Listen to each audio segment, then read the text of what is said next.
The hour is 6 o'clock. Having come and gone, we will begin our city council meeting this evening. We'd like to welcome you all out and thank you for joining us tonight. We will begin this meeting by invocation. I believe it'll be offered by Reverend Mark Flaherty. Is that correct? Martin, but yes. Martin. I was close. Sorry. So if we'll all please stand for that and then remain standing for the Pledge of Allegiance. Heavenly Father, we come before you acknowledging that you are all-knowing and you are all-powerful. And we come asking for your wisdom and your power. We believe that you are still the God of this city and that these are your people and these are your leaders. These are the people you have chosen to lead us. And so please don't abandon us. Take us where you want us to go. May your will be done in our city, in our leadership, in each one of our homes. Amen. Amen. I pledge allegiance to the flag of the United States of America and to the republic for which it stands, one nation, under God, indivisible, with liberty and justice for all. Thank you very much for that. We appreciate that. It's a great way to start our meetings every time we get together. Madam Clerk, if you'd please call the roll. Allgood? Here. Williams? Here. Jody? Here. Exotic? Here. Register? Here. McGee? Very good. So we are all present and accounted for. Councilor Register is joining us on the telephone. So she had some work requirements that took her out of state. So thank you for joining us, Councilor Register. Make sure that we don't forget about you out there in Cyberland. You will not forget about me. Very good. Are there any conflict of interest declarations from any of the council members regarding any items on the agenda this evening? Okay, let the record reflect that there are none. We do not have any special presentations tonight. Is there any audience participation regarding an item that is not on the agenda before us this evening? Sir, if you'd please come forward to the mic. If you just state your name for us, and then you have up to 5 minutes. Hopefully I won't need that. You get nervous, you talk fast, right? My name is Tom English. I live on Pillar Rock Street in the Sienna Hills subdivision. I just want to say that I believe that the city is on the verge or in the middle of a metaphorical fire. As we saw in the last couple of days, the Valley View School District has failed twice to get bond approval from the voters, and there appears to be some real serious needs in their schools. They're overcrowded, 6 out of 7 I heard. They got a problem down there.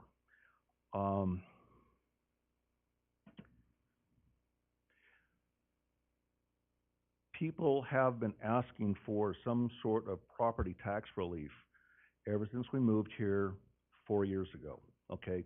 I admit I'm part of the problem. Although I have no children, I'm retired, fixed income. But the idea of a property tax relief, well, that's the state's problem. You know, you guys don't have any control over that. Well, you kind of do in a sense.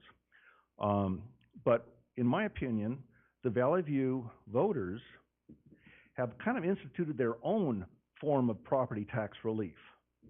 The school district has said on their videos that, well, if you pass this bond, your taxes won't go up. Yay!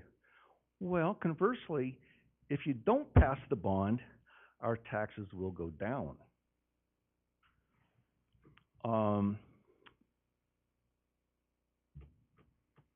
Year and a half ago, May 2021, City Council, looking at what the state of Idaho had done regarding your ability to raise your spending to follow needs as the city grows and so on and so forth. You voted to pass a moratorium on new residential development. There was something to the effect that, well, new development must pay for itself, right? Well, the schools, in my estimation, the city council is kind of a, that's their problem. But truly, it's a city problem. You know, you represent us, you represent, the city functions, the fire and the safety and so on and so forth.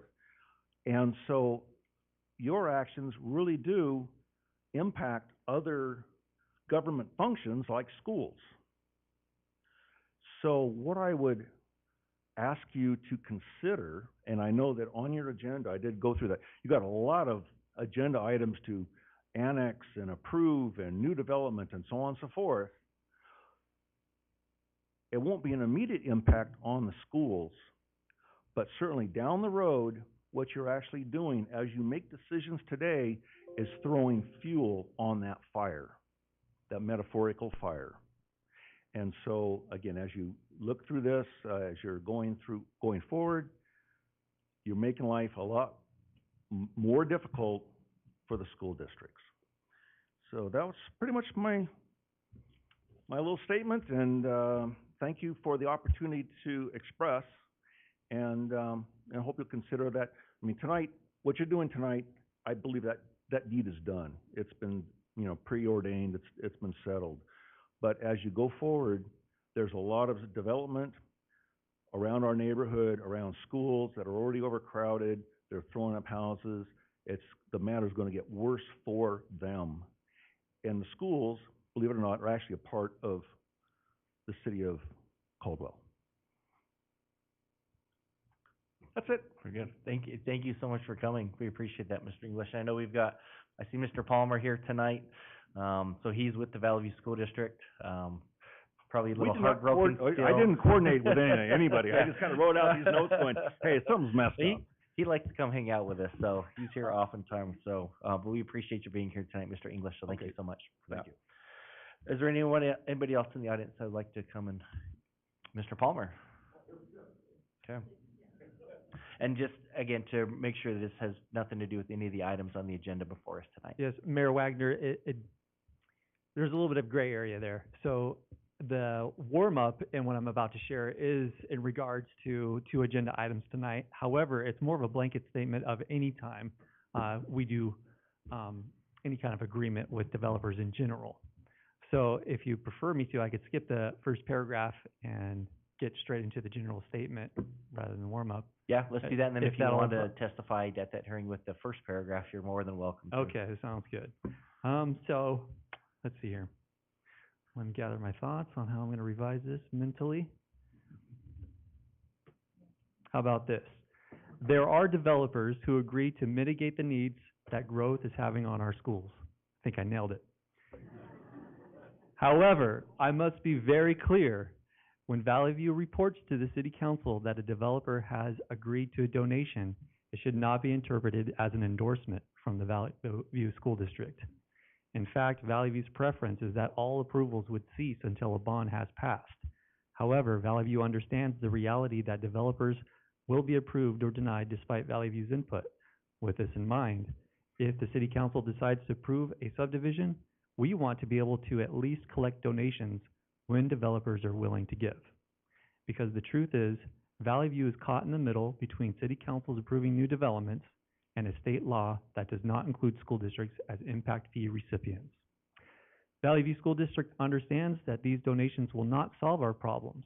However, we would prefer to at least try and receive funds from developers when they are willing to donate so that the cost is not purely on property owners. If Valley View constituents agree that developers should pay impact fees to the school district, we ask that you write your local representatives to change the law. Stop wagging your finger at the school district. If Valley View constituents disagree with how much money the district receives and believes developers should pay more, again, call and write your local representatives. School districts and city councils do not have the power to mandate impact fees to schools. And that's all. Very good. Thank you. Thank you so much. Appreciate Appreciate that. it. So I had the opportunity to meet with a few legislators yesterday down at the Capitol, and I made sure to mention that to them about the impact fees. And I think the tides are turning on that. So I think there's a chance that we could have that hopefully this next legislative session. So I know that I, and imagine as a council as well, will take every opportunity we have to bring that up and to light to our legislators that are at the Capitol. So thank you so much, Joey. Okay, so that moves us on to our consent calendar. I believe we do have amendment to our consent calendar this evening. Mr. Mayor, Counselor Doty. I make a motion that we remove item number 6 from the consent calendar. Very good. And then did you want to move number 26 to the new business, or? Do it if that makes it easier. Yeah, you could do it all in one motion. And number 26. Yes, and Miss Yet was the one that put that together, so I believe our questions would be for her. I don't know whether Mr. Hilty is prepared to answer those or not, but you are. Wonderful, thank you. We'll see how good he is on his toes. So, okay, so we have a motion to remove, item number 6, from the consent calendar, and then moving item number 26 from consent calendar to new business, and probably just move that to 13A. Okay. Second. So we have a motion from Counselor Doty and a second from Counselor Stoddard, to amend the consent calendar as was presented. All those in favor? Aye. Any opposed?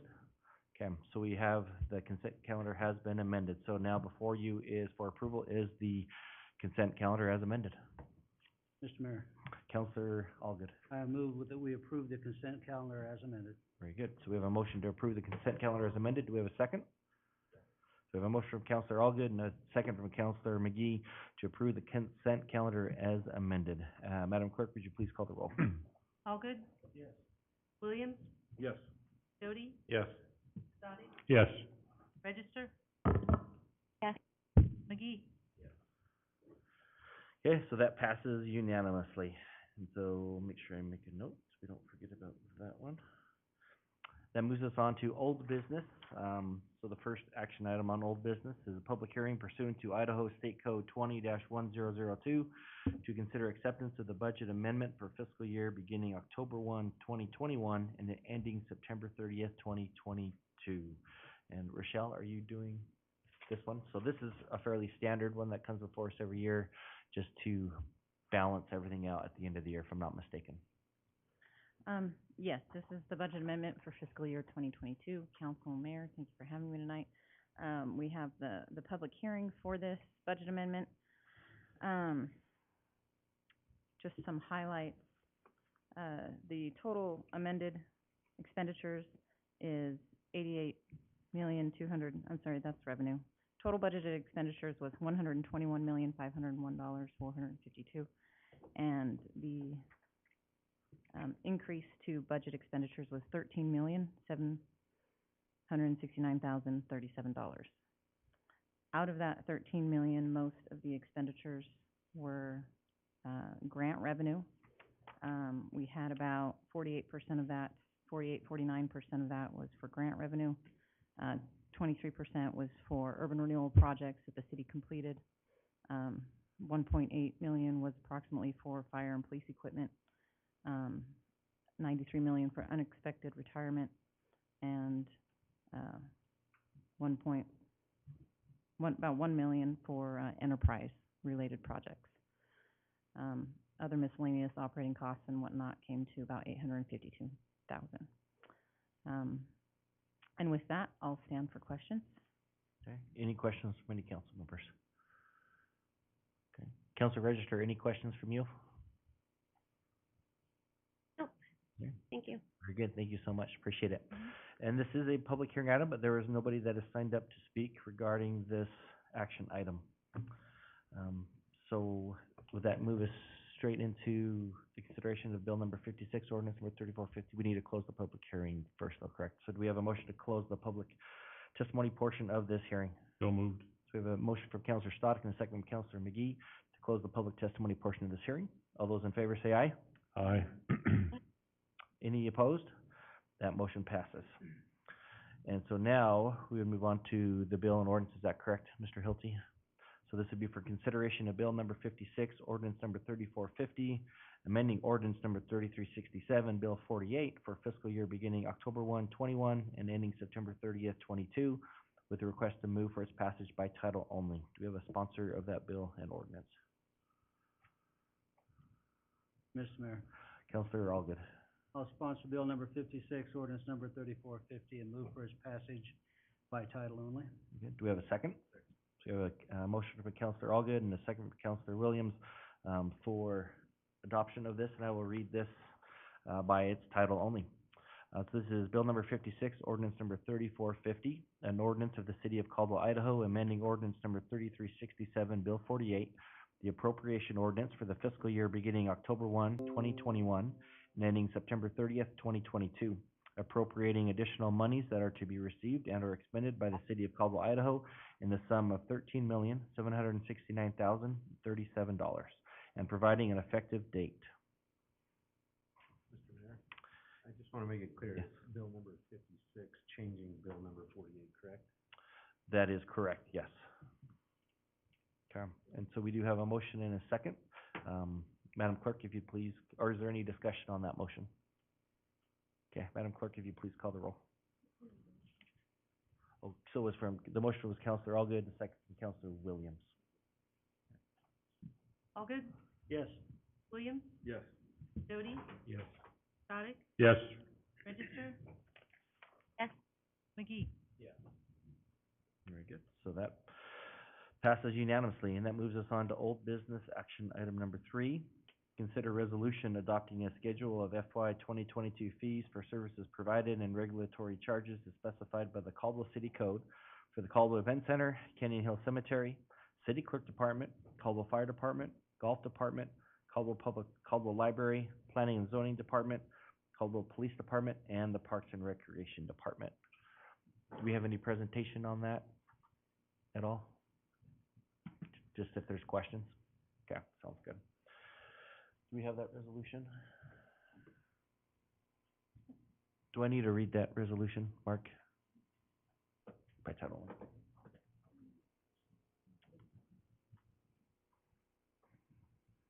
Okay, so I'll just read that by title only. So, resolution of the City of Caldwell, Idaho, a municipal corporation of Idaho, adopting a schedule of fees for services provided and regulatory charges as specified by City Code for Caldwell Event Center, Canyon Hill Cemetery, Caldwell City Clerk, Caldwell Fire Department, Caldwell Golf Courses, Caldwell Library, Caldwell Planning and Zoning, Caldwell Police Department, and Caldwell Parks and Recreation.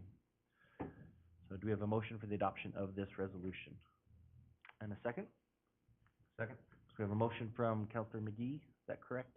Second from Counselor Doty for adoption of this resolution, for schedule of fees for FY 2022. Madam Clerk, would you please call the roll? McGee. Yes. Allgood, Yes. Williams, Yes. Doty, Yes. Sadek, Yes. Register. Yes. Very good. Motion passes unanimously. So that concludes our old business items for tonight and moves us on to new business. So action item number 1 is to consider the recommendation for Mayor Wagner for the appointment of the City of Caldwell Treasurer, which is Rochelle Castleberry, with an effective date of September 1, 2022, today through January of 2025. So real quick, as you know, we recently separated our treasurer and our finance director position. So Rochelle has served many years as our deputy treasurer, has done a phenomenal job. She is filling in as our interim treasurer and finance director at the moment. And even in the short time that she's been doing that, is just doing a wonderful job and just making some really good headway in those departments and just being a great leader.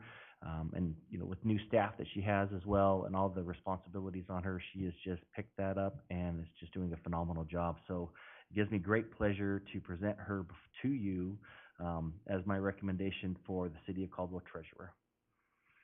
Do you have any questions for Rochelle? And if not, is there a motion for that recommendation?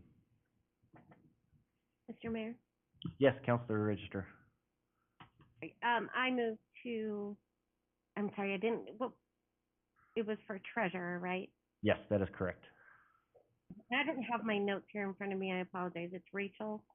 Rochelle Castleberry. Oh, okay, so I moved to appoint Rochelle Castleberry to the position of treasurer.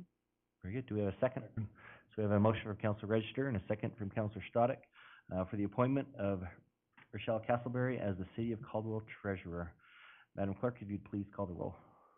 Register, Yes. McGee, Yes. Allgood, Yes. Williams, Yes. Doty, Yes. Sadek. Yes. Very good, and that motion passes unanimously, so congratulations, Rochelle.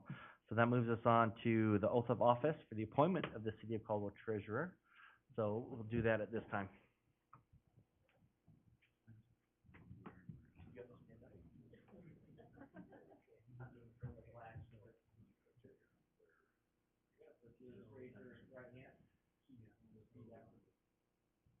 I, Rochelle Castleberry.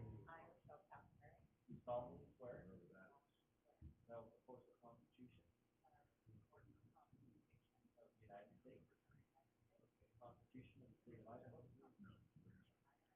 And the law and ordinances of the City of Caldwell. That I will faithfully discharge. The duties of treasurer. Of the City of Caldwell.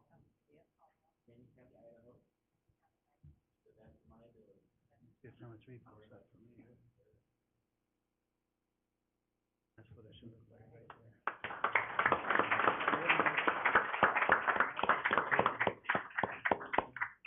One page, and then I just put in wherever we're at, and I'm back there again. And another congratulations to Rochelle. Treasurer is a very important position. It's a sacred duty, I think, that we have in regards to the monies that we spend, as a city council, as the mayor.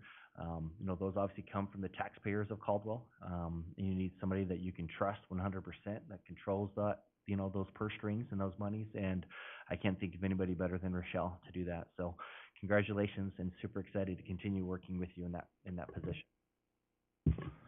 Okay, so that moves us on to new business action item number 3. Accept the notice of a public hearing to be held on September 15th, 2022 to consider an increase of fees over 5% of that previously charged for the airport, engineering, and building department. Mr. Orton. Thank you, Mr. Mayor. Just a brief note on this. So there are 3 categories in which we expect fees, or will be proposing fees over 5% above that previously charged. The airport, there's a significant increase proposed for the land lease rate, and we'll explain at the hearing, when those that are here to provide their testimony can hear it. We'll share with you, and would be happy to in between time, of course, as well, what and why. But that'll reflect what we discussed in the budget workshops. It is what has been used to put the airport budget together. And then the rest of them are pretty simple, but there is an increase in the fee in the building department. We collect a fee on a building permit relative to planning and zoning services that are rendered on building permits, and that fee needs to be increased because it takes more than what we're charging to perform that service. And so that fee is doubled from a 10% markup on the building permit to a 20%.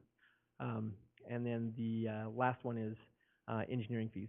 We have kind of come upon discovery that we may need to propose an increase in the water fees. And so we will either exclude those fees next time, because we haven't proposed those for a public hearing and it's required if we increase the fees more than 5%. So we may be coming to you and may run over into the new fiscal year a little bit with water fees. We just need to do a little better with discouraging delinquency and having shut off and turn on fees, because it's a pretty massive burden on the department, and the department is understaffed right now and under a lot of strain.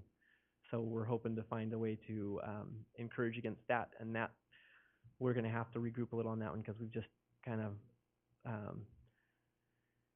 coming to understand that issue after we've already posted this, so we may have to make another public hearing for that change. So that's what I have for you, and I'll stand for your questions. Very good. Any questions from council? Thanks, very good. Thanks so much. And so this evening, this is just noticing that next, in 2 weeks from now, we'll take public testimony if there is any in regards to these proposals. Okay. So in that regards, we have a motion to accept this as the notice of public hearing to be held 2 weeks from tonight on September 15th to consider these increase in fees. Do we have a second? Second. So the motion from Councillor Williams and the second from Councillor Allgood to accept this notice. All those in favor say aye. Aye. Any opposed?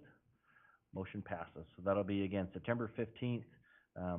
Testimony be taken in regards to those proposals for those fees. So that moves us on to action item number 4. This is a quasi-judicial public hearing. So this is case number ANN 22-7, PUD 22-4, Sub 22-14, the Charles subdivision. A request by Triple Dot Development to annex approximately 116 acres with a partially R2 medium-density residential zoning designation and highway corridor zoning designation.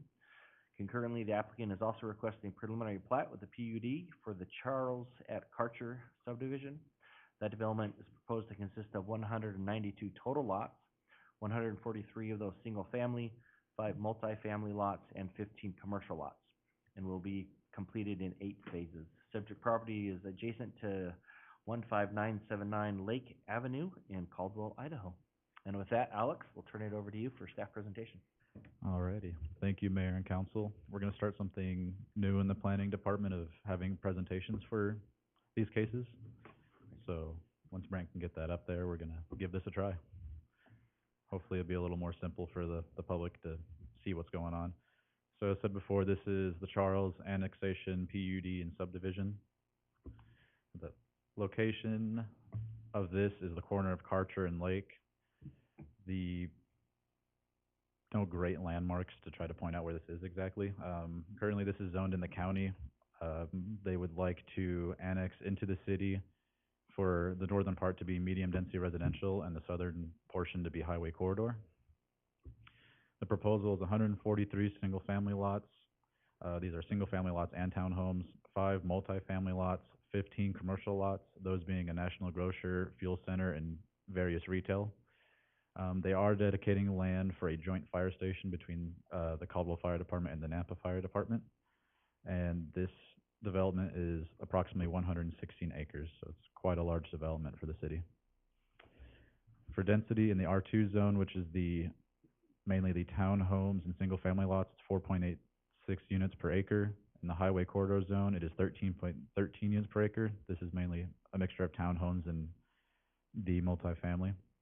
This is a total of 1,258 residential units, and this will be done in a total of 8 phases. If I remember correctly, the developer said this will take probably up to 6 years, a bit of time, probably a year per phase.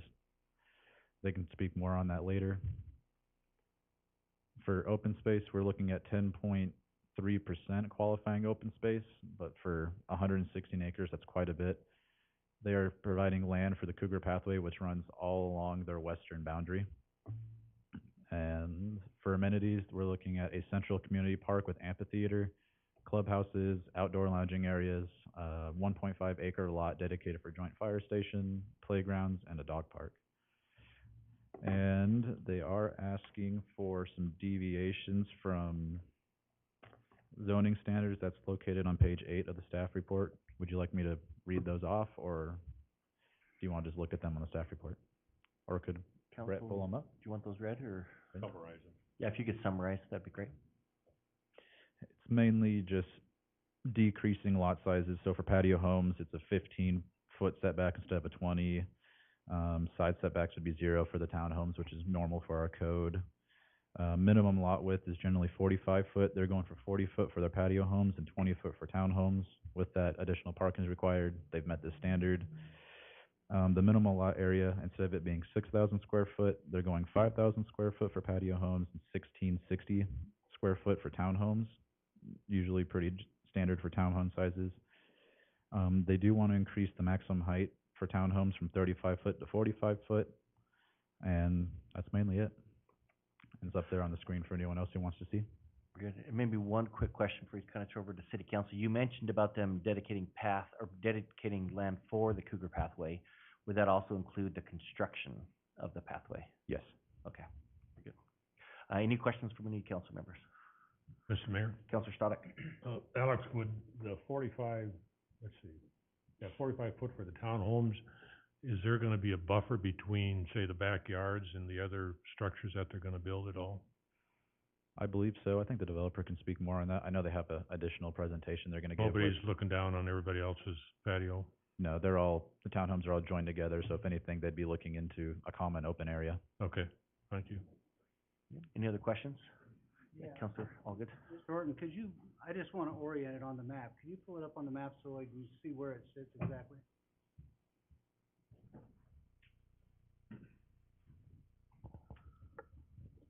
So this is Southwest District Health here. Okay? and it is this parcel. You can see my mouse. My mouse is tiny, I'm sorry. And this parcel, so you can see the mouse in the green, I hope. And then south of Karcher as well, I believe. Did I get that right, Alex? Yep. So it's both sides of Karcher Road at the intersection of Lake? The area that they're proposing for the dedicated fire station, I talked to Chief Frawley about that the other day, about the dual, which I hadn't thought about that before, but actually makes sense out in that area and save costs, save money for us and Nampa. Is that on the south side of Karcher or on the north side? The south side. Okay. And there is a letter in the staff report, from the Nampa Police Department, or not police, fire department. My apologies. Any other questions for staff this time? Okay, very good. Thank you so much. Appreciate it. We have the, okay. So we have our sheet here. So we will start with our applicant this evening. So, there's a number of people on here. So Becky, are you the main applicant? Okay, so if you please come forward, state your name for the record and your address, and then the time is yours for your presentation. It sounds like you have a PowerPoint that you'll be presenting as well. I do. Mr. Mayor, council members, I am also going to do a a presentation with the landscape architect. So if I can have her come up with me. Yes, definitely. Okay, perfect. Oh, there she is.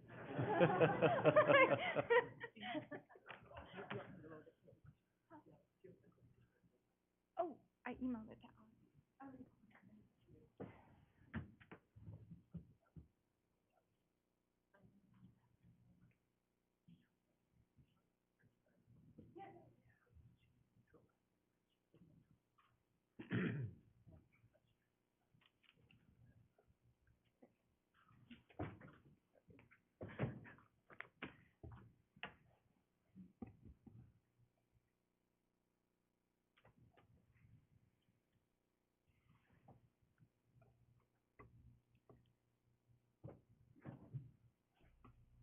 All right. So, my name is Becky Izagari, and my address is 2471 South Titanium Drive, Meridian, Idaho, 83642.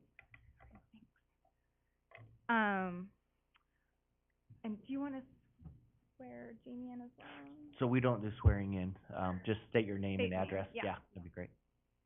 Good evening, my name's Jamie Snyder. I'm a landscape architect on the project. My address is 2471 South Titanium Drive in Meridian, Idaho, 83642. All right. So, good evening. I'm excited to present to you the Charles at Karcher. This mixed-use multimodal development will provide residents with a live, work, and play environment for all stages of life. So, the Charles at Karcher is located south of Homedale between South Florida and Lake Avenue. This project is conveniently located near many beautiful parks, schools, and Lake Low Reservoir, making this an ideal development for urban dwellers and outdoor enthusiasts. So the Cougar Pathway is a 4.13 mile long corridor that starts at Caldwell High School and extends south to the city boundary line. This project will construct a half a mile of this pathway. As you can see, this will be an awesome north-south connector for residents living in the area. So we are requesting to develop a 116.57 acre property as a planned unit development with a zoning designation of R2 and HC. This development will consist of 15 commercial lots, 192 buildable lots with 143 single-family lots, and 5 multifamily lots for a grand total of 1,258 residential dwelling units. This project will be developed in 9 phases and will fully comply with the development requirements of the PUD and the conditions of development as stated in the staff report and TIS. I also want to state that we are not going to develop to the full density of the PUD and HC zoning designation. We recognize that right now Caldwell is more of a rural city, but we also want to set the city up for future redevelopment. So here's a breakdown of the proposed zoning. The R2 medium residential will consist of 29.4 acres and will have 92 single-family units and 50 townhouse lots. The HC highway corridor will consist of 87 47.2 acres. In the HC zoning designation, we will have 43.4 acres of residential and 35.2 acres of commercial. Or that's 55% residential and 44% commercial. There will also be a total of 1,116 residential units and 15 commercial retail buildings. So here is the proposed phasing plan for the development. So I'm just kind of going to go through each phase and tell you what's going to happen. So phase 1 will construct 47 single-family lots, a portion of the Cougar Pathway, and all required roadway improvements. Phase 2 will construct half of Moss, the roundabout at Lake and Moss, and 50 townhouse lots. Phase 3 will construct 46 single-family lots, a portion of the Cougar Pathway, and all required roadway improvements. Phase 4 will construct 195 multifamily units and all required roadway improvements. Phase 5 will construct a 3.3 acre park, 332 multifamily units, and a portion of the Cougar Pathway. Phase 6 will construct a roundabout on Lake and a roundabout on Thistle Way and Dandelion, a portion of the Cougar Pathway, and 9 commercial units. We will also work with ITD to construct all necessary improvements along Karcher Road. Phase 7 will construct a roundabout on Lake and all required roadway improvements for the City of Caldwell and ITD. Phase 7 will also construct a hotel, a fire station, 5 commercial units, and a portion of the Cougar Pathway. Phase 8 will construct 268 multifamily units and all required roadway improvements. And Phase 9 will construct 320 multifamily units, the Cougar Pathway, and all roadway improvements. All right, so as you can see here, we are proposing a wide range of housing and commercial opportunities with ample open space and pathways throughout that provide and encourage multiple modes of transportation. The next couple of slides will describe the development in detail starting north and going south. So, starting all the way north, on Moss Street, we will construct to the center line and make all requested improvements as stated in the TIS and staff report. So directly south of Moss, we are proposing 9 groupings of for-sale townhomes, which will have 50 units total. So here's an example of what these townhomes are going to look like. As you can see here, the townhomes will have a traditional design consisting of 2 or more floors.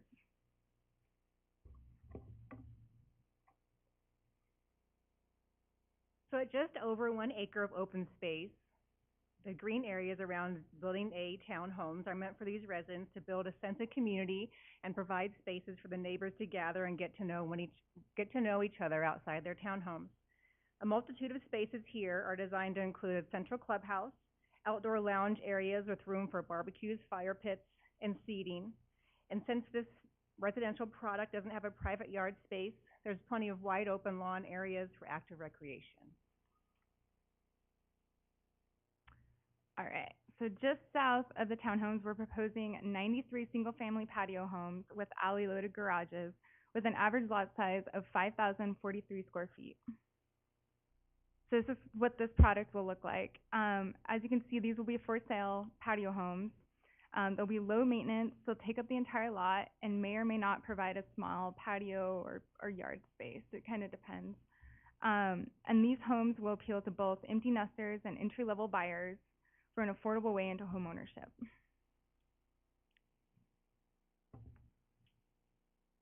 So because the patio homes that Becky just mentioned may be able to include private outdoor space in the form of a small yard or garden, the open space in close proximity to this product is actually a non-qualifying open space meant primarily for stormwater retention. However, we have landscaped it fully and plan to use a sod product over the top, so it will be usable for open play and recreation.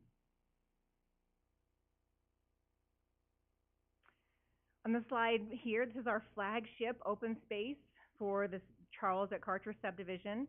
This is our 3.35 acre Pintler Park.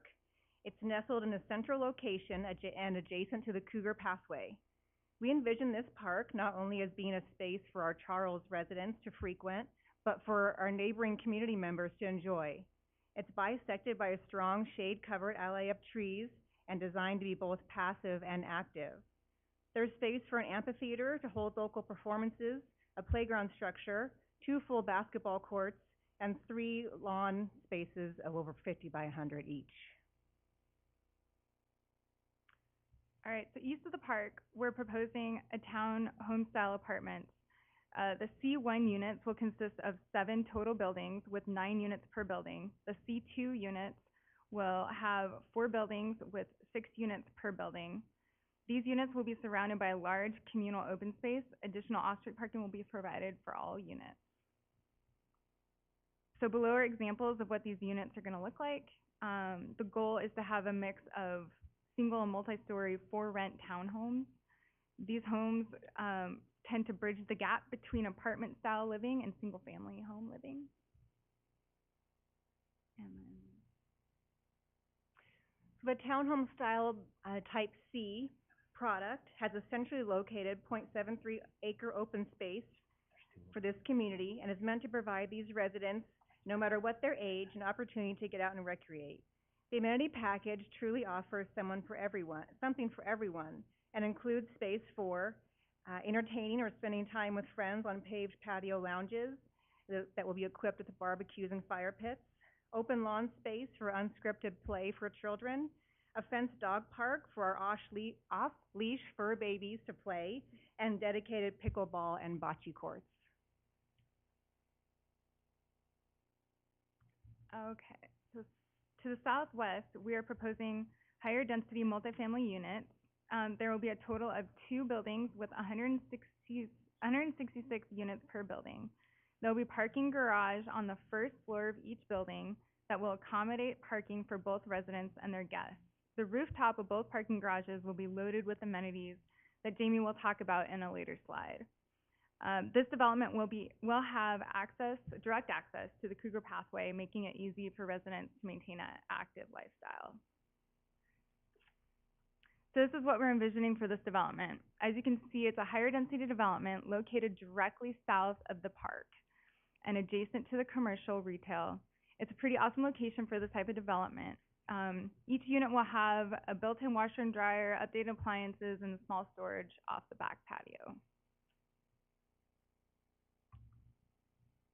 So like Becky mentioned, the amenity package for this product will be elevated on a mezzanine level, and therefore this open space is non-qualifying. But that doesn't mean we've skimped on the amenity package that would be uniquely meant for these residents.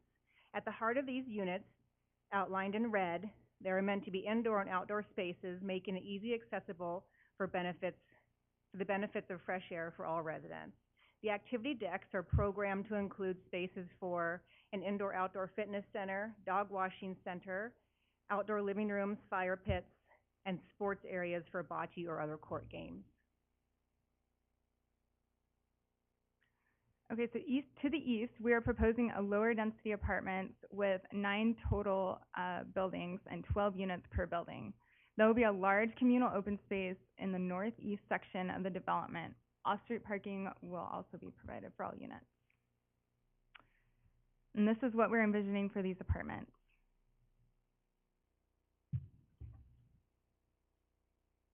So at almost 1.5 acres, this open space is designed to be family-friendly and include clubhouse for meeting or parties, paved outdoor lounges and picnic shelters to host birthday parties for any age, a tot lot, and open lawn areas for spontaneous games of tag or other play.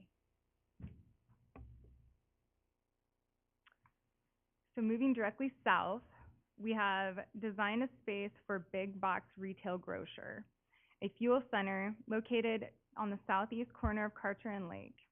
We will then have a small commercial buildings to the west of the fuel center fronting Karcher Road.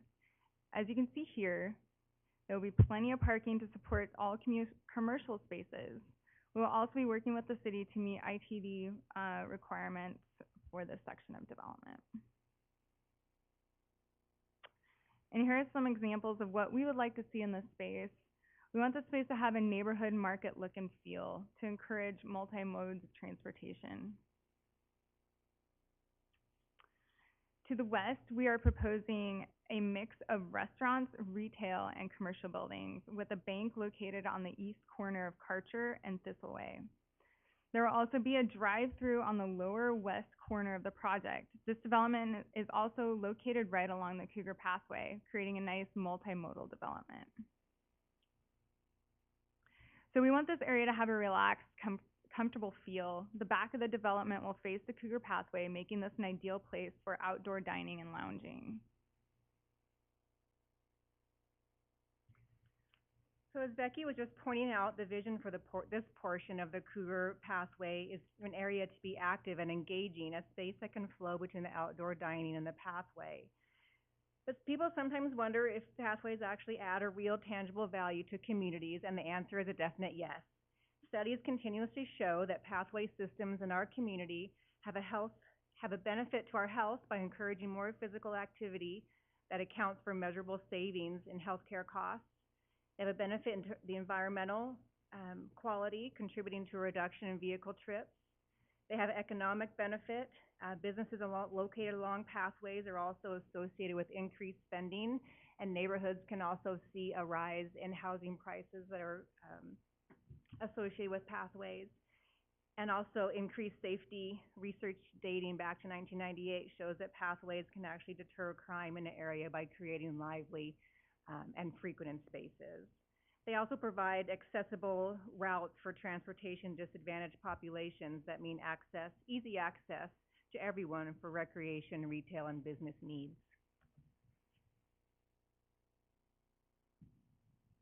To the south of Building Type G, we are proposing a 4-story hotel with 193 units. This mixed-use development will provide hotel guests with one-stop shop for food, beverage, entertainment, and retail. People living in this community will also be able to utilize the banquet rooms and other amenities for this hotel that this hotel has to offer.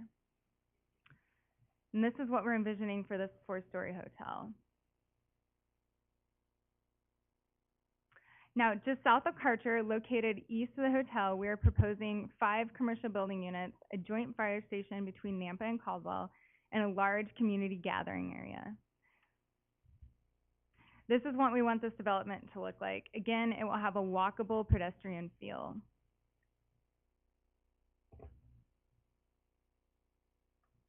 So this is the design for the open space that's nestled in the center of that community core that Becky was talking about.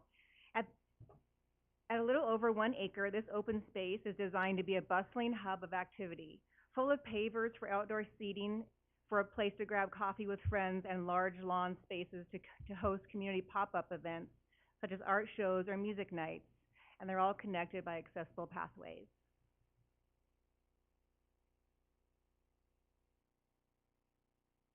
Triple Dot Development has generously donated 1.5 acres of land to build a joint-use fire station for both Caldwell and Nampa fire departments. The fire station will be located just east of the open space that Jamie just talked about. In your council packets, there's a letter of support from Nampa Fire Department. In that letter, Fire Chief Kirk Carpenter stated that this strategic location would be highly desirable in future emergency response plans for both Nampa and Caldwell fire departments, and would provide opportunity for our departments to collaborate on a response model that could benefit the community and save taxpayer dollars. The developer will continue to work with both departments on a design that will work best for this space. And this is what we have in mind for the design of the fire station. We want to have a community look and feel to this.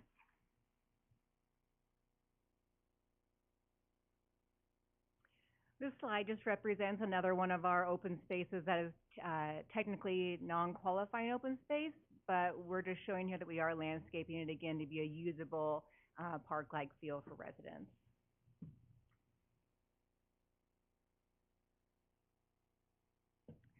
So directly south of the hotel, located right along the Cougar Pathway, we are proposing medium to high density apartments with 2 total buildings and 160 units per building.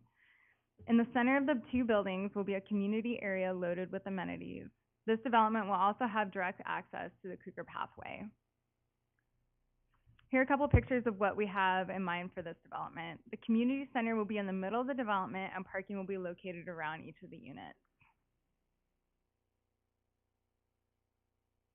The amenity package for the Carroll Apartments has been designed and built around the tenant who's looking for active recreation and multiple opportunities to socialize.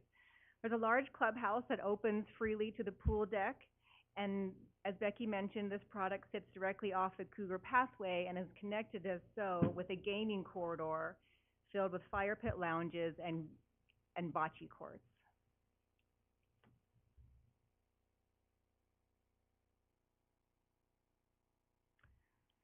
Okay, and then, so last residential development, so this one's gonna be pretty cool. There's going to be a mix of densities with this development. So we're proposing 4 10-plex buildings with 10 units per building, 1 12-plex building with 12 units per building, 6 20-plex buildings with 20 units per building, 1 24-plex building with 36 units per building, and 2 36-plex buildings with 36 units per building. So this is what we have envisioned for these plex buildings.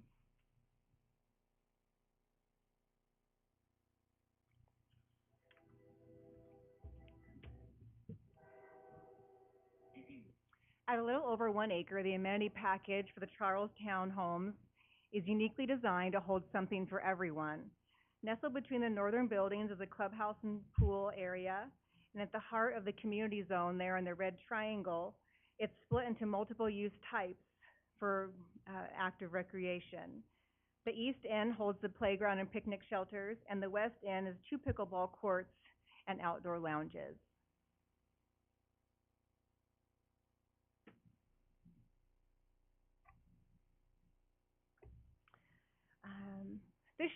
This slide shows the pathway connectivity we have throughout the development. The importance of connectivity, walkable routes, and usable outdoor spaces have been amplified during the COVID pandemic. Research by Rails to Trails organization showed that, in their survey, showed that more than half of their respondents reported using their immediate neighborhood as a way to exercise and relieve stress. Shown on this slide are the walkable routes that will be present within our development. The routes include sidewalks, micro pathways, and of course the Cougar Corridor. These are all accessible to our residents and our community neighbors. With a network of over 4 miles, the opportunity to access outdoor dining, recreation, and businesses for people of all abilities will appear right here in this development, and that's pretty cool. So this development meets the goals and visions of the comprehensive plan. It creates a safe community where citizens can work, play, and live. It generates employment opportunities that will support the local economy. It will create a neighborhood identity through development of community spaces, pathway connectivity. This will also provide a mix of housing types and styles that will appeal to individuals of all incomes and ages. And lastly, this development will ensure that Caldwell residents spend their money in Caldwell. As it stands, the closest grocery store and retail options are located 3 to 5 miles away, and those vehicle trips are primarily generated on Karcher, Lake, and Homedale. These trips are likely generated by people going to work and back, shopping, or dining out. These folks are leaving this area and are likely going straight to Nampa to spend their dollars. This project will change this. Instead of going to Nampa, they will go to the Charles to do their grocery shopping or partake in various dining or retail activities. Overall, this project will decrease traffic and help bring dollars back to Caldwell. So early on in the design process, Triple Dot Development approached the Valley View School District and asked how they could help. The school district and Triple Dot agreed on a donation of $82,500. This number was calculated by looking at the number of bedrooms in each dwelling. The 2 largest phases will have more studios and single bedroom than those folks and those folks don't really usually have kids. So they'll have a less of an impact on the school districts. These 2 phases are also 5 to 6 years down the road, which will give the school district more time for bonds to be passed. The bottom line, I guess, I just want to say that Triple Dot is committed to helping the school district in any way that they can. They understand that there is a need. And to sum it up, the Charles will build a stronger, more resilient community by creating a mix of housing and retail options for people living in the area. It places employment and retail activities in closer proximity to living areas with a design that favors both motorized and non-motorized methods of transportation. One of the biggest benefits of this development will include automobile trip reduction and a decreased road congestion. Sorry. This development via the Kruger Pathway will provide a walkable and bikeable option for those living in the surrounding R1 and R2 zones. Our goal is to create a community-driven development where everybody in the area can benefit. The Charles at Karcher will be an excellent addition to the Caldwell community. It's a solution to a growing market demand for more walkable, vibrant communities with convenient mobility options for a diverse demographic. Thank you. Thank you so much. So before we jump into some questions, I'm sure there's a few from the council. One question I do have, development looks amazing, beautiful pictures and everything like that. So with those pictures, I imagine, I don't know where the council's going to go with this, but if they do go to approval and there's a condition of substantial compliance to what was shown, or is that the pictures that were shown tonight, is that what's going to be? And I get it with the commercial, like, but I'm more interested in like those open space areas, you know, with the pickleball courts and the bocce courts and all those different fire pits and things like that as you go through. Stuff like this. So will that be what more or less is installed? And if there was a condition on that, again, if this is approved, I don't know where it's going, is that going to be agreeable to you and the developer? Yes, that's our intention, is to build exactly what we say, and we're not going to pull the wool over anybody's eyes. We can put it, I do believe that it does state in the staff report that they do want it in the development agreement. We're happy to put them in the CC&Rs. We'll work with the city to make sure that what we say we want to do, we'll do. And I'm not saying I don't trust you. Yeah. You look very trustworthy, but you want to get that in there. So because like I said, pictures are wonderful and amazing, but we want to make sure that if, again, I don't know where it's going, but what is shown is what's there at the end of the day. Understand. So, okay, very good. So turn it over to the council. Questions from any city council? Mr. Mayor, Yes, I have a Councilor few. Sadek. I live in that area, by the way, Oh. off South Florida, so, Great. yeah. So when's your stop construction dates? Yes. So the stop construction date, I will turn that over to the developer to answer those questions. Okay. But as far as kind of the time frame, it does state in the staff report that they want a plat. So we will be upheld to that 1 year recordation. Am I correct on that one? Okay. All right. Yeah, so it will be, each year we'll have to construct a phase. So when that development will start, I'll let the developer, The question I had about that is tied to the ITD project on Karcher. I wanted to make sure that that was completed before this is even started, because Yes. it would be a nightmare if it wasn't, so. yes, gotcha. So, so we are gonna start, let me pull up the map here.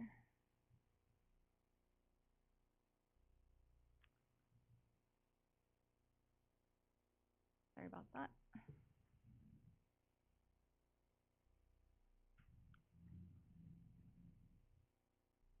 Okay, so we're gonna start all the way on Moss, and let me get that phasing plan actually. So there's the phasing plan. So we're gonna start on phase 1.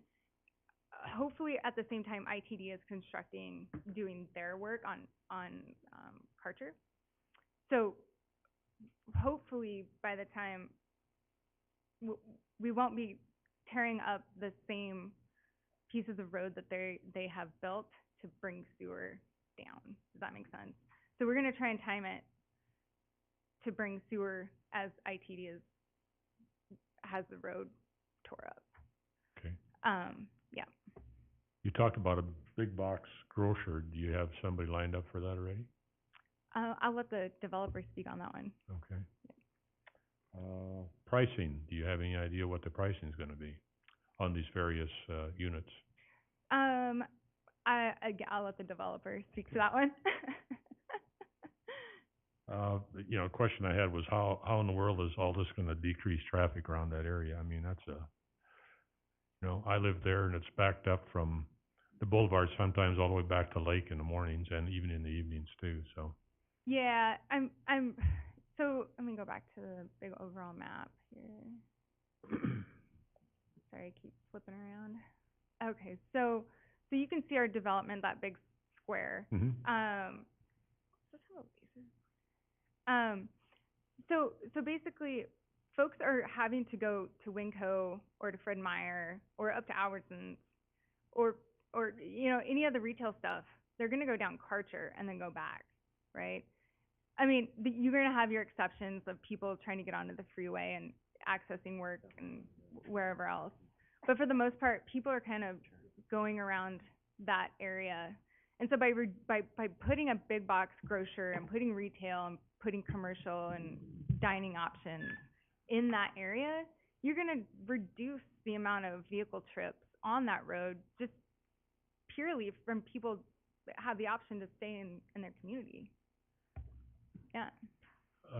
That's true, but they still have to work someplace, and most of Yeah. the time they get on Karcher to go to either Meridian or Eagle or Boise. And this development also has, you know, a lot of commercial options, so it can have that potential to have a live-work situation. Yeah. Big question, what about schools? How are you gonna support schools? Yeah, right. Well, so Triple Dot, the developer, you know, we're trying to figure out how to support schools. Unfortunately, it's not up to the developer, right? It's like as was stated earlier, you know, it's the legislature that has to support the schools, and these bonds aren't passing, and you know, our hands are tied, and the same with you guys. Yeah, 'cause if we don't solve the school problem, why should we approve new subdivisions? It's ridiculous to do that.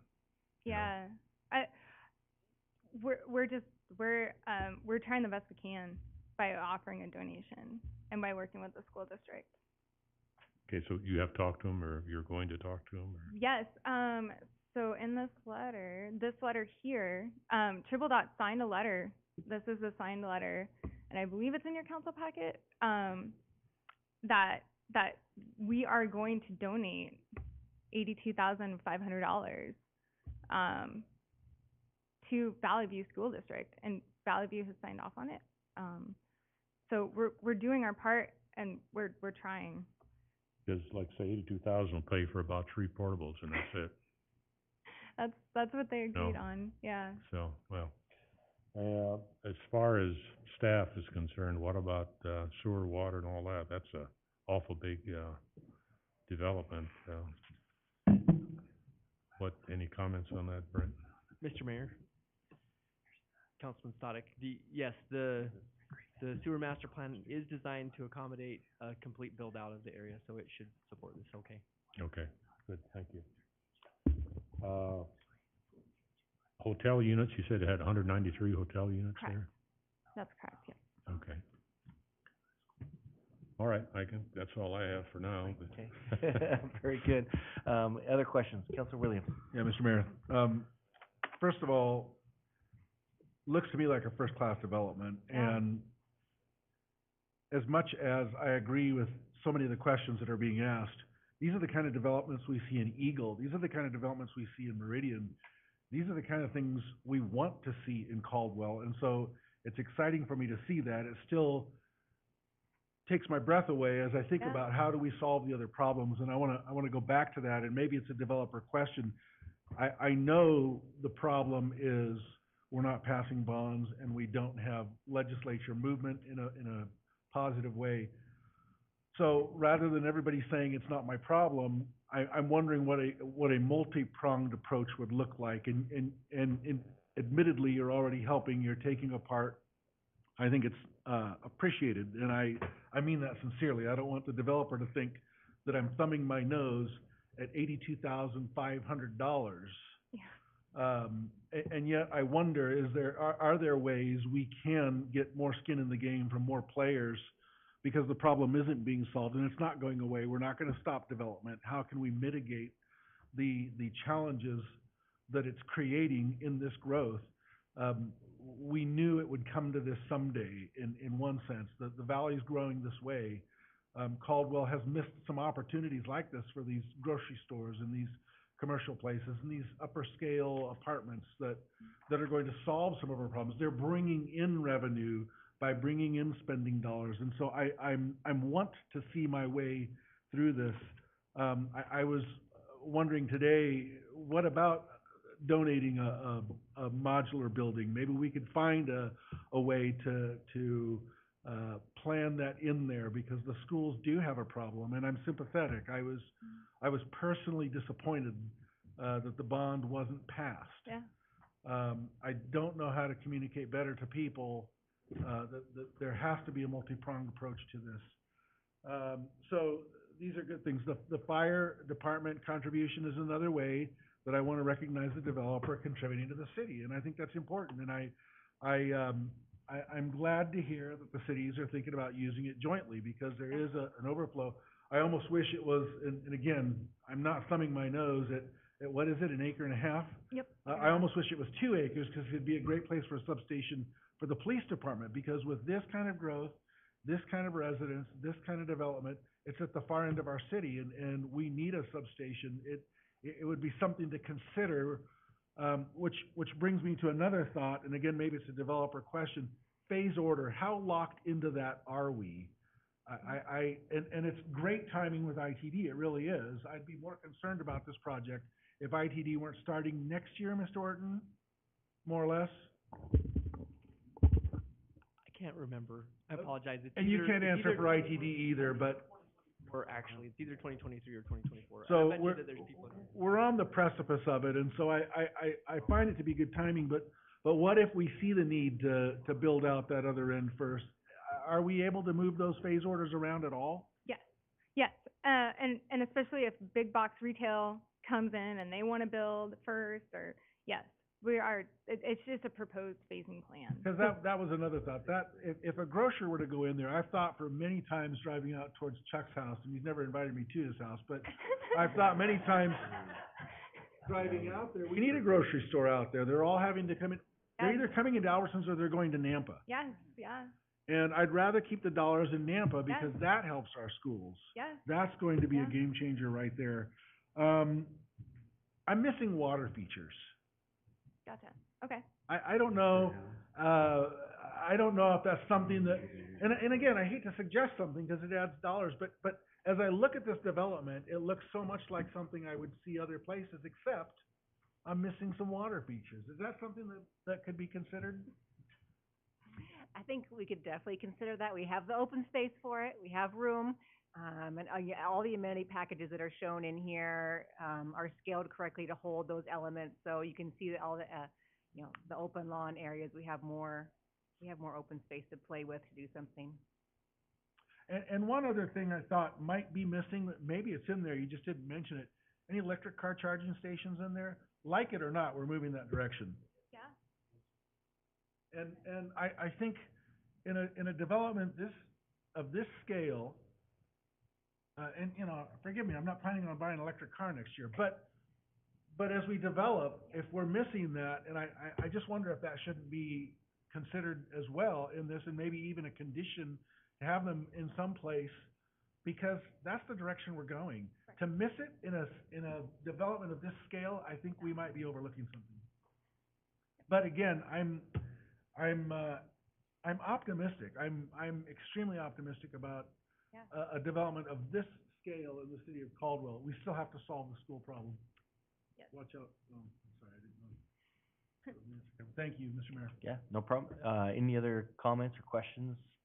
Maybe questions more on that for the representatives? Okay, very good, not at this moment.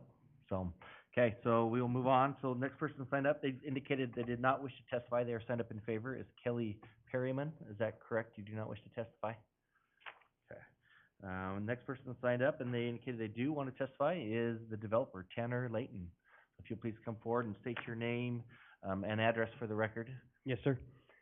Tanner Layton, 523 West Chrisfield Drive, Meridian, Idaho, 83646. Before I get going, Mr. Mayor, I'd first like to say thank you to Alex and staff, and also I have to give a shout out to former planning director Jerome Mapp. We started on this process with a lot of his guidance and with the planned unit development of, as Becky mentioned earlier, having dollars be spent in Caldwell so that we can get those revenues. And this is not our first development, not our first planned unit development in this great city of, I'm from this valley, my wife is from this city, Kelly Perryman, my father-in-law is from Caldwell, and so our roots are really deep here, and that's why we do see the bright future for development in this city, as well as doing things that are a first of its kind here. I'm wondering, Mr. Orton, if we could potentially get the big map, if that would be all right? Thank you. So I would love to first touch on some of your questions, Councilor Static. So first of all, with the 45-foot townhomes, that variance that we are asking for, those are for the for rent, the 3-story that have the garage on the ground floor that are backing up to the commercial as well as the park. Those are not going to be to the R2 zoning that is at the very north of the site that has then residential zoning to the north as well. Those will be a typical 2-story, 26 to 30-foot, 2-story townhome that you guys did see a rendering of. With that, we are not horse traders. The renderings that you guys see are the buildings that we are pursuing to design, and so that is what we intend to develop on this site. We also have had great success with other developments in Caldwell as well, with designing new buildings and having different product coming out to the city. We are open to a design review process to make sure that it is what you guys would like to see in the city, and working closely with the city and the staff and their recommendation. We would be wanting to start next year. So to talk to your timing aspect, we will be bringing, as Mr. Orton had spoke about, sewer trunk line all the way from Florida and Homedale. We will bring it all the way down Homedale, and then we will bring it down Lake in order to meet the master plan for sewer. So we have already met with ITD and have spoken of working in unison and together to make sure that we time it well. To answer the question, they will be starting construction in 2024. And with our phase plan, we are working with them hand in hand to make sure that our residents aren't upset, as they're going to be a little bit upset, but we all are when there's road construction anywhere. But we're trying to make sure and mitigate that by working hand in hand with them. So when they do have their commute, we're only ripping up 55 once. They are widening it, and we have already met with them. As far as we have spoken to 2 national grocers. We have not locked one in. However, we have spoken with them and have those conversations, and both of them have said, following approval, we would love to continue those conversations, and so we have had those conversations. Karcher is a highway with the light and lake, the widening of 55 in 2024. That was to speak to your timing of it, sir. Working with the Valley View School District, I will say that this is not the first development that we have worked with the Valley View School District on. Mr. Palmer and I have worked closely on other developments, and we have worked on this one as well. We continue to have a great working relationship, I think, sir, with them, and we are happy to continue that relationship and partnership, and we will help. We did at a time see if we would be able to offer services and be able to offer a portable as well. What it does by us agreeing to a donation and creating an agreement, it also allows Mr. Palmer the ability to go out to other developments and other developers and be able to say, hey, can you guys jump on this ship with us as well? And that tucks that. We are bringing sewer trunk line. Mr. Palmer, we do have the ability to make the fire department a 2-acre department. So with that, you can see that we do have more open space of the park right there. We would take from the park, and speaking with Chief Carpenter at Nampa, I was fortunate enough, my father used to be a fire chief in Nampa. He's now the fire chief in Ontario, Oregon. And so with that relationship of Caldwell and Nampa Fire being one of unison and seeing the need for that southern part, we could potentially be able to do that if the city's needs and the department are requiring that 2 acres. We can make that adjustment. The phase plan, it is amendable. I am not going to speak on that. I will let my civil engineer, Zane Craddock, be able to answer those because he can speak to it, but we are amendable. And the great thing with Caldwell City Code, we can do more than 1 phase at a time. So if we are allowed that opportunity and we're able to do that, we will do that. We are open to water features as well. There is a well currently on our site that we have spoken with ITD about moving and positioning, so we are open to that. The bocce ball courts and all of that was for more of that active style life, especially with the Cougar pathway. We want people out playing games, doing those types of things. So that was the main reason with Jamie taking the guidance to make sure that we had a lot of those sport and outdoor activities. Yes, we are having electric car chargers. They are around the park, they are around the National Grocer, and they are also a requirement as well. So we do see that future, and we see that coming. We see you guys passing such things as the Bird scooters in Caldwell as well, and having locations for those also. So we see the future coming as well, sir, and we want to make sure that we are on the right side of it too. That answers, I believe, your questions. I will stand for questions. I will say I want to thank the landowner for the opportunity to be able to do this. It is Charlie Pintler, hence why we are calling it the Charles at Karcher. We have Pintler Park to be able to, he is a man who has homesteaded many acres and is a farmer, and we know how Caldwell has hung their hat on agriculture and industrial. And so with that, we want to be able to honor their family and them. And so I want to thank them as well, and just thank you guys for this opportunity. We believe in our project, we believe in this development, and we believe in the city of Caldwell, and that's why it's not our first. It won't be our last, and we are open to conditions of approval, but we are shooting for approval tonight. Thank you. Very good. Yes, thank you. Any other questions from council? Yes, Councilor, all good. Yes, sir. I really appreciate your presentation. I think you're spot on. But I kind of want to echo what the mayor said, and this is a huge development. Yes, sir. And as is common, portions of a development will be sold off or given to another developer to develop.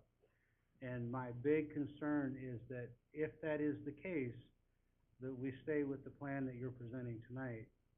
I know it says that in the development agreement, but yes, sir.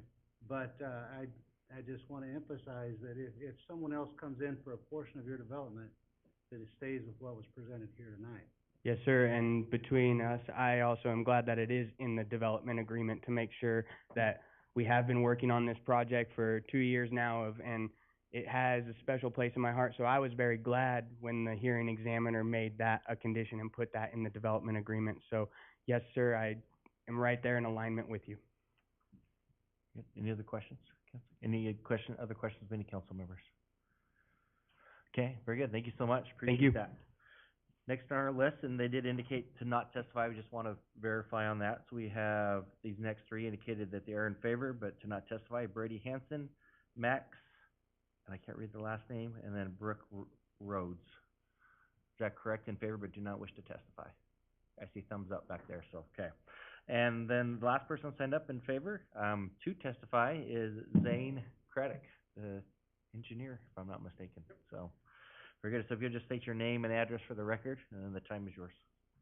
Zane Craddock, 332 North Broadmoor, Nampa, Idaho, 83687.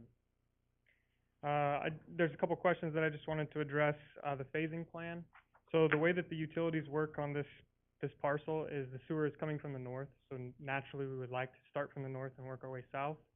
So that's one issue. The second issue is we have to abide by the TIS that we submitted.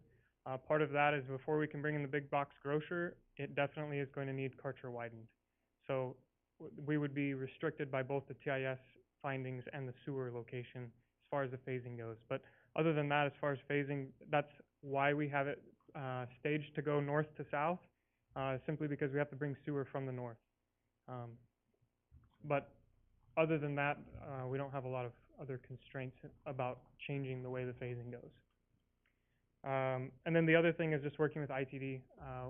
We've been working with ITD. I had a meeting with them last week, going over how our road widening on Lake is going to affect how they're building their signals currently, how our impact for having the roundabouts north and south on Lake, things like that. We're in the works with discussing with them, and giving them the right of way they need and things like that.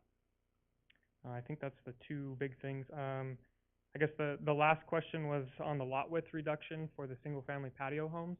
And that's because the product that we're proposing to bring in is a 30-foot wide, not a 35-foot wide house. And so it just fits better to make the setbacks and everything work. I'll stand for questions. Okay, any questions from council members? Councilor McGee. Thank you, Mr. Mayor. And, Yeah. Zane, I just wanna, since you're the engineer, I just wanna hear you say this as well. But it sounds, and we asked this earlier, but I wanna hear it from you, I think.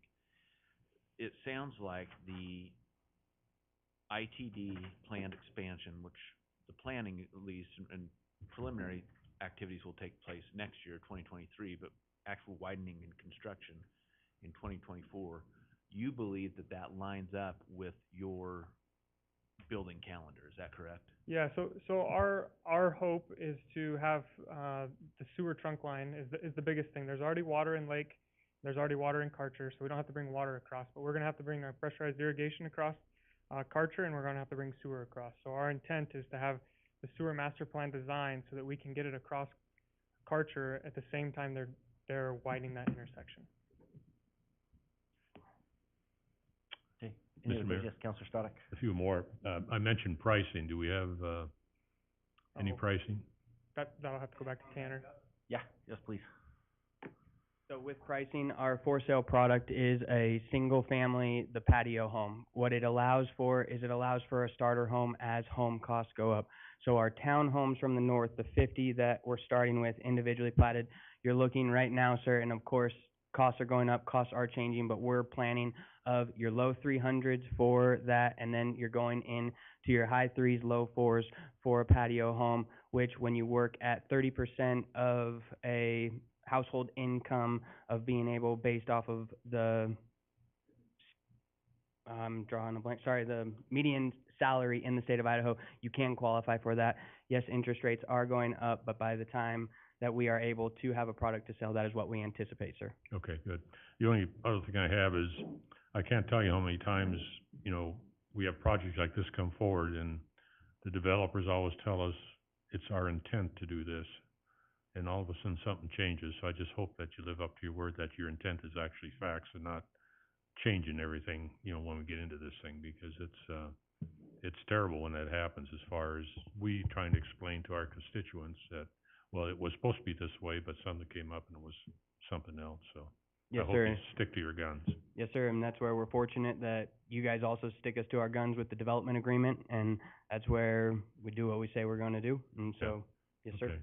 And lastly, I just want to remind everybody too that Caldwell is still the highest taxed town in the Treasure Valley, including Boise, Eagle, Meridian, all the way to Parma. So that's why probably the bond didn't pass, and I'm sure some other things too. So you have to keep that in mind too. People are just taxed to death. That's why they don't approve some of these things. So. Yes, sir. Okay, thank you. So one quick question for me, I don't know if you have it, or Alex, if you might have it. 116 acres more or less total, partially R2, partially highway corridor. How many acres is proposed as R2, and how many acres for highway corridor? R2 is 29.4 and highway corridor is just under 85. Okay, perfect. Any other questions? Yes, Councilor Algen. And just to make, you have a right in, right out off of Karcher Road? Yeah. Is the state approved that? That's what we're working with ITD, so they're still going through, with this last submittal, and we went through the meeting last week, they're still going through, the TIS to justify that right in, right out. It's in their master plan to have a right in, right out on Karcher there, but, what's that again? Yes, only on the north side, so we will not have any access off Karcher on the south side, everything's gonna be coming off the lake. So there will be just the right in, right out off Karcher on the north side. Okay. Yes, Councilor McGee. Thank you, 'cause I think that's a really good question. Could you point that out, Uh, just so I totally, fully understand it? There's one there's one access point point. on the north side, right? Yeah, if you go back to the phasing plan you had up. So, let's see, how does this bad boy work? Oh, there we go. Yeah, it don't work. Can I use the mouse real quick? So. Far away.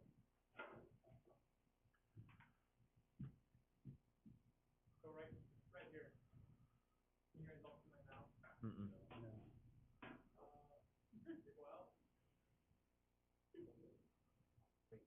How about I just walk up there? Does that work for you guys? We don't have the laser.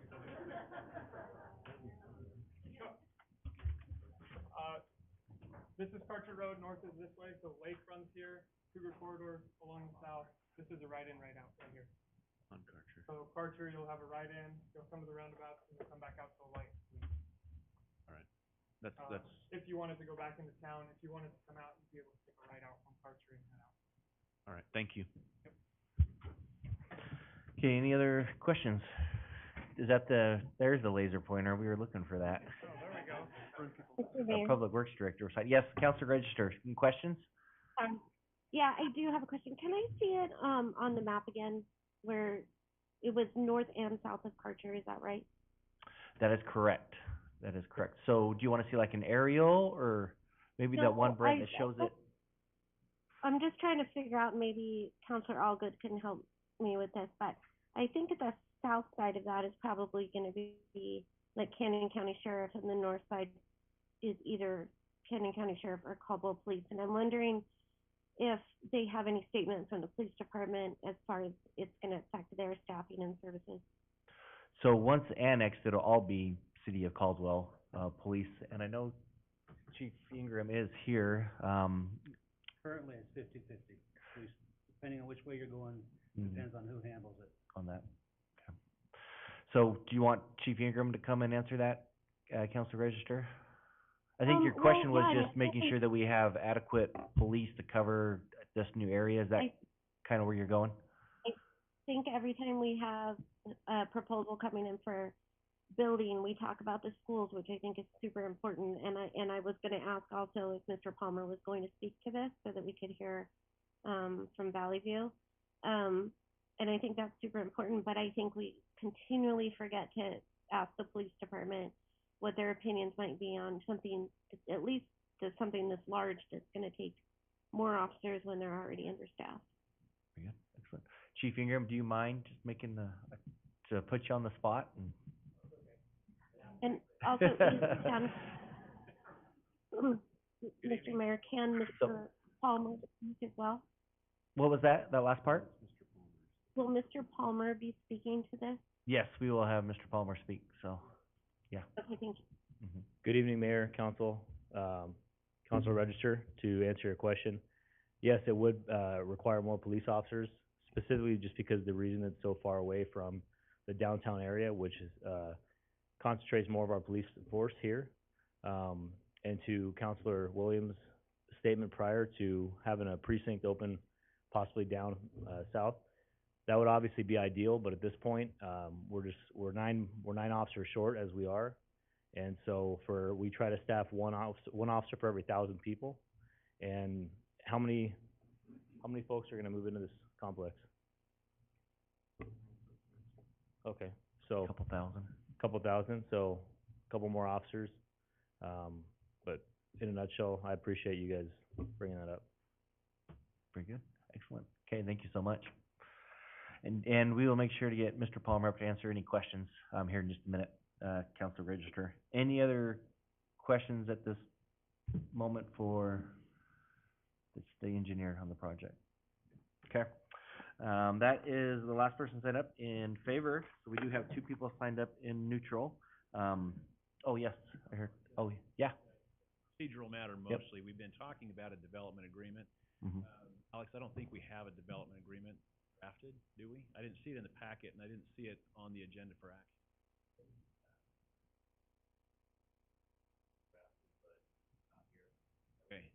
So the way to capture these.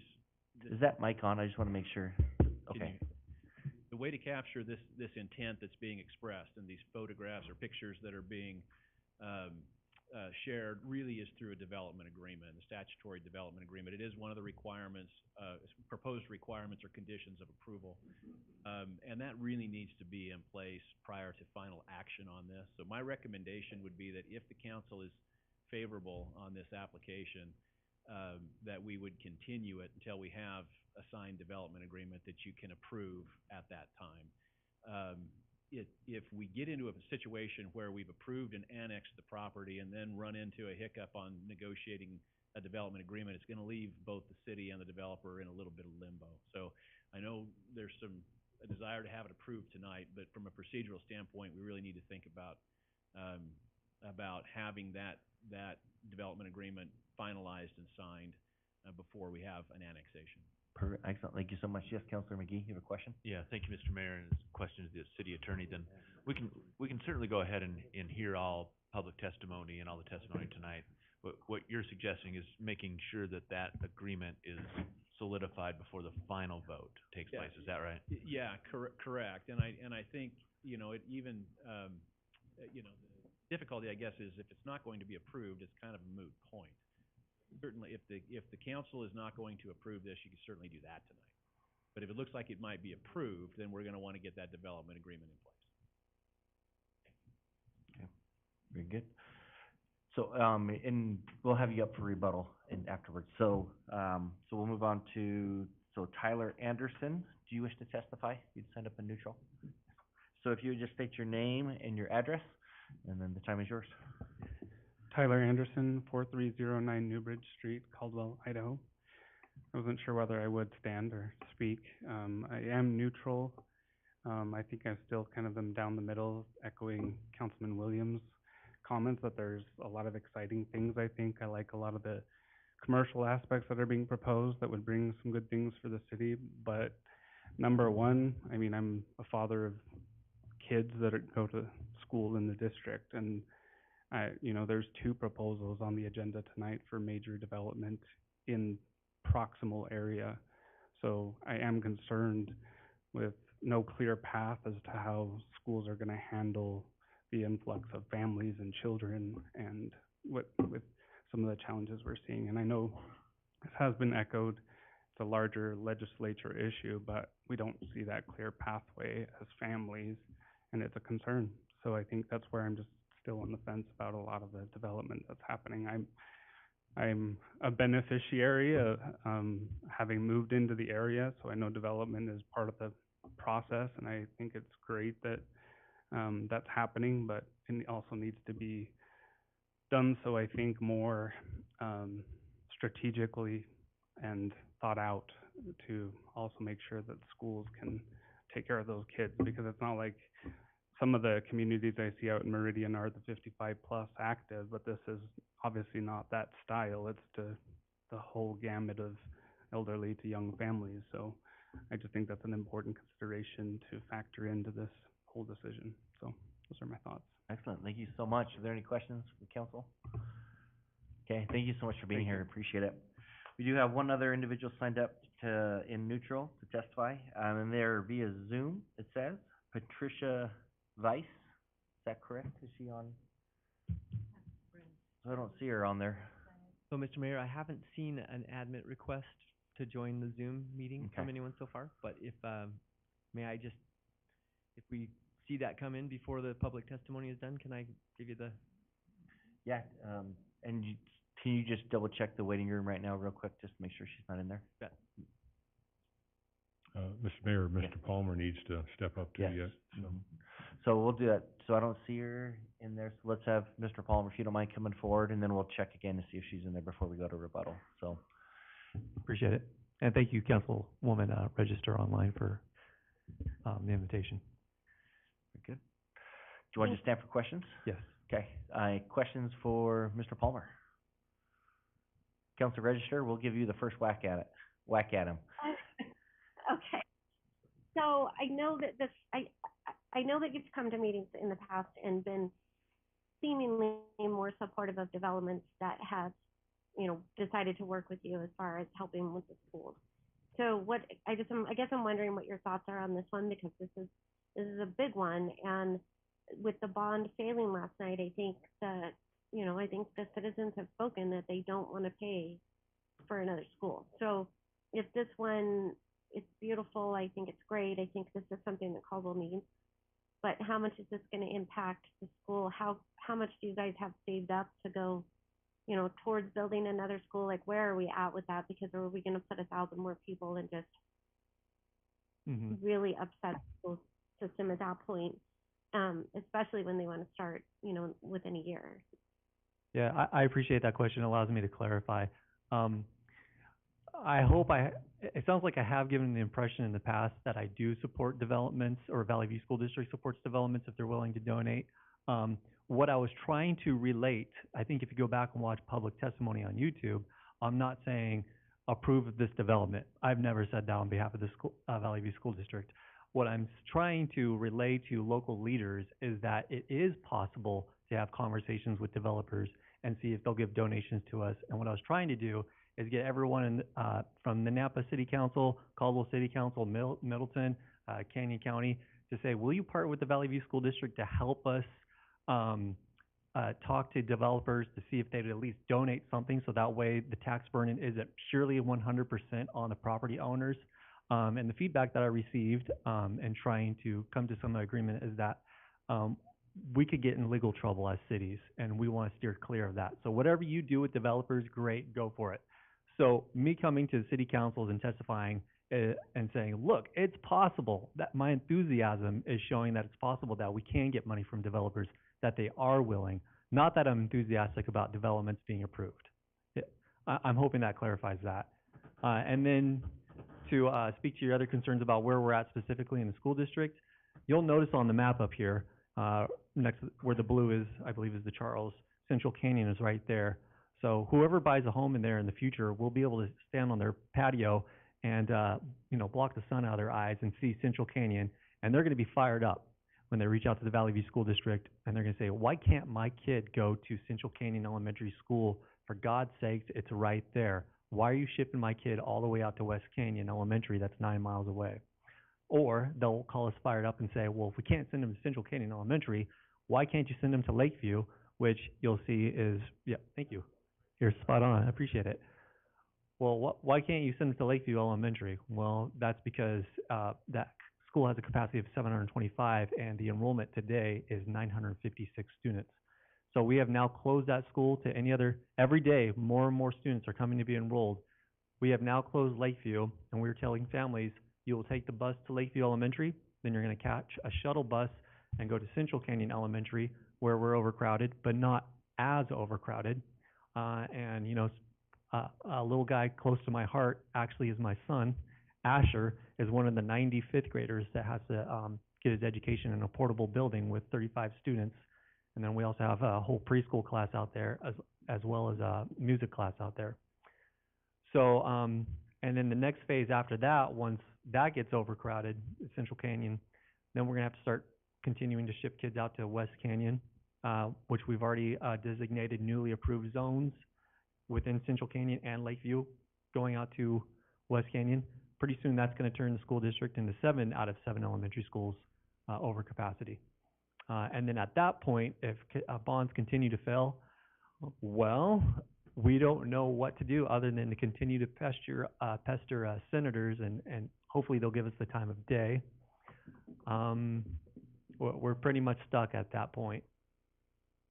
Quick question. Yeah. Wishing that the bond had passed. Sure. Was there a plan for, I think you were looking at 2 new elementary schools. Was one out in this area? Is that Absolutely, one of yeah. the immediate?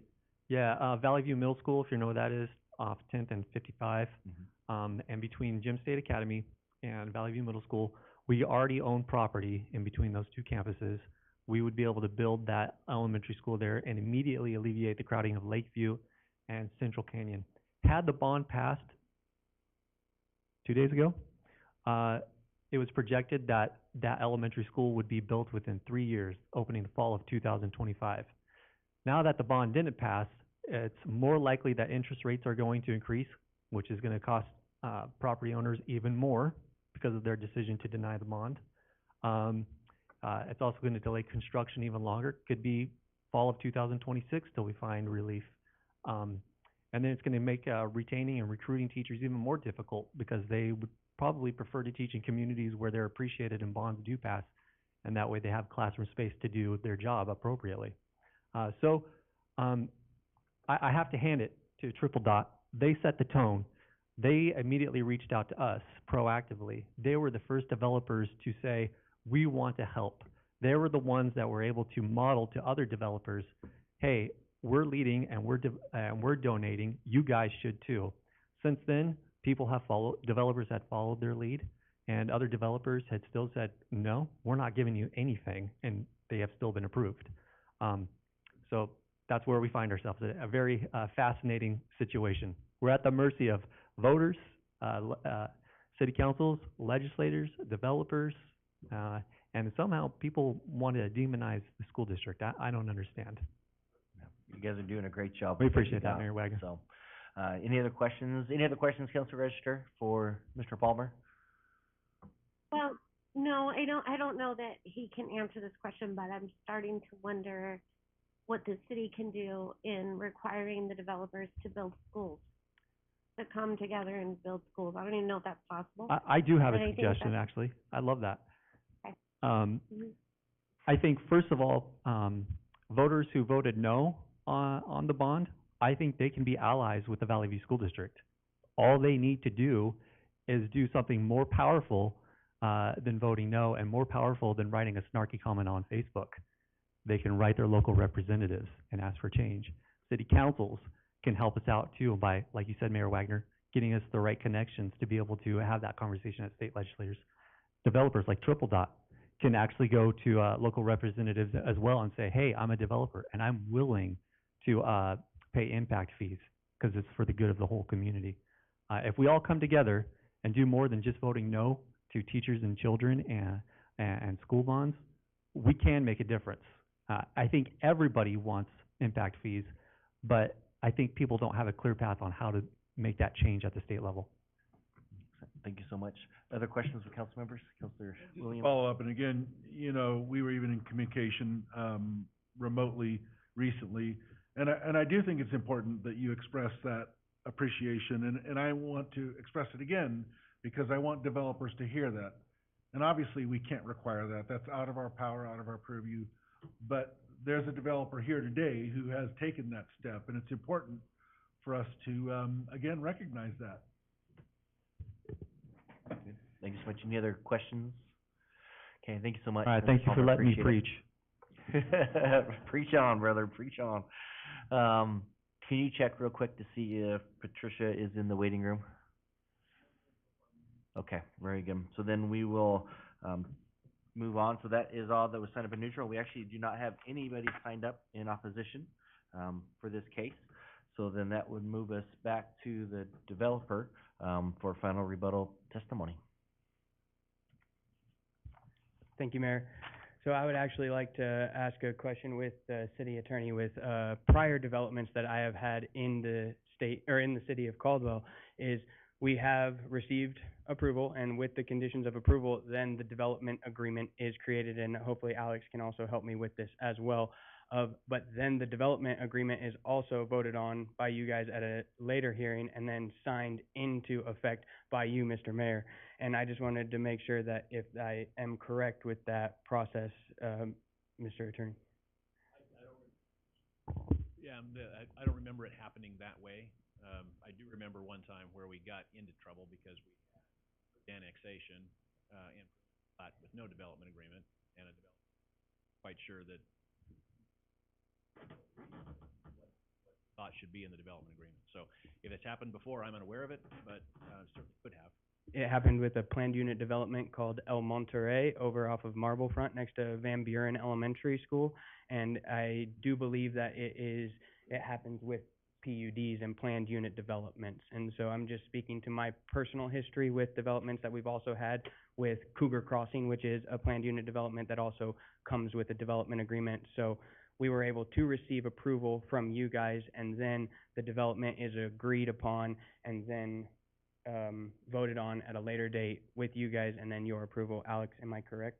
And maybe just, if I could ask a question, and again, depending on which way the council goes, let's say they do go in favor. Yes, sir. Would a condition added to it stating that, say, within 60 days of the signing of the FCOs, that a development agreement must be in place, must be recorded, would that suffice on something of that nature to ensure that it was, and if it didn't happen, then basically it would null and void the approval?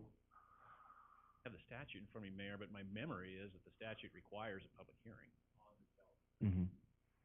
Which is why this process seems unusual. Yeah. Oh, it seems to me that if we're going through the process, and there's no way to development without the development agreement in place, and there's a potential problem if we don't do it all simultaneously, it makes sense, and I will certainly talk with the planning department about how we want to process these in the future. But having the development agreement, negotiated, signed, is an important step prior to, in particular, prior to annexation. Yeah, and going back to my prior life as the planner, senior planner for the city, so I think the difference that our attorney's pointing out is that it's not in, the development agreement is not part of the, notice for hearing. So typically, like on that, we would have it, and it would be, you'd have the, this annexation PUD, this, and development agreement for consideration. So it was part of that approval process, and you would have that as a note in the annexation for the approval, that you're also approving the development agreement. And then obviously conditions can change, so then we would come back with the development agreement with whatever conditions ended up being in it. Yes, sir. And then that was signed later on. But the development agreement, so I think what the attorney is saying is that that was not included as part of the publication, as part of the notice to also approve a development agreement. Is that more or less correct, Mr. Hilty?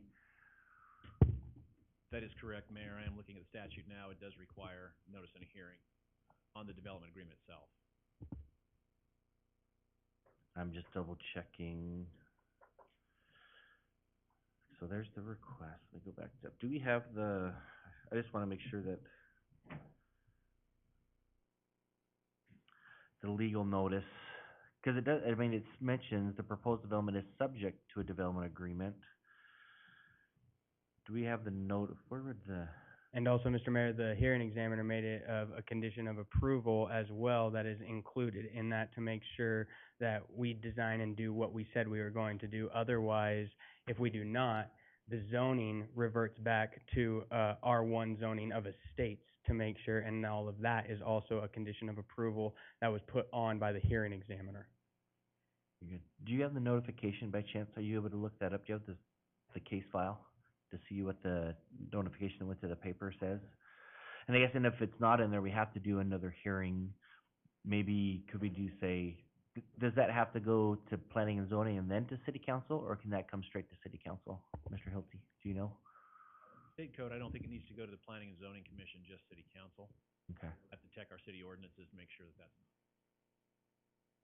Yes.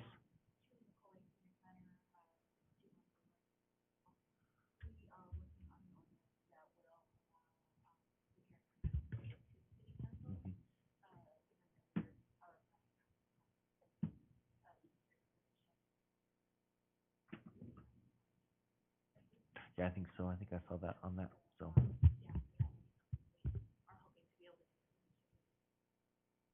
Okay. So maybe I'll just pose this question.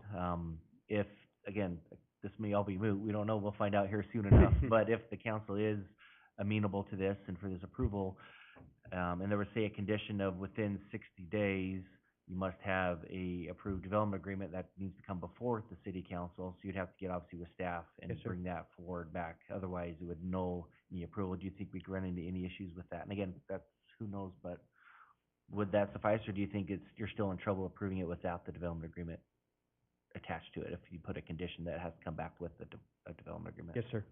Yeah, you're, I guess, imposing at that point a condition that there'll be an agreement, because remember, a development agreement is contract, and it's interpreted by the courts as a contract. There needs to be mutual agreement. Probably get there, right? I mean, it probably will work out. And we're open to that condition and making sure to work with staff and hit that 60 days as well.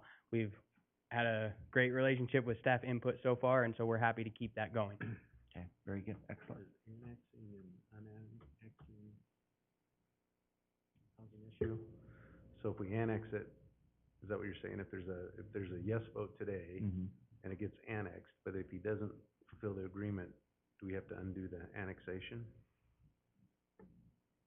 That's a good question. I think that would be the case of any request, like for an annexation, because you have, If we have to not do too that. much, because I mean, typically with annexations, you do have conditions of approval with an annexation, whatever that may be. So if it doesn't comply, then, you can go back and undo it and send it to the state and tell them to take it off the books. Or maybe we just keep it on the books and keep taxing you, but you don't get to build your development. So that could be a win-win there for the city. So, but that's a great question on that. Any other questions for? Just a real quick Yes. one, it means nothing. Are all these homes gonna have Nampa addresses? Have No, you- sir. No? Okay. 'Cause the home on the corner does, but we're gonna be able to keep these Caldwell addresses, you believe? Yes, sir. And we even approached that home on the corner as well to have him join our development. And I met with ITD, and ITD will be taking that home as part of their right-of-way. Gotcha. And so everything you do will be Caldwell? Yes, sir. Awesome. Okay, any other questions? Okay, thank you so much, appreciate it. Thank you. Do we have a motion to close the public hearing or public testimony portion of this hearing? So moved. So we have a motion from Counselor Stock and a second from Counselor Allgood to close the public testimony portion of this hearing. All those in favor say aye. Aye. Aye. Any opposed? That motion passes. So with that, staff is still available for questions, so if you do have any questions regarding sewer, water, streets, anything of that nature, they are available. And then also, to your pleasure, if you want to discuss the merits of it, and if you feel that this could be approved, if you want to move forward with it tonight with a condition of a 60 days or whatever it is, or if you feel more comfortable continuing it, to do those all together. It's really up to the council and what you feel is appropriate. So turn it over to you for your discussion. I would be comfortable if, my guess is based on the developer, it will not take 60 days to reach a development agreement. My opinion would be, our motion would just be that, the annexation does not happen until the development agreement is signed and signed off by the council. It's just pending. And 60 days is that limit, and, you know, I believe it'll probably happen sooner, but does that make sense? Yeah, I think so. So basically saying that motion would be to approve it, but not to record the annexation or to submit it until. Councilor Doty was talking about where you annex it, and yeah. we'll just, and it will remain, in wait until that development agreement is signed. And within 60 days. So if they do it in 30, then great, we'll go and do it at that point, but you Right. just gotta do it within the 60 days. And we'll have to schedule a hearing, as the attorney said. Okay. Good. Other, discussion or comments or questions from any council members? Councilor Register, do you have any comments or questions? I don't, thank you. Okay.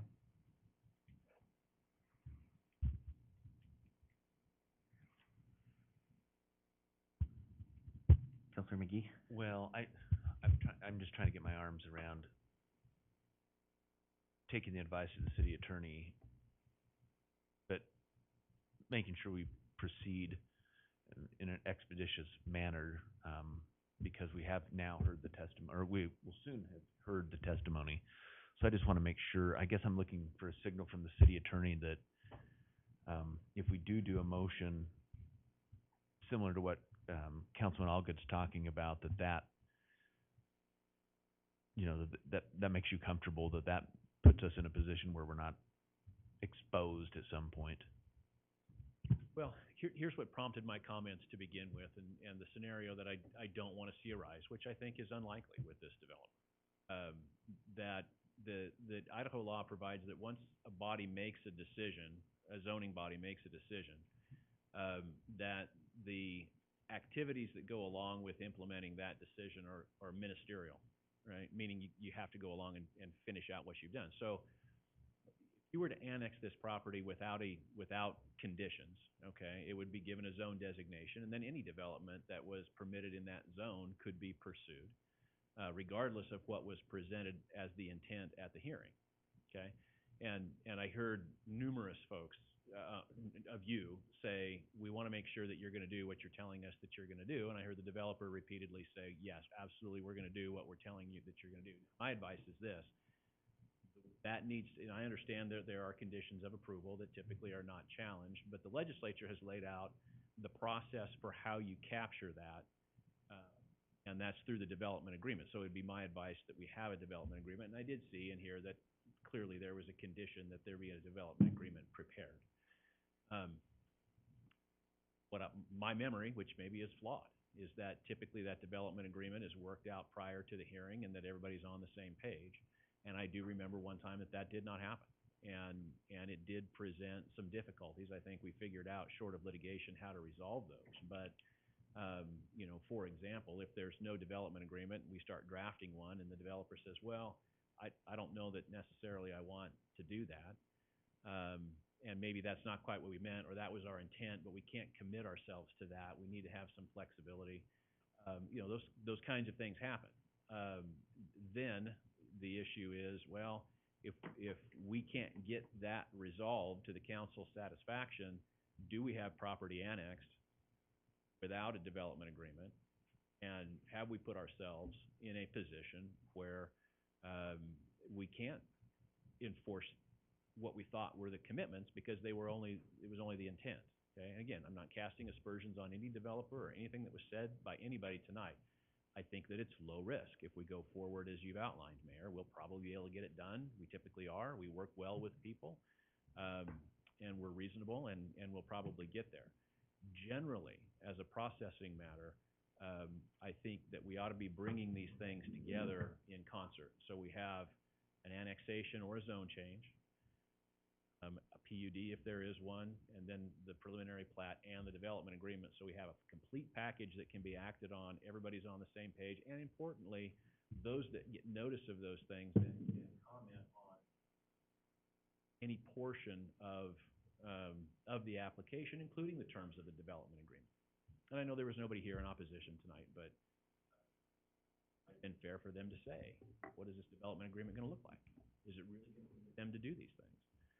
And so that's my thinking in its entirety. That I would urge the city to think of processing these applications in this way. And I'll certainly sit down with planning staff and we'll work this out. And it may not come out exactly like I've articulated it, but that's my concern, and that's what's prompting my comments. Yeah, no, and I think it's, you know, it's a good concern, and we want to make sure we do it right. So again, it's, you know, really up to the decision of the council, but it appears that maybe, correct me if I'm wrong on this, Councilor McGee, of continue, because it appears that it's going in a positive direction. Obviously, there's no vote's been taken, but with that, of continue it too, because, and I know you want that final approval, because then you know that you've got it, it's there, that clock starts for the, you know, the order of decision being signed. But obviously, you still can't do anything until that development agreement is here and approved. So perhaps to continue it to that first meeting in October, because I don't think we could get it here by September 15th, because we're gonna have to notice it in the paper, I imagine. Now, public testimony is closed for this. With the development agreement, is that quasi judicial where we would have public testimony on the development agreement, or would that just be kind of rolled into I think we need to take a look at this, and we'll need some time to put together a draft, and so I would recommend 30 days, and then that'll give us time to notice it if we need to. So just to follow up, pardon me, Mr. Mayor. No, you're good. Are we gonna have to redo all of this again, is my concern, or can we just continue to move forward if we decide to continue this? Certainly won't, yeah, you can, my recommendation would be leave public testimony portion open, recognizing that there might be comments on the development agreement only. We're not gonna replow the background. Yeah, so we've closed public testimony for this case. So, but with the development agreement, obviously it'd be a new one, so there could be testimony in regards to that. specifically just on the development agreement, nothing in regards to what we discussed tonight. Mr. Mayor, Councilman Allgood. I make a motion that this, case be continued to a date certain of October sixth, in this room at 6 p.m. Second. Yeah, so we have a motion from Councilor Allgood and a second from Councilor McGee to continue this case to date certain of October sixth, Thursday, October sixth, at 6 p.m. And with that, obviously, we'd need to get staff to get onto that development agreement and to get that moving forward and have that here that same evening as well. It is drafted. It's just, Okay. would you like me to speak on what staff has done in the past with all developments? And So the I plans think for changes? actually, we're probably good on that from what we've got from the attorney, so with the especially with the motion on the floor. So, so we have a motion and a second. All those in favor of that motion indicate saying aye. Aye. And any opposed? Okay, so that motion passes, so that'll be continued. Again, the public hearing portion, or public testimony portion of this hearing is closed.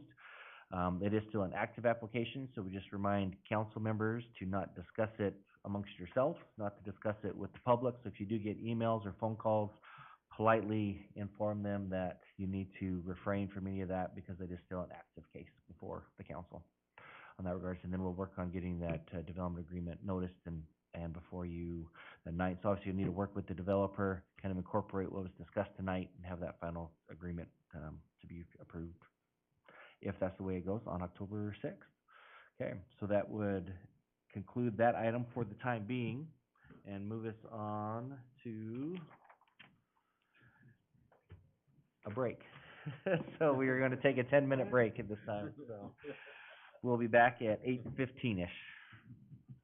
Thank you for the reminder.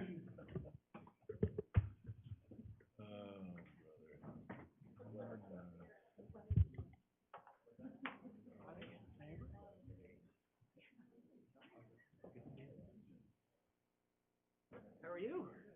Good to see you.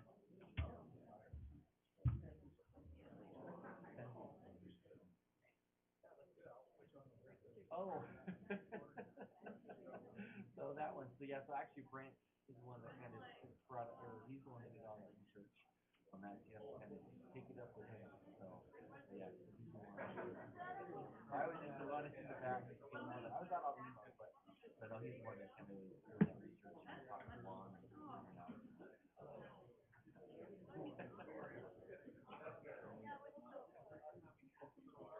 Yeah, Gerald. I was telling Chris.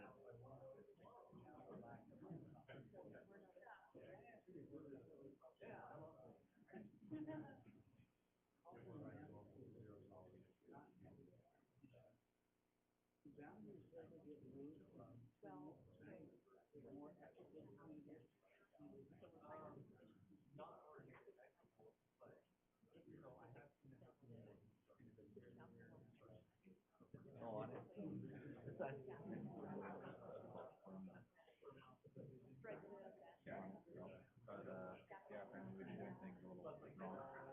Well, and it's just, I mean, it's just very, just like how we, I think the thing that Mark kind of pointed out is that it was, and I don't think it was in the notice on that. And I get it, because yeah, it does usually need to come back because conditions usually change and stuff like that. So I think it's just making sure like in the notice, with the development agreement for approval, and then, in their condition, usually the annexation, with the development. And that usually does come back with conditions. So I think that was his concern. I know that they'd like to have it done tonight, but they can't talk to anybody about it. You can't have me calling them back to them or talk them out of it.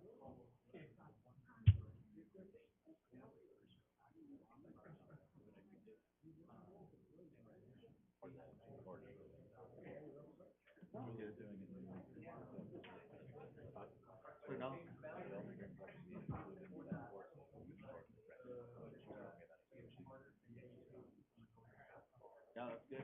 Yeah, she's pretty amazing. Julie McCoy. I know, right? Pretty awesome. Good. We're working on it. You guys are doing a good job. That's good. Like, absolutely.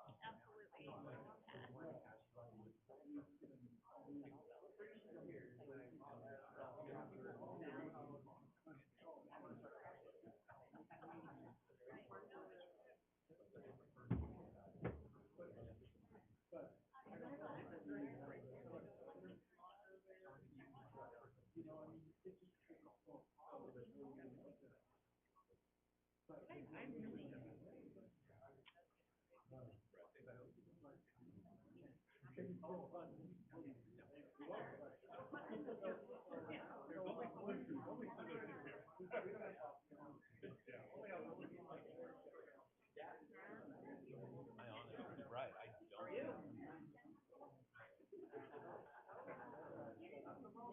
And that's, yeah, that's something that we've seen, really like. I'll get it back.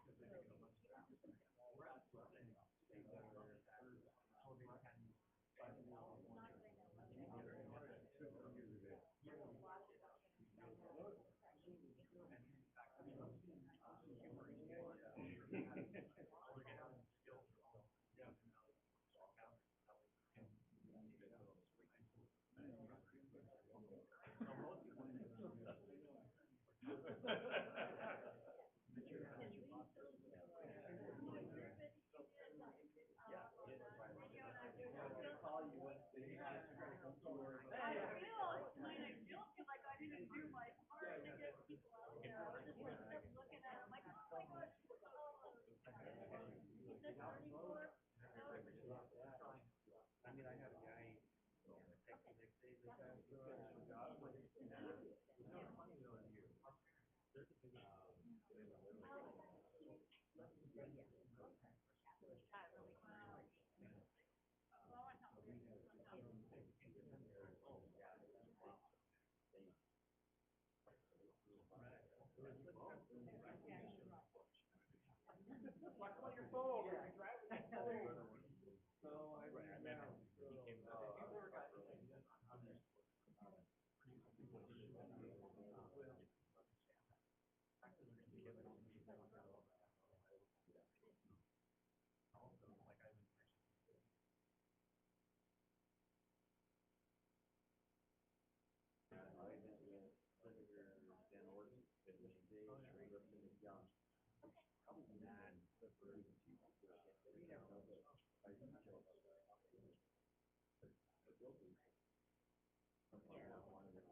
Yeah, that's right.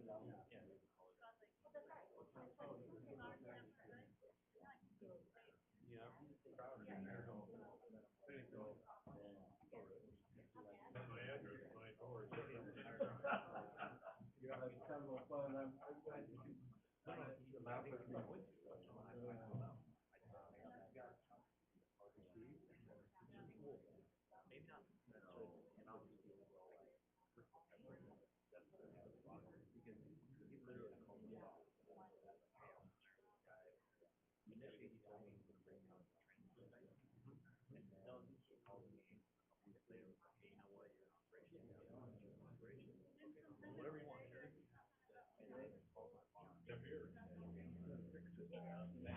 I'm gonna write him a letter in January. I'm gonna draft it now.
I'm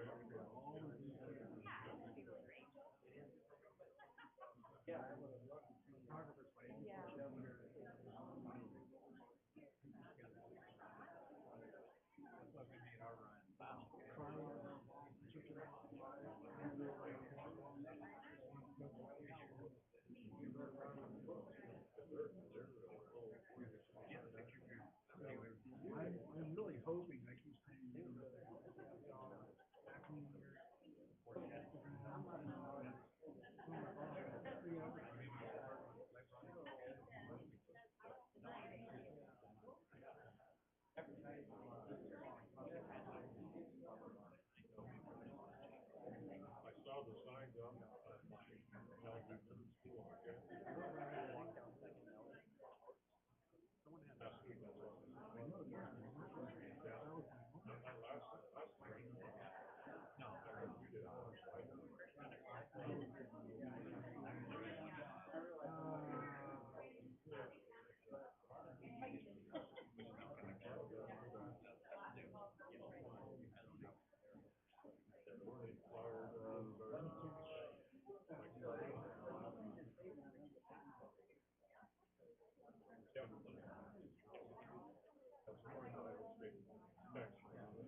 Jeremy, ready to go? We're ready. Let's get this party started. That's like the one on. You ready? No, it hasn't. Are you ready? That's the question. Is your bladder empty?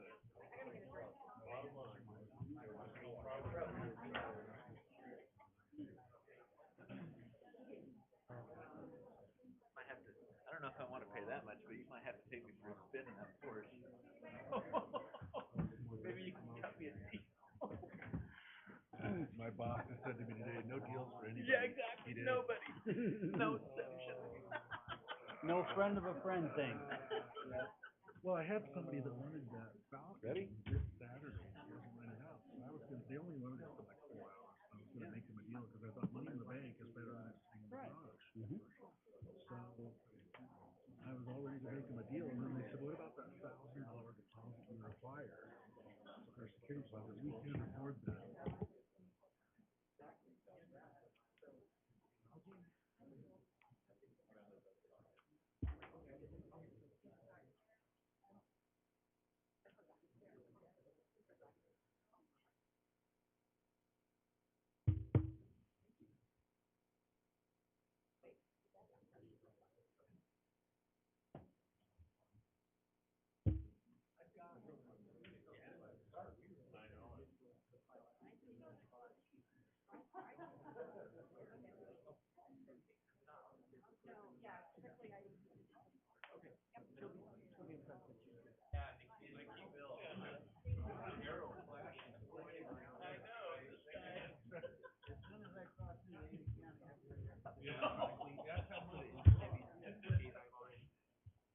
You put it into Debbie's J Drive? Under city council. Perfect. So it's in there like trying to, I was, yes, I was. When you're in there. It was. Cause we didn't have any. No.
Okay, are we back on? We're good? Oh, we never turned it off, okay. Good to know, you let us know that before next time, rather than after.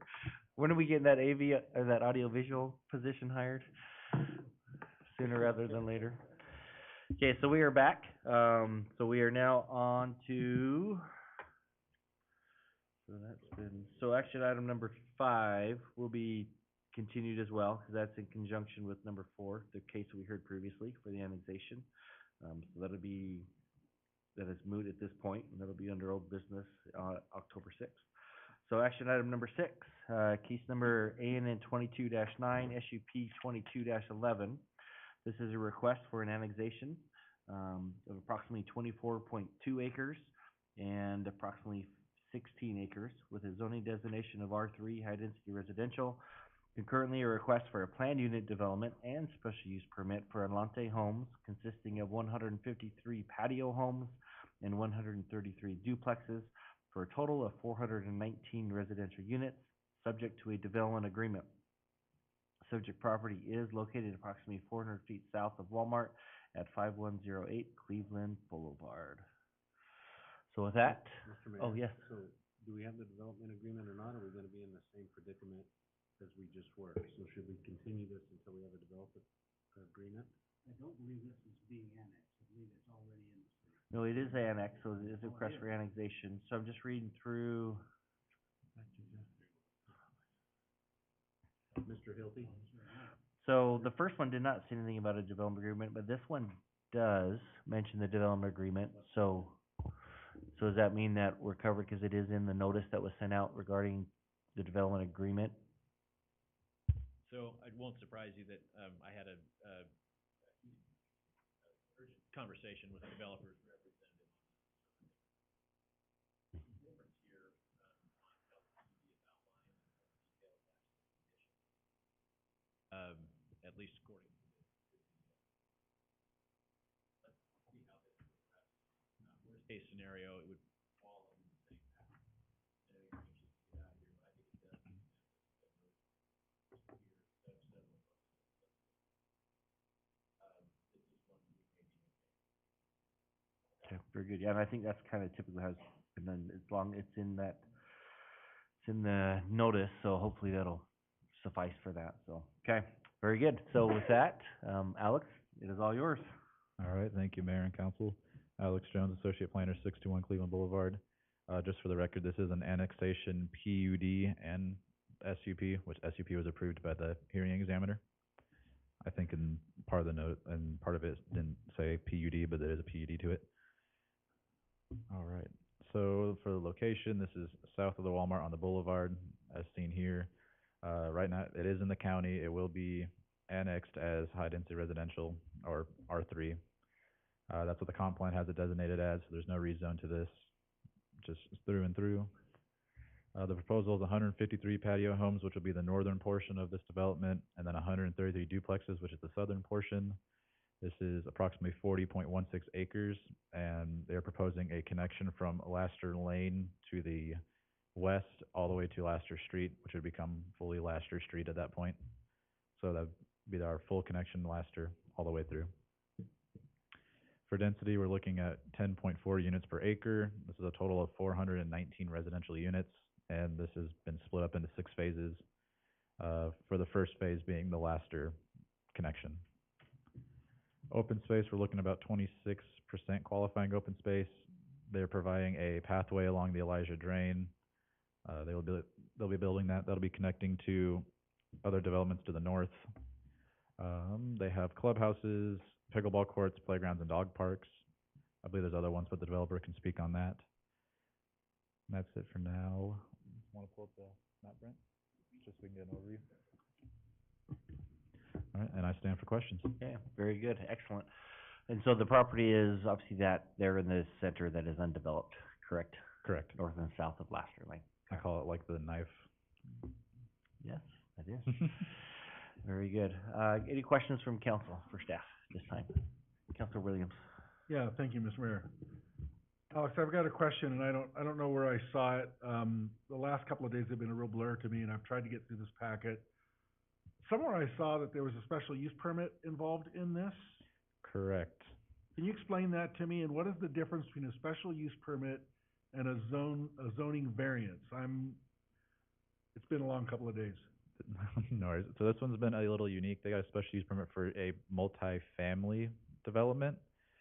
It didn't really fit our code's definition as multifamily very securely. With how it is multifamily is 7 or more dwelling units in one building, so like an apartment complex.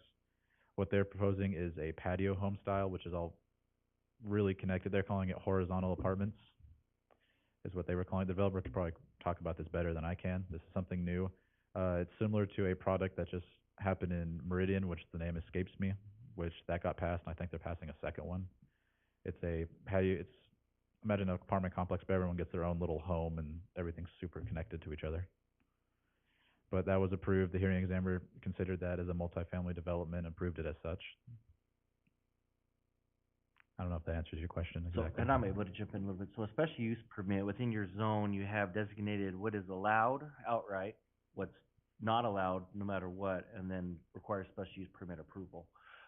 So within the R3 zone, multifamily requires, it's not outright allowed, it's not outright denied, requires approval through a special use permit process.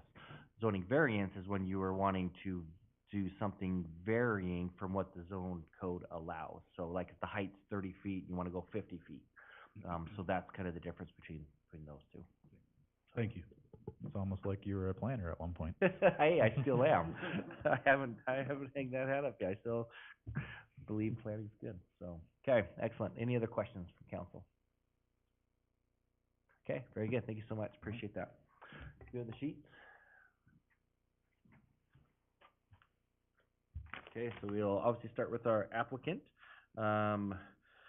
David, or are you gonna take we could go, we don't have to go in this order. Bonnie, if you're, yes, okay. So Bonnie Layton, so if you'll please state your name and address for the record, and then the time is yours.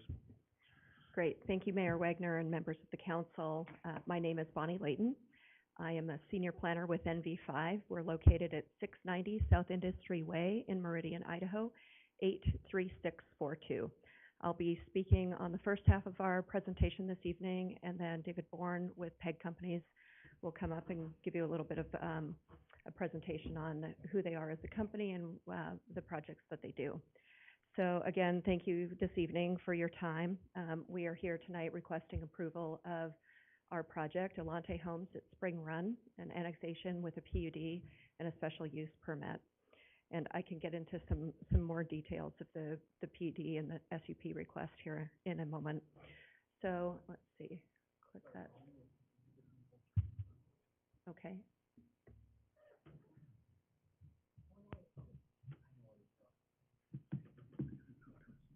Got it? Great. All right. So first off, just to give you an idea of the location. So as Alex mentioned, so we're south of the Walmart. We're just east of Cleveland Caldwell Boulevard west of Caldwell Boulevard, east of Lake Street. And what you see here on this image is the outline of our parcel and where Laster Lane will connect through with the dashed line. Laster is designated as the collector in the street master plan, and so we plan to connect that through. In this area, we have the Elijah Drain that's on our eastern boundary, and we're in less than a 5-mile radius. We are within a 5-mile radius, there's the North Park Business Ranch downtown.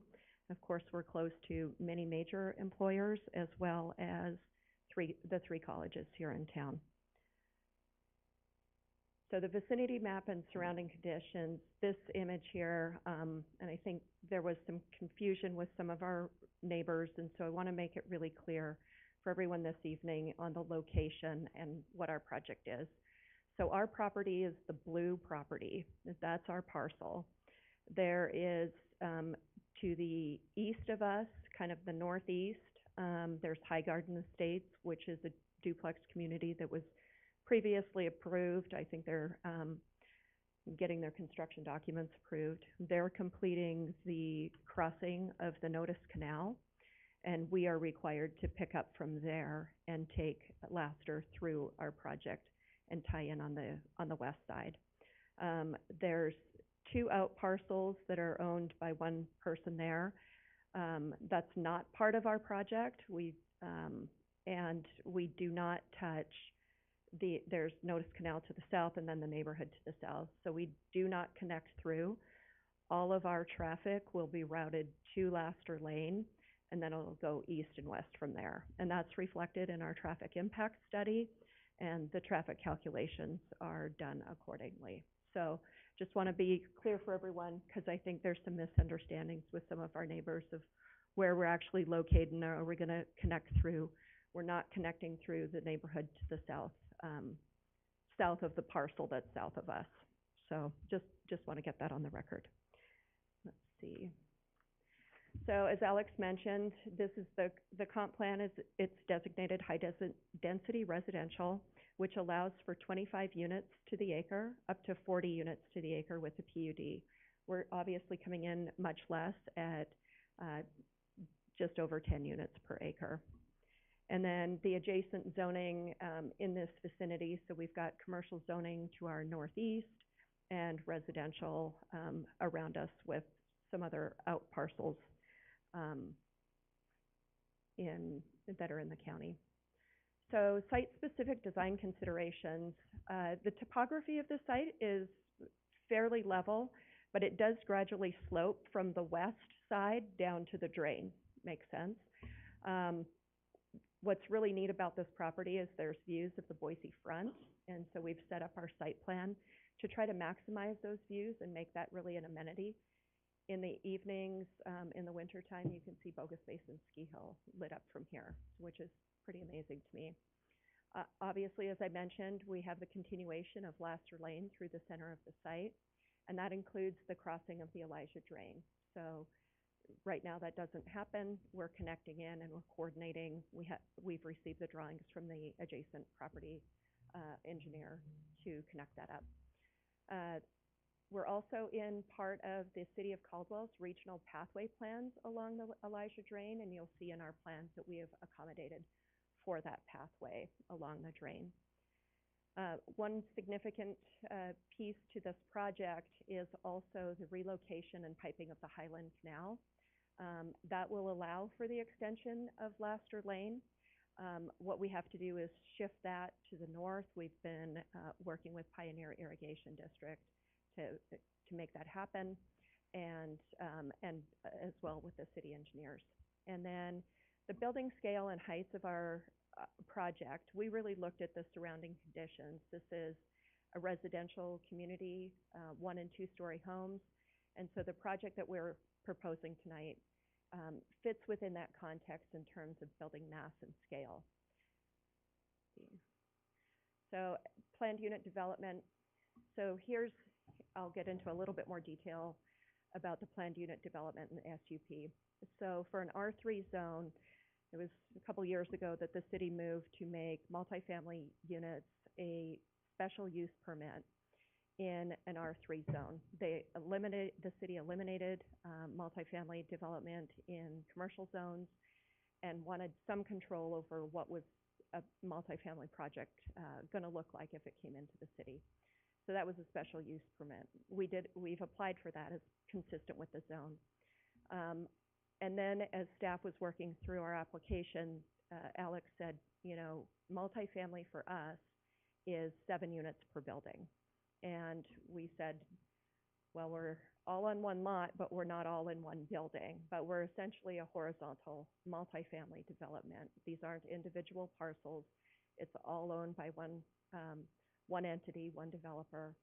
And so he said, well, then probably because of that very narrow definition, we need you to apply for a planned unit development. In order to do that, in order to qualify, there are 5 different qualifiers for that. And so we went through the list, and it's reflected in the staff report that we meet 3 of those 5 qualifying qualifiers to be able to even apply for a planned unit development. And then, so in general, our project details, so we're just over 40 acres, 40.26 acres, 419 dwelling units. Our density is 10.41, as I mentioned. In this zoning designation, we are allowed to go up to 25 units per acre or 40 with a PUD. So we're well below that. Our home sizes range from, we've got 1 bedrooms that are about 840 square feet, all the way up to 3 bedrooms that are about 2,000 square feet.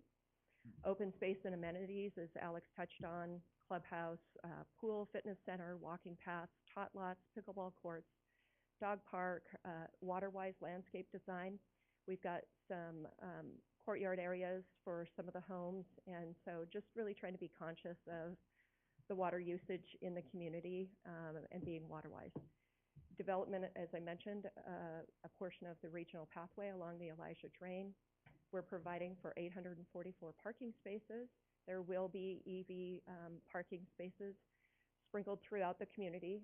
That's part of the requirement of the PUD, and so those will be designated on our construction plans, some by the clubhouse and some by the park on the park on the south side. So let's see. Proximity to commercial and retail services along with regional transit. So we're less than a mile from the boulevard. We've got Lake Street right there, the regional pathway, which will eventually connect up. There's retail and services right out on Cleveland Boulevard, which is great for our residents. And then also Valley Regional Transit has a station that's at Laster in Cleveland. So I have talked to them in the past about, you know, the potential for a future bus loop that would go from that depot and maybe connect. There's a couple different ways. So there's a lot of opportunity for public transit close by with a population center like this in this location. And then also, I want to give credit to my client, PEG Companies, for their commitment to partner with the Valley View School District to help set possible impacts. I know I've worked with Mr. Palmer on a couple of different projects now, and we've had several conversations, even one today. So it is important. I personally vote for every bond that comes up in school elections, and I think it is important. So hats off to my client for also seeing the value in trying to be part of the solution. Project details, as I mentioned, the Laster Lane extension and the Highline Canal relocation. This is not a small undertaking. We've had several meetings and have submitted permits to the Pioneer Irrigation District to have that activity start as soon as we can, as soon as the water's out of the canal. And that would require piping it. Right now, the canal pops up halfway in the center of the site. So it's a fairly complex design, and we've been working closely both with the city staff as well as Pioneer Irrigation District on that. I mentioned the Elijah Drain crossing and amenities that are indicated on our site plan here, regional pathway, clubhouse, showing the location. Micro pathways that are connected throughout the site and also that connect to the regional pathway. So we've got connections to common open spaces, to the regional pathway, and then throughout the site. Let's see. Another thing that I'd like to mention on this is just our development of Laster Lane or Laster Street. And with the piping of the canal, we'll end up with a pretty significant landscape buffer on the north side of the road. What we are proposing is a meandering sidewalk. We believe that that really provides for pedestrian safety and comfort. This will be a really nice amenity not only for our residents, but also for the residents in the area, walking and then connecting up to the regional pathway. All of the homes front onto Laster, but they do not take access off of Laster. And we did that to really try to create a sense of place, a sense of arrival when you're coming down Laster, that you're arriving to a community that makes people slow down and really gives that nice street presence. So really adding a quality to this section of the road. Let's see. These are just some black and whites of the landscape plans that we've submitted. We've submitted very detailed landscape plans. We're working with South Beck and Baird, who's a local leading landscape architecture firm, to develop these plans. Preliminary phasing plan. So as I mentioned Laster, that's our phase 1. It's a pretty significant undertaking. That's a 70-foot right-of-way that we'll be constructing, along with bringing water and sewer through the site. So it'll include the crossing of the Elijah Drain. That's all part of our phase 1 that we'll be kicking off. As I mentioned, there's some pretty significant design criteria. There's a tapering on the west side of Laster at 60 feet, and we've got to transition to a 70-foot right-of-way. Again, we've worked with staff very closely, and we really appreciate their help. But again, just making that go through our site, which will be a benefit not only for our development, but for the community as a whole. Let me scoot back to that one. So as I mentioned, the standard right-of-way section for Laster is shown in that top, in the middle drawing there, so that top cross section. We have on the left side of that, so the north side of our road, we have the right-of-way, then we have a 30-foot easement for the irrigation district, and then we have our required landscape buffer. That's the only request that we asked in the modification for the planned unit development, is to allow us to reduce that landscape buffer by 10 feet, just because effectively, we're going to pipe that canal. It's going to look like a landscape buffer, feel like a landscape buffer, function like one. So we thought if we could get a little bit of relief on that 5-foot reduction of the landscape buffer that's required there, we would appreciate that. Let me see. And so community details, I'll just quickly go through this. So we are proposing to do a build for rent community. As Alex mentioned, this is something that's new to our market, but is something that is very highly desirable. And there's a couple projects in Meridian that are already under construction. One of the things that we are proposing are detached patio home units, attached duet patio home units, alley-loaded duet units. They're all 1- and 2-story. Some of the units have enclosed private patios. We're proposing covered parking, attached parking, and detached garages. And so I could get into that in a little bit more detail. As I mentioned, we range in size from 1 to 3 bedrooms, 800 square feet to 2,000 square feet. Single and 2-story plans. We've developed a full architectural set of everything we intend to build in the project. We have 4 elevation packages per plan and 3 color schemes. So we're really dialed in on how we plan to execute this. I'll quickly flip through these floor plans, but they are part of your package and part of the record. So we have 7 different floor plans. 3 of those are single story. We have 1 to 3 bedroom units, 2 and 3 bedroom units that are 2-story as well. Let's see. Quickly clicking through these.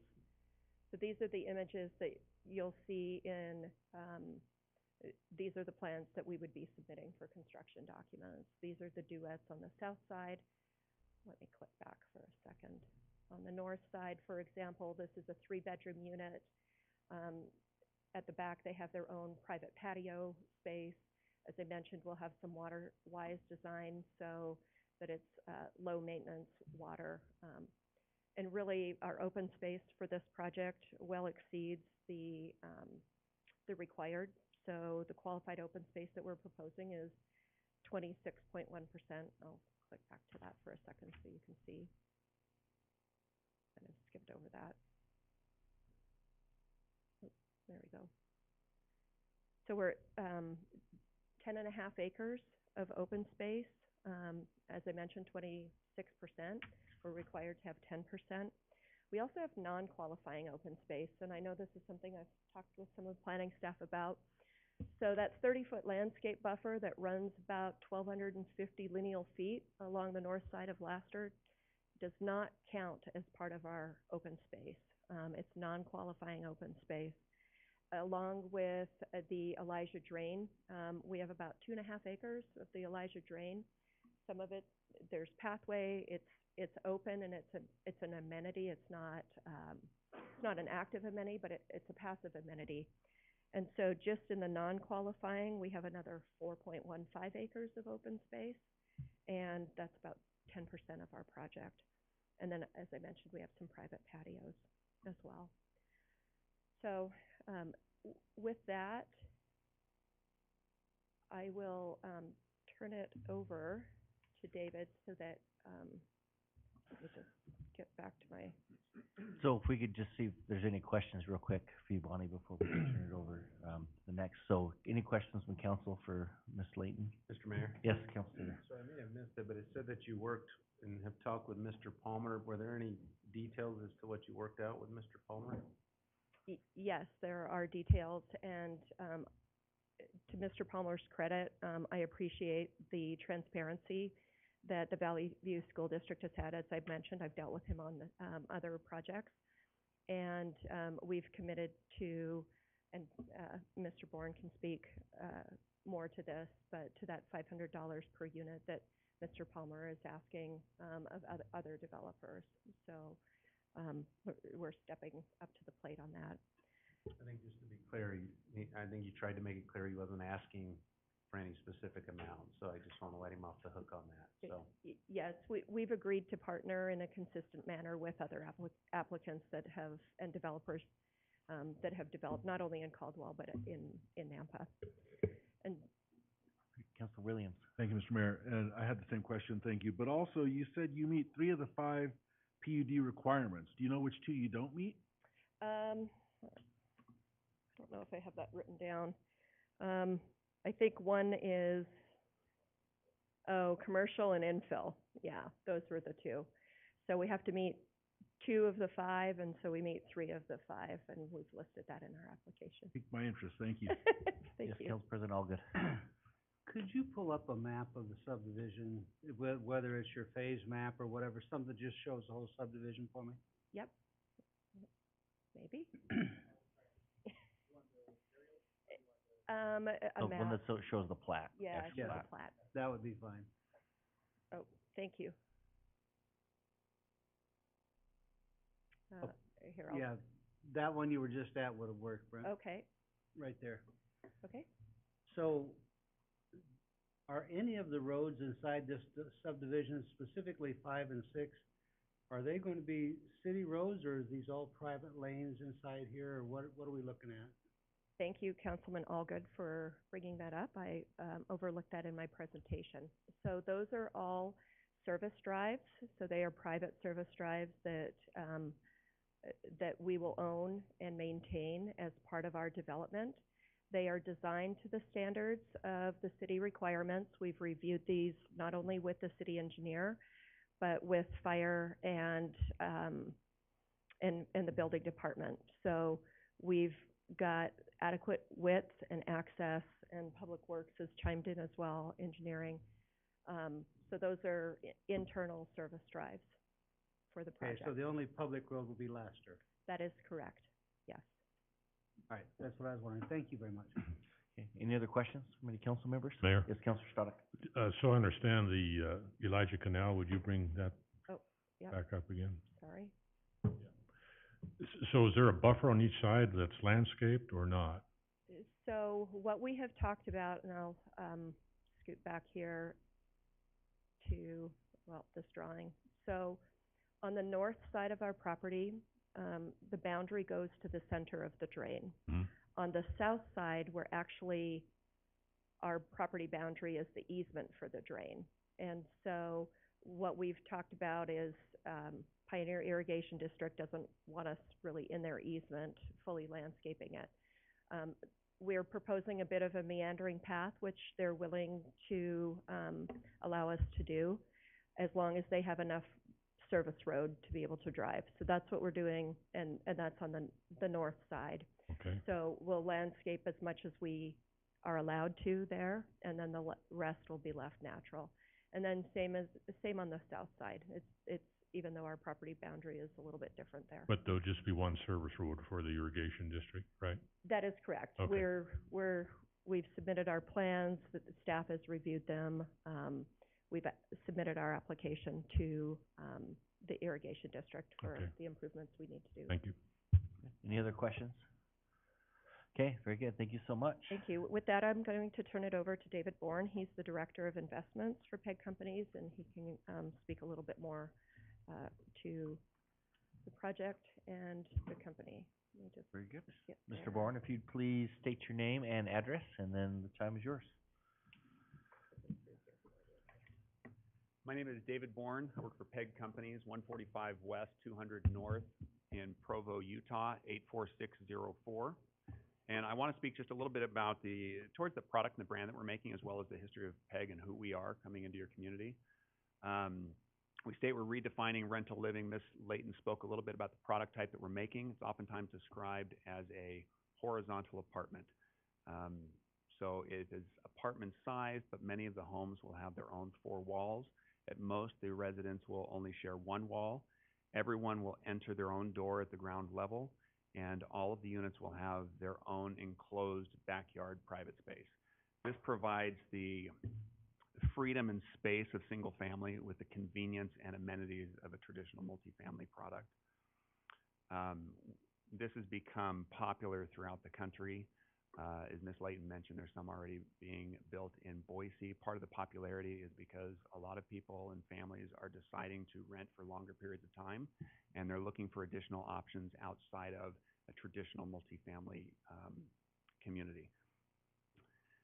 We're building these communities primarily in the Mountain West, being based in Utah.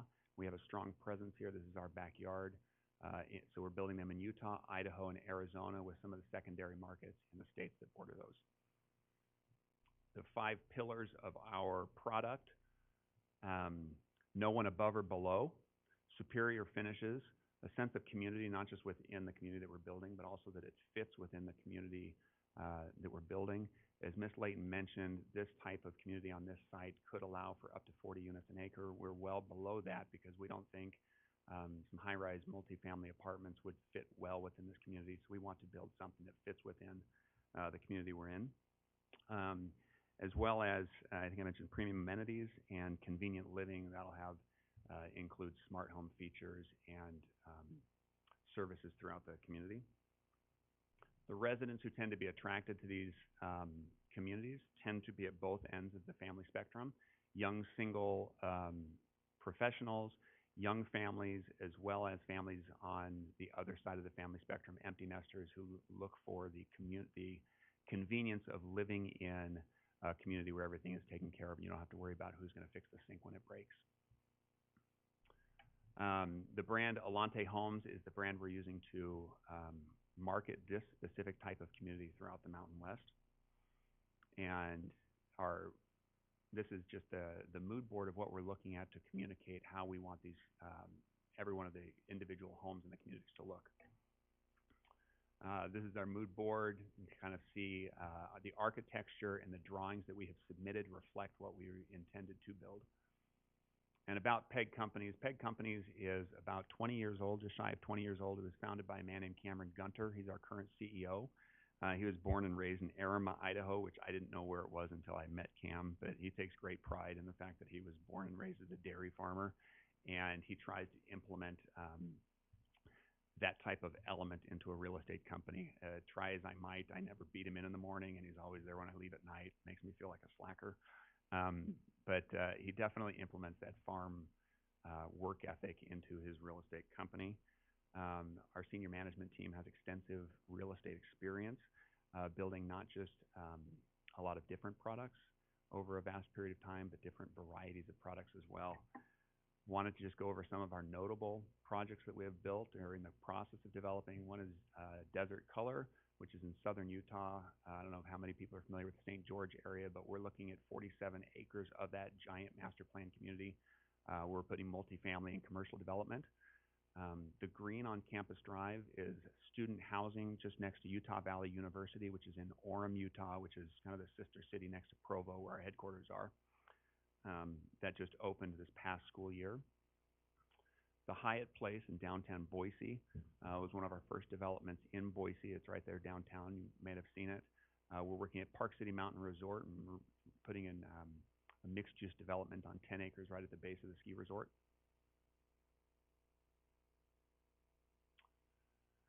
The Ad Veneer is a boutique hotel in St. George, as well as the shops at Green Gate, which is multi-use, where we preserved some 19th and 20th century historic buildings that are right there in the heart of downtown St. George. I also put this in, and then the Residence Inn replacements. This is a unique product. Well, this one, we're replacing Residence Inns across the U.S., and the extended stay hotel conversions this is an example of us having the ability to address unique types of products. We're taking existing hotels and converting them back to multifamily, where the markets in those areas reflect that that's the better use of that space. Some awards and recognition, just to say some people have said we've done a pretty good job at some things. And then the vertical integration of PEG, I think this is important just to point out that we have a variety of different services that we offer as a real estate company, both in the development, construction, and management of the types of communities that we build. It's important to reflect that why it's important on this community. We're going to be not just building, buying, and flipping it, but we have an active property management group that is going to be managing this property. This is a premium rental product. It's in our best interest. In order for us to charge market rents here, it's going to need to look like a premium rental product, and we're going to be the ones personally responsible to make sure that it looks that way, not just when we build it and when the first residents move in, but that it looks there every year after year after year to make sure it looks like the kind of community that we want to live in. And with that, I think that might be all I've got. I'm happy to answer any questions you might have. I think somebody had a question about the Valley View donation. We reached out to the school district to see how we could help. We came to an agreement at $500 per home, which comes out to in excess of $200,000 for this community that we're making a donation to the school. So that's per door. I know the previous one was per building. That's door. Per door. Yeah. So it's significantly So if it higher. ends up being 421, if it ends up being 417, we'll adjust that accordingly. And it was around just over, would you say 200? North of $200,000, I think $200,000. 200,180 or 210,000. Okay, very good. I think Councilor Stoddard, looked like you were Thank wanting a you. question. Just what pricing tier are you gonna be in? Over So- 1,000, 1,500, 2,000? Yeah, we'll start the smaller units right now. I mean, we will price them based on where the market is when they open. Right now, we're targeting between 1,600 and 2,500 depending on the size of the units. Okay, thank you. Other questions? Councilor Allgood? So will there be any of these properties for sale, or are they 100% rent? No, they'll be 100% for rent. And we'll manage the entire community. Other questions? Okay, very good. Thank you so much. All right, thank you very Okay, much. next on our list is Tyler Phelps. If you'll state your name and address for the record, and then the time is yours. Yes, thank you. Tyler Phelps, I'm with Peg Companies. Address is 145 West, 200 North, Provo, Utah. and I really just wanted to take the time to talk about to kind of consolidate all what we see as the benefits of this project for the community. As Bonnie and David have done a really great job of doing is, sorry, excuse me, a little bit of laryngitis here. Explaining how much effort has gone into making this a beautiful community to complement the greater community of Caldwell. Beyond that, we come in with great infrastructure improvements, Laster Street that will connect the residential neighborhood and community around us to the primary commercial corridor of Caldwell Boulevard, including the Elijah Drain crossing. And then I believe the regional trail that we're adding along the Elijah Drain will be a nice amenity, not only for our residents, but for the entire community, as it will be a public community or a public amenity. We're providing an alternative alternative to alternative to the rental options in the community, which are relatively a low density compared to a traditional apartment unit. And as was mentioned, we are coming in with a sizable donation to the school district to help mitigate those impacts of growth. Maybe we can help with maybe 4 portable units instead of 2. But I think it does go to help, and we're proactive in reaching out and to the Valuable View School District. Also like to spend just a moment to hopefully belay some of the concerns that were brought up from the community at our last hearing, and other individuals have reached out. Again, this is not a high or even mid-rise apartments. We're at 10.4 units versus what was contemplated in the comp plan as 25 units in the R3 zoning designation. We will not have a residence or construction teams access through any of the existing residential neighborhoods. All access to this community for construction or for our future residents will be through Laster Lane. And lastly, our Laster Street improvements will be the first thing that we put in, indicating our commitment to to the community and front loading those amenities and improvements to the community of Caldwell before our first house is broken ground on our first house. And those are my comments that I had prepared. I appreciate everyone here tonight and for the planning and zoning staff that has helped and guide us throughout the process and create a proposal that we think will add value to the community. Thank you so much. Hold on one second. I know I saw at least one movement over here. I think Councilor Williams has a question. Thank you, Mr. Mayor. I just heard you make a very generous suggestion of 4 portable units. That was for just to piggyback Valley off View of School District in council addition member. to, and no, I'm serious. I want to appreciate that gesture, and I can't wait for Mr. Palmer to get up and comment on that as well. But it's noteworthy, and I think 4 portable units would go a long way in helping some of the problem, and so I just wanted to comment on that. Thank you. Absolutely. Questions, comments from or questions, I guess, from other council members? No? Okay, thank you so much. Thank you. Okay. Next on the list is Joe Lords.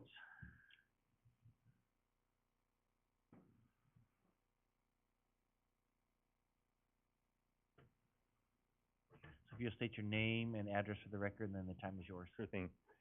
Joe Lords, 426 East Claymont Court, Meridian, Idaho. Mr. Mayor and council, I'm grateful to be here tonight and be a part of this. As you can see and has been demonstrated, we got 2 awesome companies that are heading this project up. That is PEG Companies and Alante Homes together. They're very community-minded, family-minded, definitely a company that gives back. And a statement of that is just exactly the donations to the school district. I appreciate their commitment to families. My daughter was actually a recipient of a scholarship that they provided this year to help the continued education of the team, of the family members of the companies that they are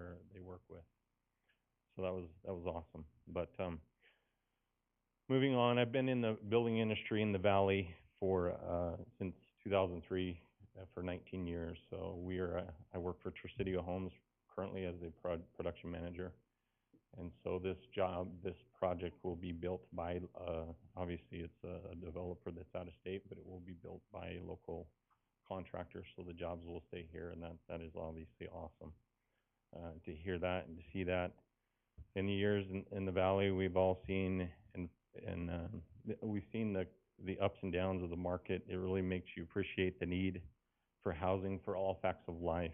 Our greatest memories are found in the roof of our own homes with our own families. I'm excited for this opportunity to build this awesome product to benefit the city of Caldwell community. Although the developer is not local, again, it's an awesome opportunity for us to reap the benefits of them helping this project move forward. This project will benefit many families and provide affordable options in a tough market to buy homes. It will benefit family situations as the designs and specs were previously discussed. Young families getting started. My own daughter, who is pursuing a nursing degree and has a young family, just left the valley because she said, "Dad, I can't afford to live here." And to stay here, and there's no housing options for her young family. So I know that it impacts this young generation. We need to collaborate together as a team for the greater good of the next generation. And we have intelligent minds to come up with ideas to resolve concerns as they will come up, and for the better good, and to change our attitudes of what can we do versus we can't. So it's an awesome opportunity for that. I see our next generation of children living in this housing. We are a very family community built upon strong values and opportunities. We've all been affected by the current housing situation. Let's all get behind this project together, collaborate ideas for the greater good, and provide the affordable housing we need that all families deserve in this wonderful community. Thank you. Thank you so much. Hold on one second. Are there any questions from council, from Mr. Lords? Okay, very good. Thank you so much. So we do have a few others that have signed up in favor but indicated to not testify, so I'll just go through those names and make sure you didn't change your mind. So we have Alicia Reinhardt, I believe it is, Roe Sanderson, and I'm going to butcher this. Is it Branai Hume? Close enough. And Dan Hume. It all signed up in favor of the request but to not testify. Correct. Okay. So that concludes that. There is nobody signed up in neutral, and we do have a few people signed up in opposition, so we'll move to that. So first person on the list is Christine Howe. So if you please come forward, and if you would state your name and your address, and then the time is yours. Hello, Christine Howe, 5403 Hargrove Avenue in Caldwell. Thank you, Mr. Mayor and council members, for giving us the opportunity to speak. I'm a member of the HOA at Weston Point, which is adjacent to this project. The area surrounding the project is almost exclusively low density. If anybody wants to look at this, I'll give it to you. It's all the green, okay? And then there's medium density a little bit in the yellow. I don't understand why we would consider a high-density project in this area. Most of the people bought in this area because of how it was zoned, single-family units. And now to find out that all of these units are going to be rentals, it's pretty disturbing to me. I don't see a compelling reason for you to grant this SUP in an exclusively low-density housing area. Are there no places other in Caldwell that are already zoned for this, that they could build? Why this area, this single-family housing? It's going to decrease homes in the area. It's going to decrease the value of homes. And to have, and I don't know, I know it's Lavender Homes, but supposedly, and I don't know if it's already approved, I'm kind of ignorant to this process, but there's supposed to be 3-story apartment building that's gonna butt up against Newbridge Street, or Newbridge Ave, whatever it is, in Weston Point. Okay, it's gonna back up. So we're talking, I think they said it's gonna be 70 feet from these people's backyards. 3-story apartments. Would you approve that in your neighborhood? Do you have the pointer by chance? Is there like a flashlight thing right there that maybe you could show? And that maybe needs some clarification on the rebuttal, because I think they said that there was no 3 stories, so, but if you could go Well, point no, that out. this is Alante, but Okay. supposedly they're partnering, is my understanding, or it's the same area, is it Okay. not? So- It's not the same property? On that, so yes, we'll wanna focus just on this Because property at the in this community- proposal before us. When we talked to the community, Lavender Homes was here, Mhm. and she didn't speak, so I don't know if that's already approved by you guys, I don't know. All I know is it's not already. Yeah, it doesn't sound like it, so yeah, but yes, we'll wanna focus just on this property and All this right. proposal before us Like I tonight. said, I thought they were tied Yeah. together. All right. I just would like to ask you guys to vote in the best interest of your constituents. Again, I ask you, would you approve this in your yard, in your backyard? All rentals in a single-story, double-story home that's surrounded by low density? Almost all. Why? Why would we do this? We welcome growth in Caldwell, but we call for responsible growth, okay? Let's not let short-term rapid growth be an excuse for bad compromises. Let's not turn Caldwell into the armpit of Caldwell, okay? Or Idaho, excuse me. Zoning is in place for a reason. Please, stick to the plan. Thank you. Any questions from council? Okay, thank you very much, appreciate that. Next, on the list is Mark Howe. So if you would please, state your name and address for the record. Mark Howe, 5403 Hartgrove Avenue, Caldwell. I have a couple concerns about putting this high density in here. We've heard tonight plenty of testimony about the schools, the overcrowding. We're putting 400 plus families. That would translate to approximately at least 400 plus cars, one road. How many thousand residents to one police officer, and we're already behind in that. Yet another, how many, at least 1,000 people in that development, if not more. So what about these are my other concerns. And then some clarification on the SUP regarding my understanding of what the zoning is currently, whether it is a high density, low density, just a little clarification on what that means. And then where does an SUP come into play? Does that mean, in other words, there's high density and then there's ultra high density? You know, and I don't know, so I'd appreciate that. But to me, it's the main concerns are the impact in the community, the police, schools, and the surrounding neighborhood. So real quick, I can touch on, and Alex is gonna line me out if I'm wrong on it. Okay. So you talked about the SUP and the zoning. Yeah. So right now, it's in the county, so it'd be the county zone. Okay. They're asking for annexation with an R3 high-density residential zone. And my understanding is that the comp plan shows it. So what the comp plan is, comp plan map shows the city and shows potential zoning, doesn't guarantee it, but it shows what the plan is for those properties. So I believe this is shown as high-density residential on the comprehensive So plan it's already map. zoned for that. Not So zoned where that, does- it's just the comprehensive plan. I see. Indicates that potential for the future. Okay. On that. The special use permit within the R3 zone, so if this is approved, so the special use permit doesn't require city council approval, the annexation does. So that went to the hearing examiner, if I'm not mistaken, and he approved that conditioned on if this passes. So if this That was doesn't. the planning meeting. That was a Yeah. rubber stamp. That guy had no intention of saying no. So that So- was just let's just get through the public testimony so we can say yes and I'll go home. Yeah, so that's all contingent on this tonight. Mhm. So if the council does end up denying this, then obviously the special use goes away. If it's approved, then that would stick on that. So that's kind of the Okay, take on that. that makes sense. Okay. Any questions from Yeah, any any other council questions? members? Okay, very good. Thank you so much. Appreciate it. Tyler Anderson said maybe. to testify? Sounds like you decided yes. So if you don't mind again stating your name and address for the record, we'd appreciate it. Tyler Anderson, 4309 Newbridge Street, Caldwell, Idaho.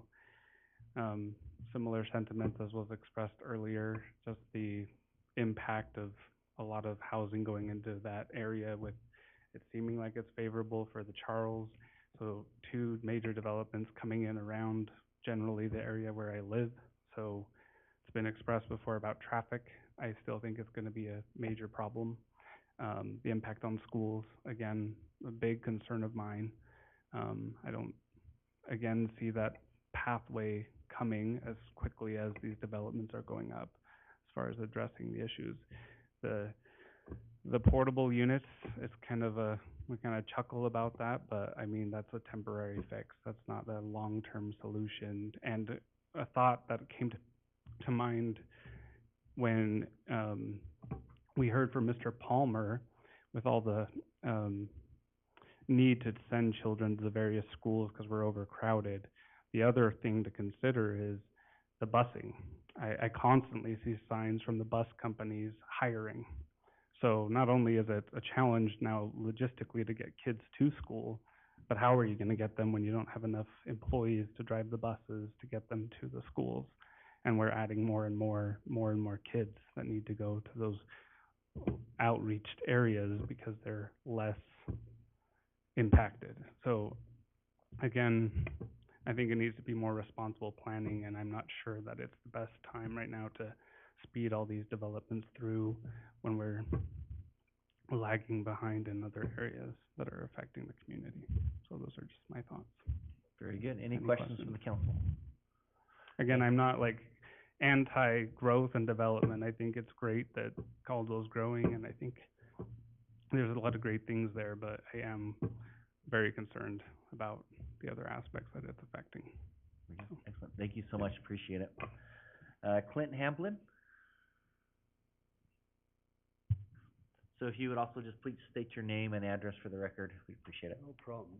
My name's Clint Hamblin, 4301 Newbridge Street. First off, Mayor and council members, thanks for allowing me the time to speak.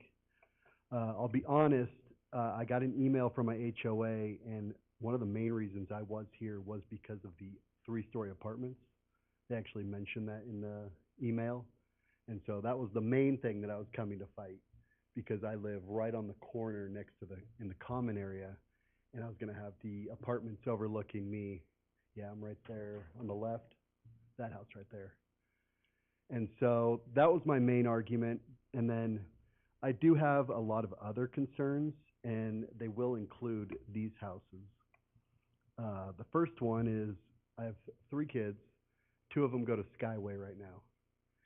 And I just watched a presentation, a huge project that looks like it's probably going to get approved. This one's another 419 homes. And I mean, at what point, how many mobile home classrooms are we going to have in these yards? Are we even going to have a yard for the kids to play in eventually if we keep building all these projects and we're not building any new schools? And I get it. I mean, it stinks that the bond didn't go through. I wish it would, because we need new schools. But that's a major concern for me. How many mobile home classrooms are my kids going to have to go to? Traffic. The traffic is already getting horrible. I work down by the Boise Airport.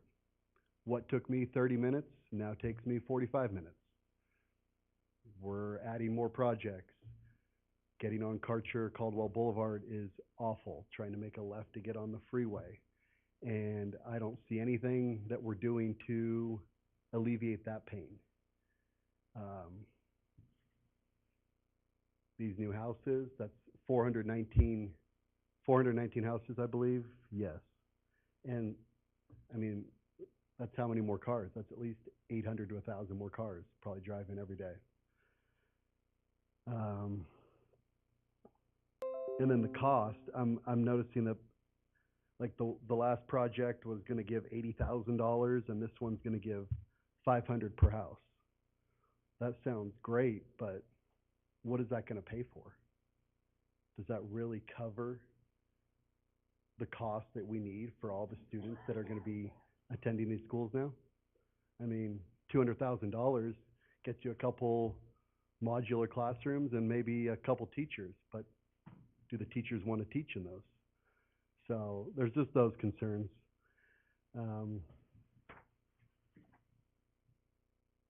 Yeah, I think that's about all. Thank you. Thank you so much. Any questions from council? Okay, thank you, appreciate it. Christina, is it Walker? If you'll please come forward, state your name and your address for the record, and then the time is yours. Hello. Thank you for this opportunity. My name's Christina Walker. I live at 4419 Newbridge Street here in Caldwell. And I suffered from the same confusion about which units we're talking about. I keep forgetting I'm short. So there's going to be two developments in very close proximity, both to the north of our homes. And I also live on Newbridge, and that little dip that is not this development is planned to be a 3-story tall apartment units that we're going to use that feeder road and feed thousands of trips a day through our residential neighborhood on our residential roads. So one of my questions is,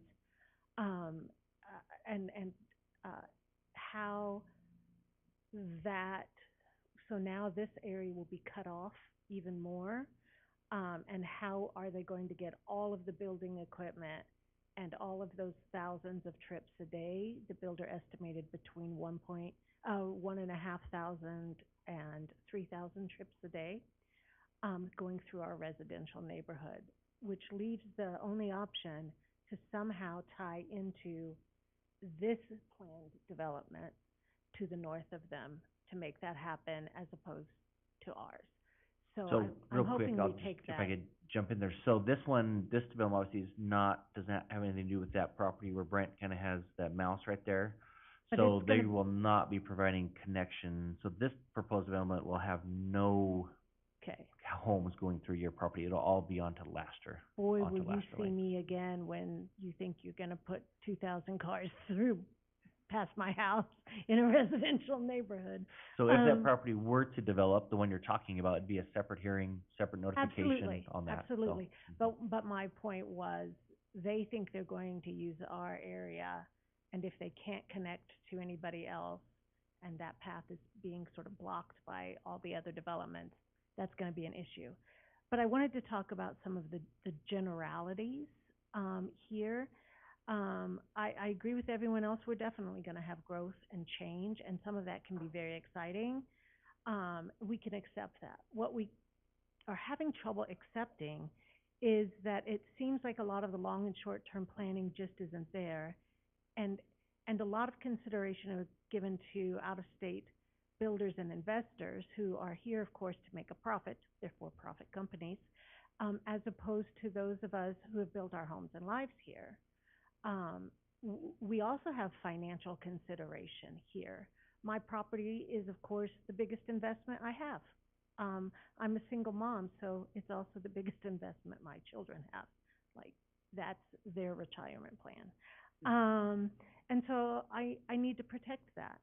I also want to protect myself as I come and go on really congested streets and an infrastructure that I really doubt can handle these thousands of homes that we're projecting here between this development, the one we just had, the ones previously approved.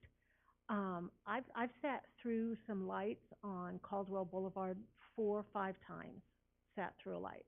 That's a lot of congestion in the area. Caldwell's comprehensive plan for 2040 discusses deliberate and consistent planning that includes avoiding potential dangers, overcrowding, congestion, as well as hazards to health and peace of mind. It focuses on protecting the sense of community identity and neighborliness and upholding the quality of life of current residents. And I'm here to ask that we focus on that. Not the out-of-state builders or the new renters, but the people who live here need to be at least as important, if not potentially more so, because we're the ones that have been building this community for a while. I also wanted to talk about the really considerable and frankly unbearable, stress on schools. We've talked about it quite a lot, but the people that we entrust with our children every day have literally begged us to help them do that in a safe way and provide good education for our children, which are our future. And so far, what we've told them is, well, I mean, it seems kind of important, but the builders seem more important. And I don't have children that go to this school district. My children are all young adults. So, like, I don't have a dog in this fight per se, except I'm a community member and I want an educated community and I want safe children getting a good education. And frankly, I think we're talking about kind of ridiculously low numbers of dollars here that are being donated, as opposed to required. I understand there's a legal consideration there. But $200,000 is about pay for salaries for about 3-ish staff people. I'm not sure what good that's going to do. About 700 to 1,000 children that are going to go into the schools here. It's not going to cover that.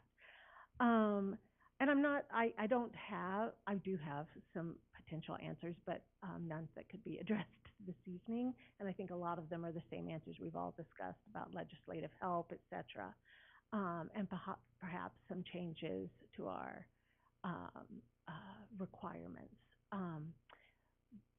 But my real goal is that I'd like for us to really show that we care about our community and its current residents and neighborhoods and community values. Builders aren't going to protect us. They're here for money. I depend on you to protect us. And that's what I'm asking you to consider. As you will continue to hear and probably pass many of these new buildings, that you at least keep in mind what some of the potential fallout of that is for current residents. Very good. Thank you so much. Any questions from council? Okay, thank you so much. Maybe just a quick one for you, Brent. I know she mentioned about traffic.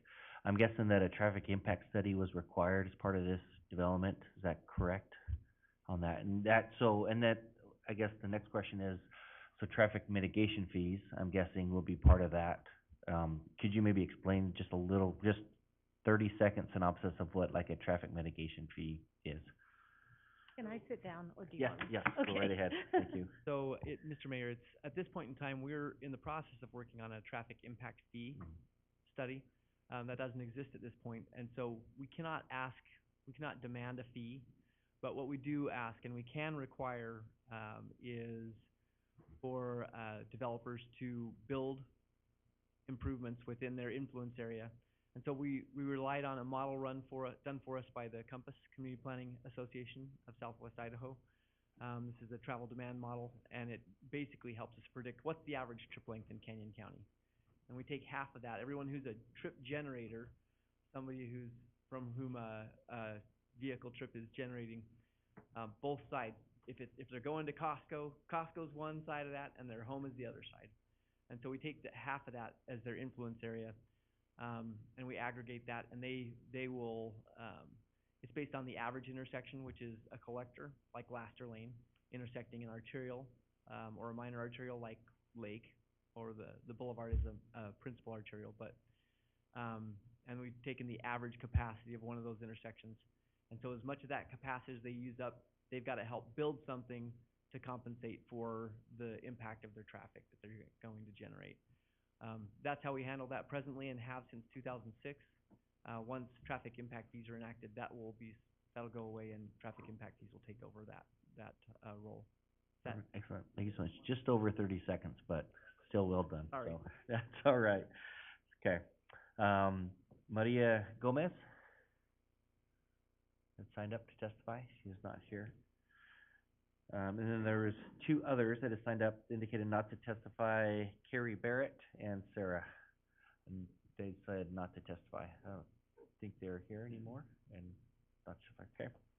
So that concludes everybody on our list for those in opposition. So with that, we will return to our applicant and whoever you'd like to come forward and provide your rebuttal testimony.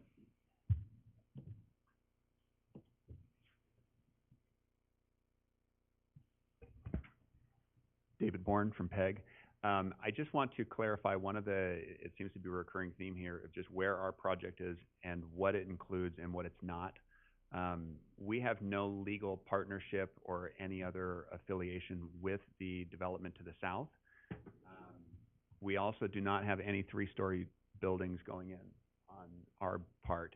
Part of the reason we wanted the SUP was so that we didn't have to have 7 and 9 units together, because typically when those happen, they go up into three-story units, and we wanted to make sure they stayed low to maintain the consistency of the community.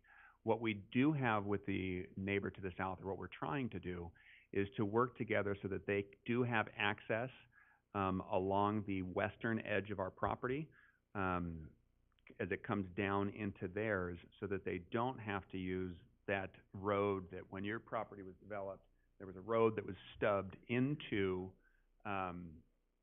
their property. And I think they're trying to make it so that you don't have to use that road, or the new development doesn't have to use that road, even though it was planned there when you guys moved in. We're working with this developer to the south just so that they can have the access to Laster North. And we're providing the space for that. And we're working with them so that they have emergency vehicle access through ours as well, so that they don't have to use that piece to the south.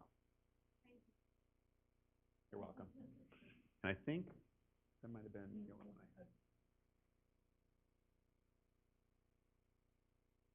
had. Thank you, Mayor and Council, again for your time this evening. Bonnie Layton with NV5 for the record.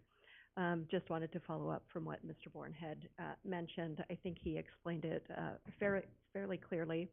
The property to our southwest, I guess, actually there was an application that had come forward that you've heard that had proposed 3 stories. That project was denied. There's no current application before submitted into the city. So we are doing our best to make sure that the driveway access right now is kind of goofy. So we've provided room in our plans. Could you switch to my PowerPoint? Thank you.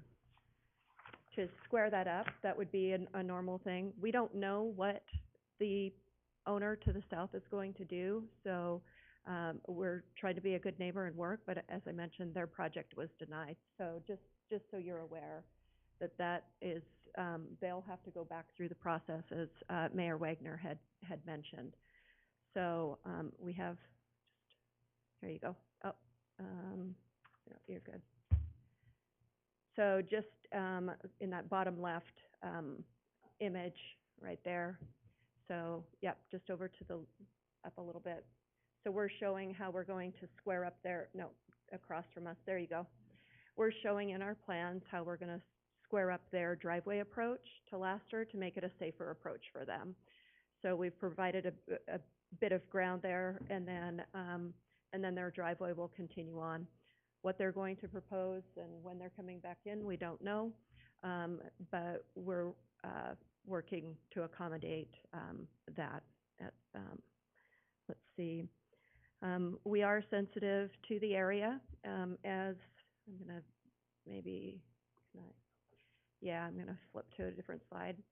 So as I mentioned early on in the presentation, and Alex mentioned this too, just there were some questions about comp plan and zoning. So probably for the last decade, I would say, this property has been zoned as, designated as high-density residential. And there's 3 residential zones in the city code. So there's R1, R2, and R3. So R3 is consistent with what this comp plan designation is. And as I mentioned, could be 25 units to the acre up to 40. So we're less than half of that minimum zoning designation. So that's the comp plan basis. Currently, it's an infill piece for all intents purposes. We're surrounded by development. And let's see. I think I think I want to reiterate too that there is a serious lack of housing. I think Caldwell has done a fantastic job within the city recruiting good paying jobs, qualified companies. North Ranch and Sky Ranch, the developments that are going on there has been phenomenal. And I know in some of my previous lives and in speaking with Mr. Jenkins of economic development here in the city of Caldwell, is a lot of those companies are looking for rooftops. Where are their employees going to live? Where are their teachers going to live? I am on calls with agencies on a daily basis, and I hear, somebody say, well, we had somebody hired, but they came out to look for a house, they couldn't find anything. So instead of filling that vacant teacher position or that vacant building inspector position, the person turned the job down. So we're providing a much needed housing type. These are rentals that are different than your typical 3-story walk-up. So it appeals, we, as David mentioned, plan to have and anticipate to have a wide variety, from the empty nesters to the singles, everyone in between looking for a different housing option for rent. Not everybody is it has the ability to purchase a home, especially at the rates now, but they have good paying jobs they want to locate here, or graduate from high school and want to move out on their own and work here locally. So again, with that, I think I've covered everything. If there's no questions, just want to say appreciate your time this evening and request that you approve our request as submitted. Okay. Excellent. Thank you so much. Any questions from council? Okay, very good. Thank you. Appreciate it. Thank you. Councilor Stoddard? Mr. Mayor, I have a question for Mr. Palmer. Oh, yes. Want you to be falling asleep over there now. So where are these kids gonna go? And what's the situation with those schools? So, the attendance zone for these homes would be for Skyway Elementary. We ended enrollment at Skyway Elementary at the end of the last year at 800 kiddos. Let's see here. We already have 2 portables laid down with 4 portable classrooms. Kindergartners are out there currently. We have space for 1 more modular building for 2 additional portable classrooms. Triple Dot, the developer from a previous development that was approved, agreed to pay for the plumbing for that 3rd portable when that time comes to put it down. That 3rd portable is going to cover a 4 square. To your point, if he's still here, it's going to occupy playground area. And then after that's set down, oh yeah, thank you. So you can see on the north end right there of that, there's a parking lot, and go over east a little bit. There's a building, and you see the 4 squares right there. Mm-hmm. Then we can put down our 3rd portable there, get it plumbed by Triple Dot developers. And then after that, we don't have any more space for more portables. The other options, or I should say there's not options to send kiddos to Lakeview, because that's 956 students for capacity of 725. East Canyon, we have 0 room for more additional portables, and they're over capacity, as well as Desert Springs, East Canyon. And not to mention that all of these schools that I just mentioned also have already been approved for development, and this satellite image is not accurate because there's currently hammers working on some nails and 2x4s right now around this. So, where are they going to go to school? They're going to go to Skyway, but teachers, instead of teaching the appropriate student-to-teacher ratio from 1 to 25 students, will probably be more like 1 to 30, 35 students. Thank you. We'll make it work. Okay. And I think Councilor Williams, okay. Okay, very good. Thank you. Okay, with that, do we have a motion to close the public testimony portion of this hearing? So moved. And a second? Second. I guess we have a motion from Councilor Stoddard and a second from Councilor Allgood to close the public testimony portion of this hearing. All those in favor say aye. Aye. Any opposed? Aye. Oh, sorry about that, Councilor Register. Got it in just in the nick of time. We're good, so that passes. So, again, staff is available for questions. If you have any questions regarding traffic, anything of that nature, they can answer those questions, or zoning, or water, or sewer. And if not, then the discussion is open for, any council member to discuss or to ask any questions amongst each other, and kind of go from there.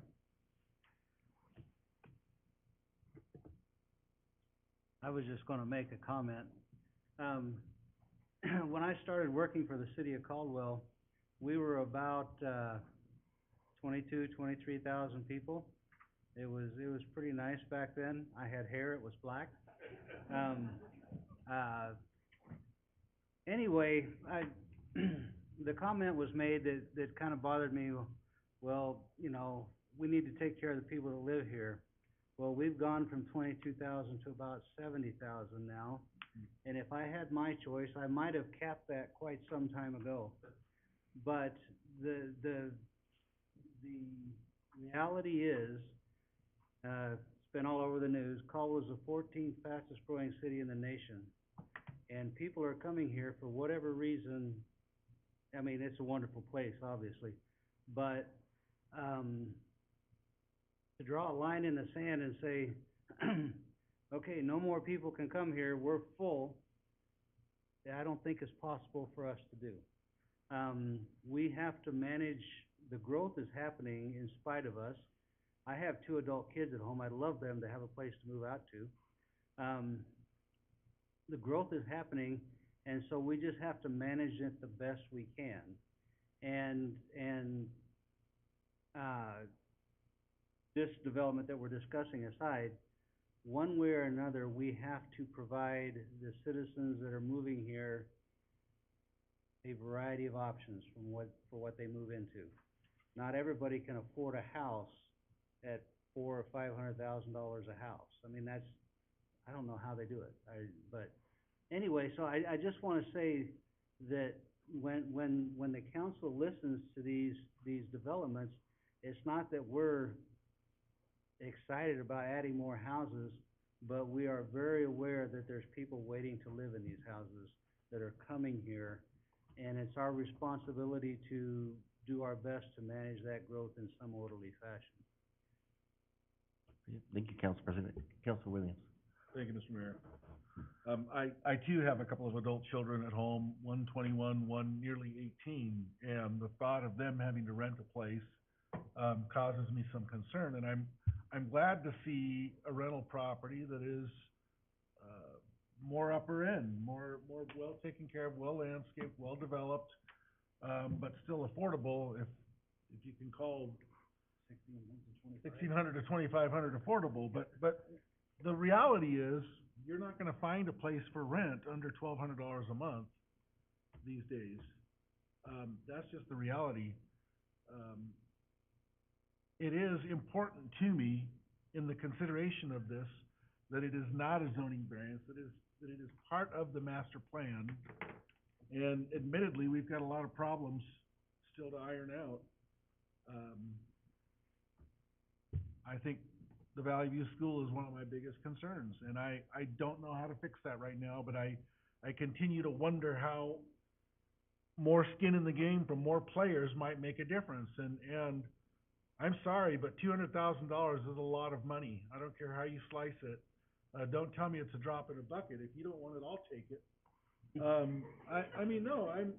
To suggest that between that and the last offering, isn't enough, admittedly, Mr. Palmer, it's not enough.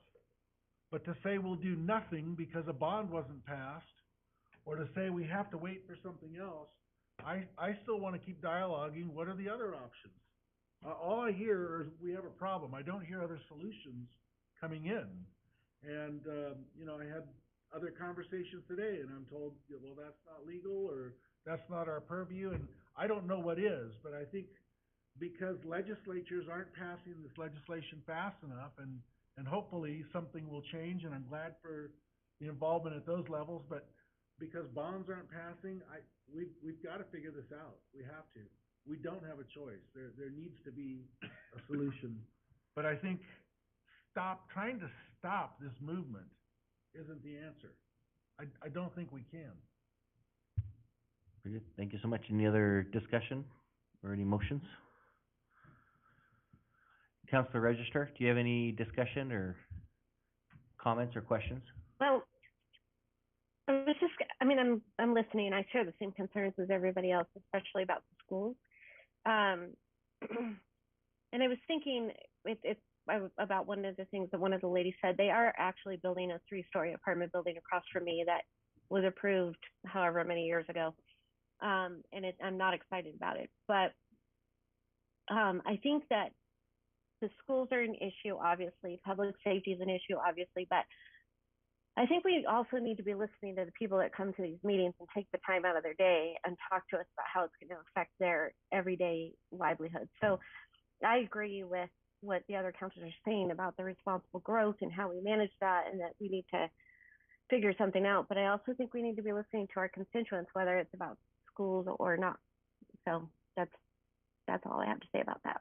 Yeah, very good. Thank you so much. Thank you for sticking with us too. So, okay. Any other discussion? Yeah, I will say my audio's a little in and out, just in case you don't hear me. Loud and clear right now. So thank you so much. Any other comments or discussion from any? Yes, Councilor McGee. Thank you, Mr. Mayor. I guess my question is probably for the city attorney. We had the conversation earlier about the development agreement, and I just wondered after you'd listened to the testimony and kind of have the lay of the land of where we are on that, Mark. Sure, thank you for the question. Kind of pose this cold too. So when Bonnie Layton accosted me between the hearings, the point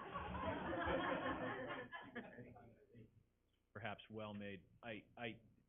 Certainly I think we should treat this applicant the same as we did before, and I do have a procedural concern if you want to go ahead and annex property prior to that development agreement being worked out. I think the question is whether this necessitates a development agreement. Fewer moving parts and much more of the covered by existing ordinance. And again, when you have existing ordinance that imposes requirements, you don't necessarily need the development agreement. So, as I've looked at it, and this is where I wanted planning staff, the one thing that I saw in the presentation that I think would not be already covered by the nature of the conditions, and they are worded differently.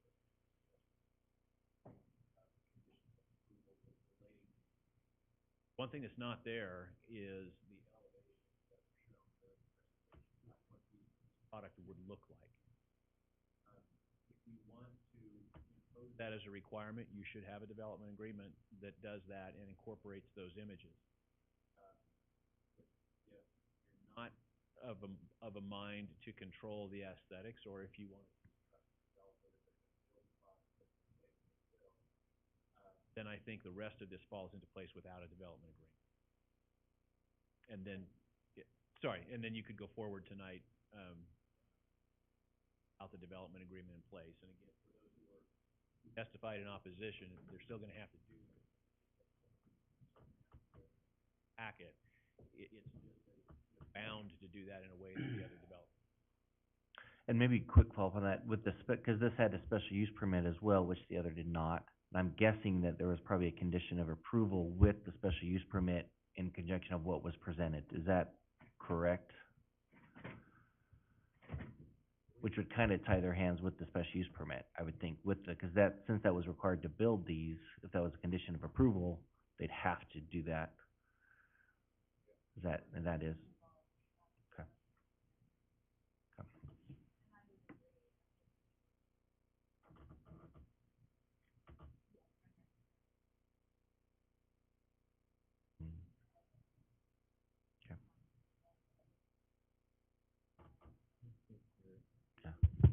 We need to get a microphone over there at that table, so, okay. Diana can't hear her either. Yeah, so I think, do you mind, Julie, go to the mic and just kind of reiterate what you just said, so Council Register can hear you? Julie McCoy, Senior Planner, at 621 Cleveland Boulevard in Caldwell. And what I had said, not on the microphone, is that I'm inclined to agree with Mr. Hilty that the conditions that would be in a development agreement are provided for in our code through the PUD and then through the special use permit. And the only thing probably would be the elevations, because that hasn't been addressed by either one of those. But other than that, I feel that this is pretty well covered. Okay, very good, excellent, thank you so much. Okay, any other questions or discussion? If, I just have, Yeah. just to understand what Julie said. So the developer has said there'll be no multi-story, most buildings will not, they'll share at most one wall, et cetera. Is that outlined in what we have already? So I mean, it may look a little different, but we're not gonna end up with some apartment building that we did not agree to. so, do you mind going to the microphone? Thank you. We wanna make sure council register can hear. Okay, yeah, that is, addressed on the plating. As you could see in the, proposed plating that they had there, it showed the single units and the double units. That can't be altered. No. I mean, it would be rejected. They have to submit a final plat to us that closely resembles what is there. And that is what will ultimately be approved and be built on. And if it varies too much from that, then it's something that will not be approved. Okay, yeah, that's, thank you. Mm-hmm. Very good, thank you so much, appreciate that. Any other comments or discussion? If not, are there any motions?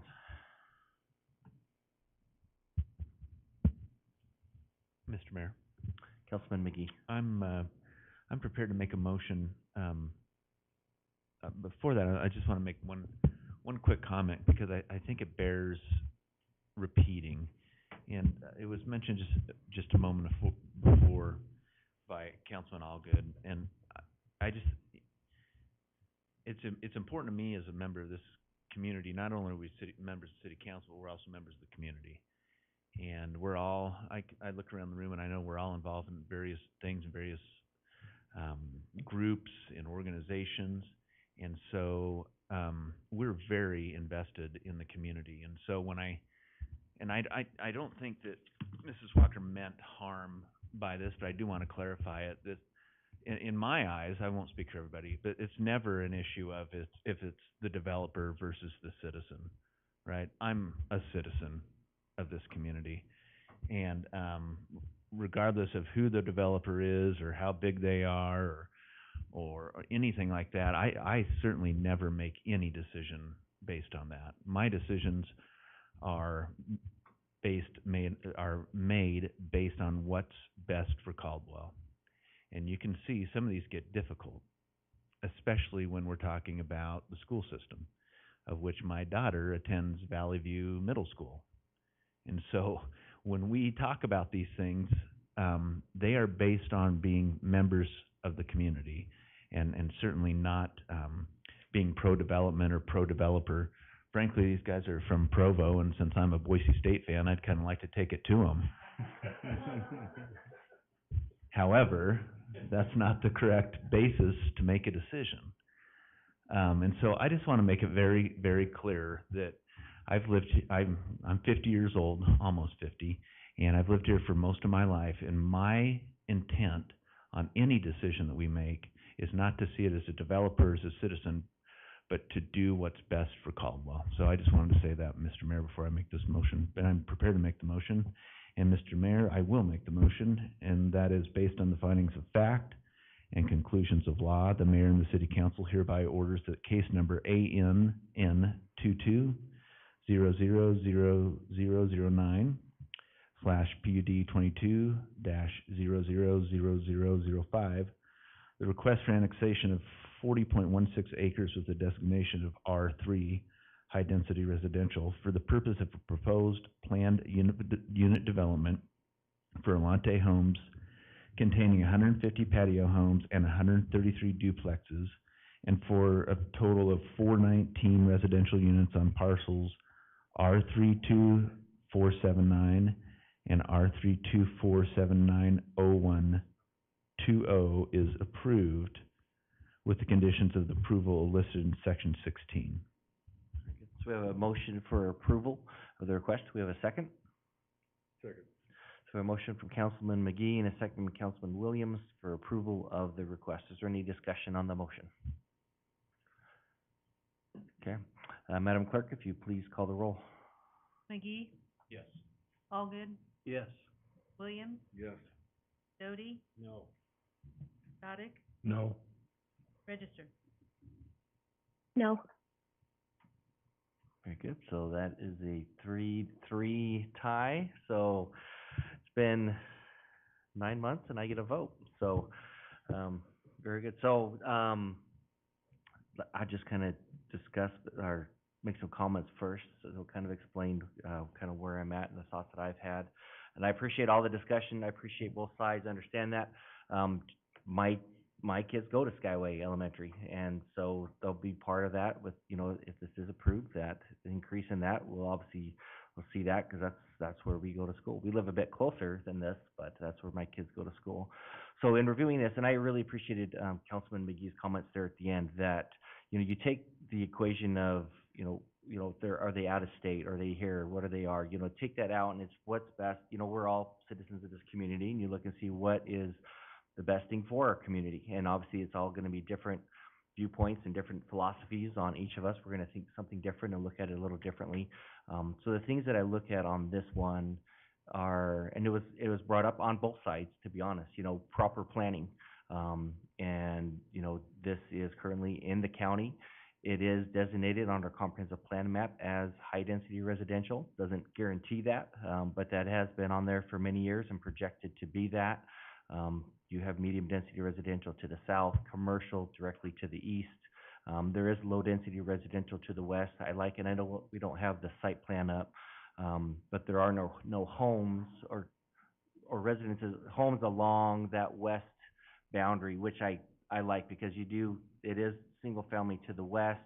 There's no homes abutting that, or these apartments abutting that property there. So I do like that they do have that on that. I think there's been a lot of thought put into this on that. And so for those reasons, and like I said, and I understand the concerns, I'm glad we were able, I think, to squelch some of the concerns about the potential 3 stories, that's not part of this proposal.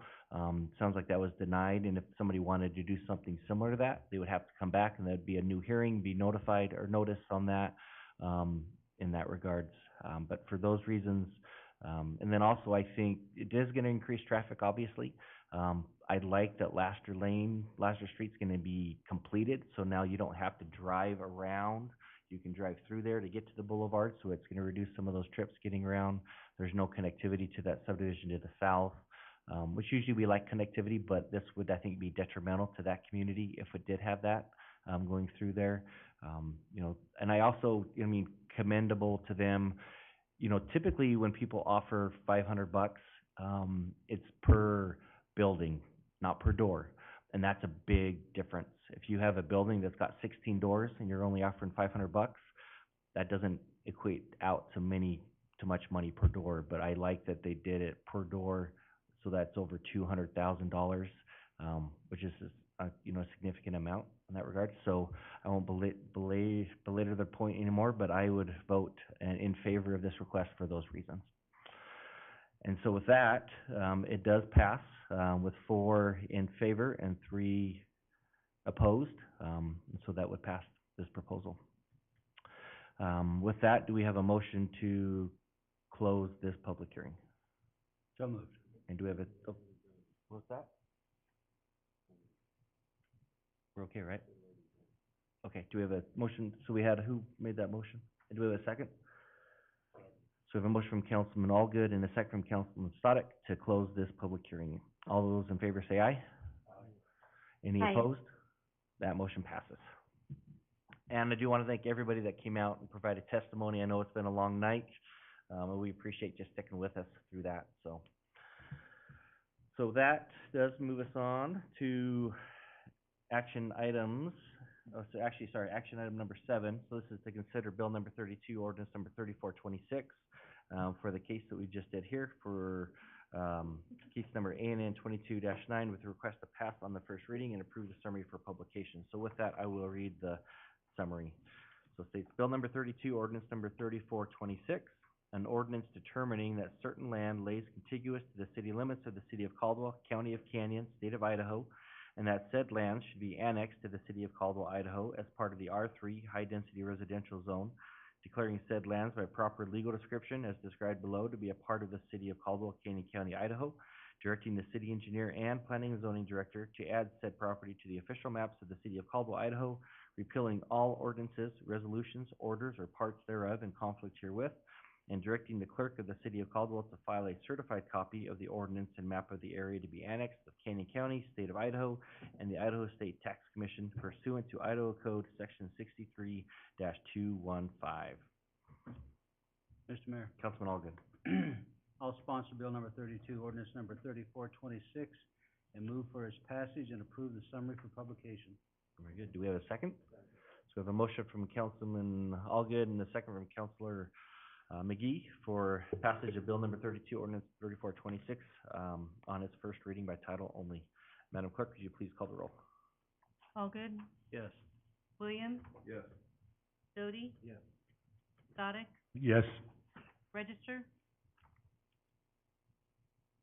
Yes. McGee. Yes. Very good. That motion passes. So that moves us on to action item number 8, 9, 10, 11, 12, right? And 13? No, not 13. 8 through 12, 9, Mayor, 10, 11, correct. 12. We're Yeah. gonna tackle all these at once, so. So, Mr. Mayor, members of council, thank you. When a subdivision is developed, they are required to create a pressurized irrigation system that complies with the city's standards. To be able to be served by the city, they annex, it is a term, into the Caldwell Municipal Irrigation District. That's not the same as it joining our incorporated limits. It basically means that they request and are annexed by your action to be in a municipal irrigation district where we now pay the bill to Pioneer or whoever the underlying irrigation entity is. And we charge them both for that water and for the cost of providing pressure irrigation, electricity, filters, pumps, maintenance, et cetera. So these several items, 8 through 12, you can take these all up as a single item, or not as a single item, but at the same time. This is simply you granting their request to allow them to join the municipal irrigation district and for us to own, operate, and maintain their pressurized irrigation stations. Thank you. Thank you so much. And so whoever makes the motion, just make sure to read the bill and ordinance, each of them, and then you can do it all in one motion. Okay, all right, Mr. Mayor, let me try this. Okay. Mr. Mayor, I ask unanimous consent that action item 8, bill number 57, action item 9, bill number 58, action item 10, bill number 59, action item 11, bill number 60, and action item 12, bill number 61, be approved, and that the minutes reflect that they were taken up individually. Very good. Okay, so we have a motion and a second for that. And I think we're good on that, so we'll take a vote. So Madam Clerk, if you please call the roll. McGee, I'm sorry, I didn't hear. Sorry. The answer's yes. Allgood, Yes. Williams, Yes. Doty, Yes. Sadek, Yes. Register. Yes. Very good, excellent, nice job. So that moves us on to action item number 13, consider bill number 62 to amend City Code Chapter 11, Article 4, Section 1147 pertaining to financial guarantees for certain improvements required during development with a request to pass on the first reading and approve the summary for publication. Mr. Orton. Thank you, Mr. Mayor, members of council. So this is, in the city code, there is a requirement that when a development is happening, they've got to secure the work they do. This is similar to someone bonding. You know, if we're having a contractor build something for us, they bond for the project so that if something goes wrong, we have access to the funds necessary to rectify the problem. There's kind of a similar setup for a subdivision. And so if they're developing, there are certain requirements they have to meet. They have to meet all the life safety related issues. They have to have street signs, all weather surfaces so that police vehicles and fire apparatus can make it into the development to take care of a fire or an emergency. They have to have a functional sewer and water system, and they have to have a functional pressure irrigation system. They are allowed to bond, and we really don't actually accept bonds because we've had a negative experience with that in the past. So they are allowed to financially guarantee with an irrevocable letter of credit the uncompleted items paving if they want to. They can bond for paving that's not yet done. They can bond for landscaping that's not yet done. And that's helpful because if they build their project in the fall, their landscaping won't be vital in the spring if they plant it in November. And so this is important to give us the flexibility to take care, to allow these guys to build and yet still have a way to secure those things that are required to be completed for the project. The financial guarantee allows the developer to begin construction of homes. And that's really their end game. That's when the payday starts, right? Is when they're able to start getting some money back from the project after investing the expenses associated with bringing sewer to the site, bringing sewer throughout the site, water, joint trench utilities, electricity, et cetera. This proposal, if the council adopts it, would be to make a modification to that ordinance. Right now, we allow them to pull only up to 50% of the building permits associated with a lot.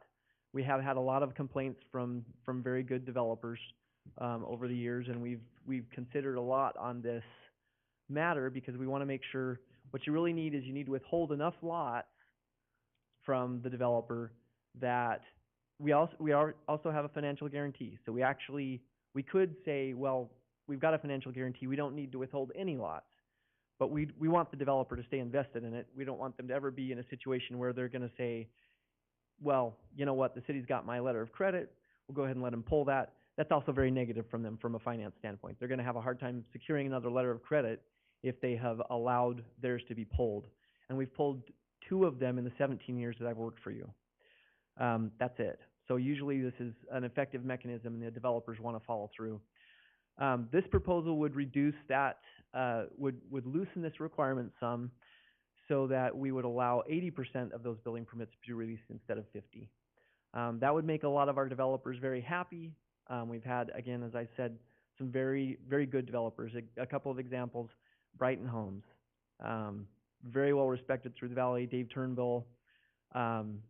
He's very kindly and very reasonably asked us to consider this multiple times, and there have been a number of other developers that have done the same. So if you choose to adopt this ordinance, it would allow us to provide a little bit more relief there, and it may be argued that we have redundant coverage there anyway. So because we will continue to hold that financial security. And then it does make one other change. It extends the time period during which those permits are accessible for 120 days rather than 90 days. The city engineer under the city code has the prerogative to offer extensions to that as well, but that's also desirable because that would be enough to get them at least through a winter time, for instance. You don't want them to get halfway through winter. They start in September, they go October, November, and then they're going to run into the end of their 90 days that the code currently has, and they can't do anything more until they can plant the landscaping and meet that requirement. So it gives us a little more flexibility that way. That's probably appropriate. So with that, I'll stand for your questions. Yeah, excellent. Any questions? Just for clarification, I think, Mr. Orton, if you thought that this was going to be a problem, you would tell us. And I see the development community has come out and oppose this or support it. I mean, this to me, This room is some of my best friends. I know. Really considering the audience change, I do want to kind of grill you on this, but I don't know if there's any way to even grill you on this. Is there any opposition to moving forward with this? You know, Mr. Mayor, Councilor McKee, this is something we've debated about a lot because you do need that security to be there, but it's arguable that we have redundant security in place here. We have their letter of credit. We've only pulled 2, but we can pull them, and we have. And that's one of the beefs that the development community has had with us on this, is that we are securing this both financially and we're also holding a big stick, so to speak, over their head to get the development done. I think so. I think this is a reasonable approach. It would be less comfortable to me personally if we were going beyond the 80%. I think 80% is probably as far as we should consider pushing it. But again, this is part of a redundant security mechanism, and so I think it will make our development community very happy, and I don't think we're going to lose anything in terms of being able to secure the projects being completed. Excellent. Thank you so much. So I will read this bill and ordinance by title only. So bill number 62, ordinance number 3456, an ordinance enacted by the Caldwell City Council amending Chapter 11, Article 4, Section 1147 of the Caldwell City Code concerning financial guarantees for certain improvements required during development in the city of Caldwell, providing for an effective date, providing for severability, and repealing all ordinances, resolutions, orders, and parts thereof in conflict herewith. Do we have a sponsor of this bill and ordinance? Do we have a I'll sponsor bill number 62, ordinance number 3456. Move for its passage by title only and approve the summary for publication. Very good. Do we have a second? Second. So a motion from Councilor Doty and a second from Councilor Stoddard for sponsorship of bill number 62, ordinance number 3456. Madam Clerk, please call the roll. Doty, Yes. Sadek, Yes. Register, Yes. McGee, Yes. Allgood, Yes. Williams. Yes. Very good. That motion passes, and that has been adopted. So that moves us to the new 13A, which we moved down from the consent calendar. So this is approved resolution authorizing changes to the City of Caldwell Employee Handbook, Section 9, Employment Discipline, Subsection C, Opportunity to be heard, name clearing hearing. Mr. Hilty. Thank you, Mayor, and good evening, Council. This proposed change has a history that probably will put a little bit of this in context and have it make more sense. As you'll recall from earlier in the summer, we went through a name clearing hearing, and that was, in my opinion, overly cumbersome, problematic, needed to be changed, and my office went about working on trying to get the policy modified. What we learned right off the bat, and maybe you are aware of this, was what the city had on its books was a model policy that was recommended by ICRIMP, our liability insurer, and in fact, the current policy we have is the one that still is on their website as the one that they recommend cities adopt. As we continued to look into it, we did find that many cities across the state, or most, in fact, have this same policy for a name clearing hearing. So we then had a discussion with ICRIMP, right? I saw some things in here, and at 10:15, I'm not gonna bore you with the legal details. I've given you enough of those tonight. But there are elements in here that are not consistent with what is required for a constitutionally mandated name clearing hearing. And so we tried to move it back in that direction. We had meetings with ICRIMP. I very much respect that entity and the service that they provide to the city, and I respect their legal counsel. They were fairly insistent that this policy not be changed. And the reasons for that, and this is unusual in my experience with them, the reasons for that were not particularly clear when we pushed them on the basis of what really a name clearing hearing should be. Ultimately, what you have as a proposed modification, I would say, is just a few tweaks and a little bit of tightening, and not a substantive difference from what the other policy was, and that was because we are deferring to ICRIMP.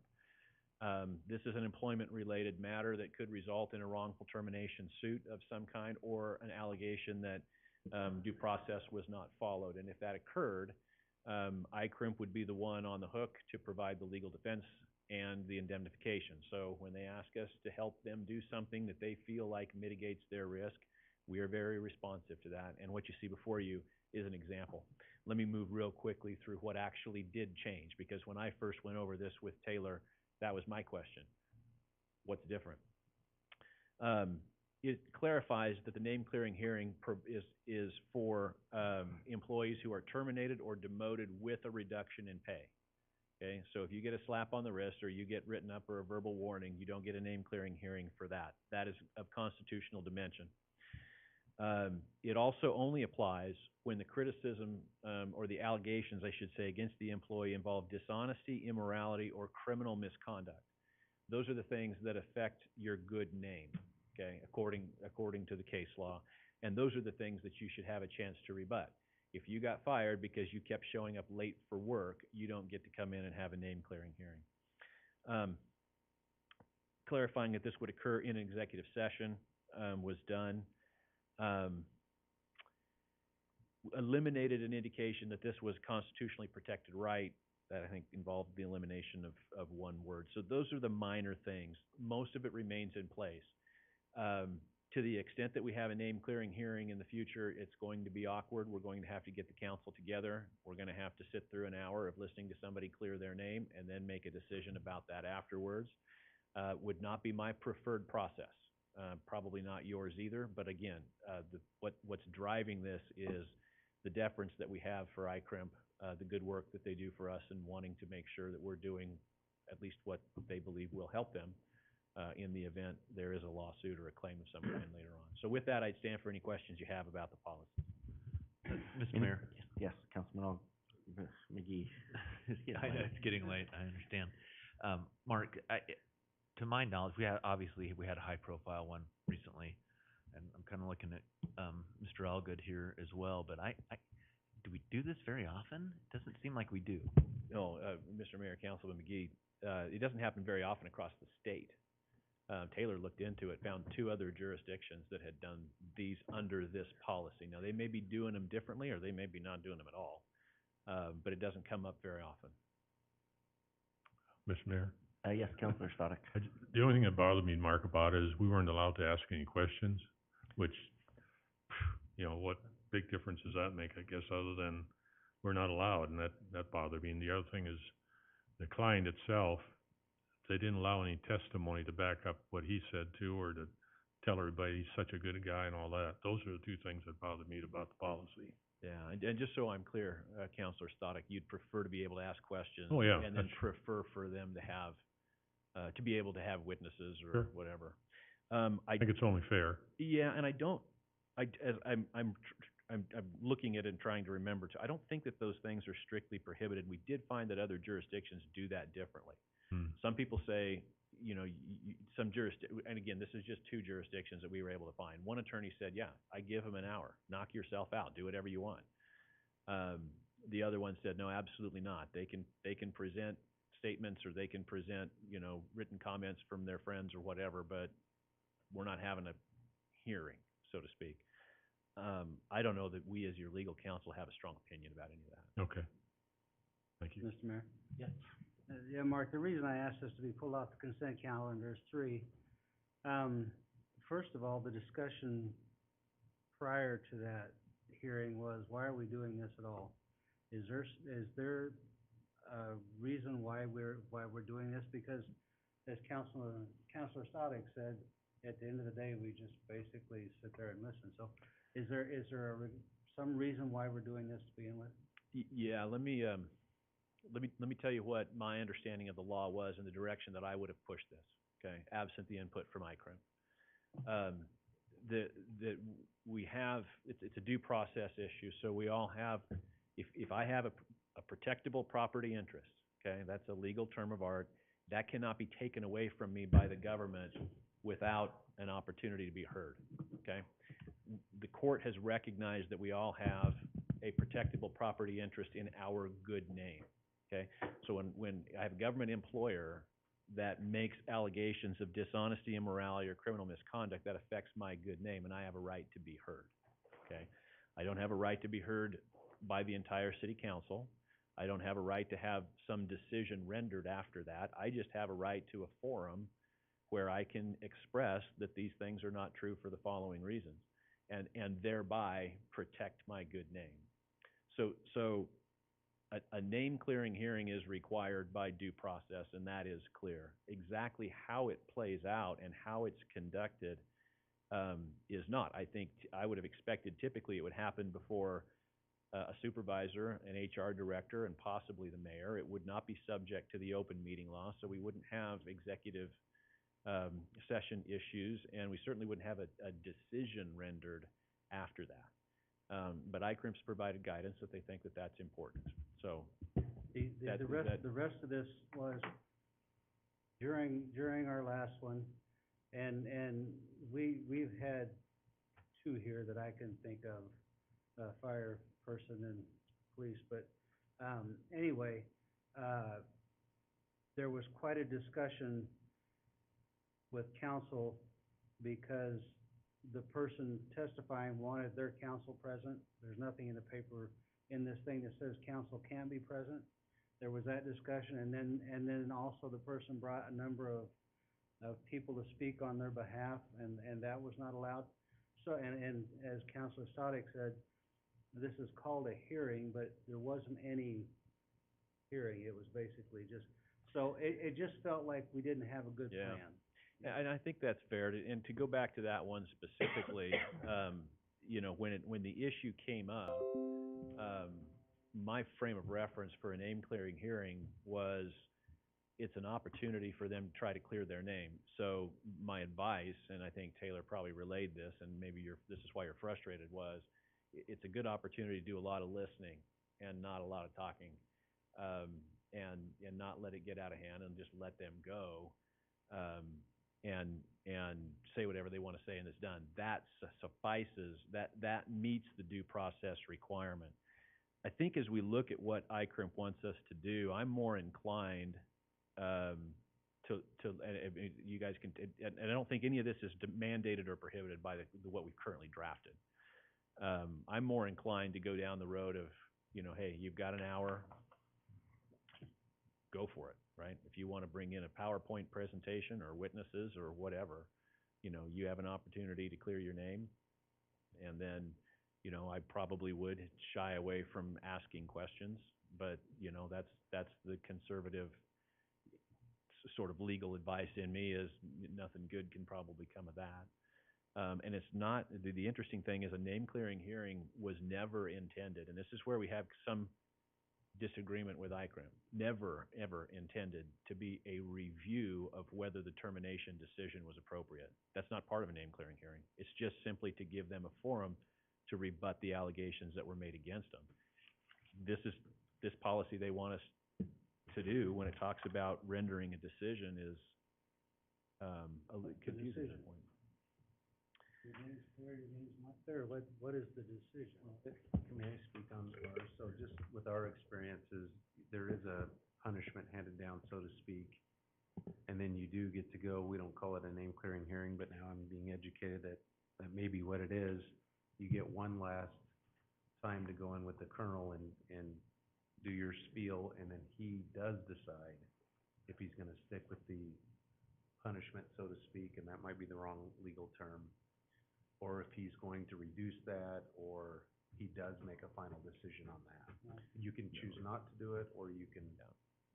You're right. That what you're describing is a call it a pre-termination hearing. It'd be a pre-discipline hearing. And that is different than the name clearing hearing, Okay. which is a post. Thank you for it's clarifying. Yeah. So but to your point, it's awkward because it comes up after there's been discipline imposed or termination. So the concern I've got with it is it suggests that termination decision or discipline decision is being reviewed, and that's really not the purpose of this policy. There's not really a decision for us to make. Because if we say, your name is clear, then we probably Right. did something wrong in terminating you.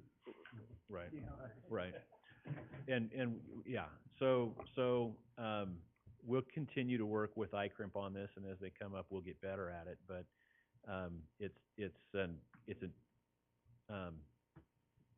well, they've asked us to do this. We want them to insure us, so that's why we're here. But we did tweak it a little bit. And it says, like in here, it says, based upon public allegations of dishonesty, immorality, or criminal misconduct. So if we do like an internal investigation, that's not public allegations, and they're fired because something's found in that internal investigation, then that would not afford them a name clearing hearing.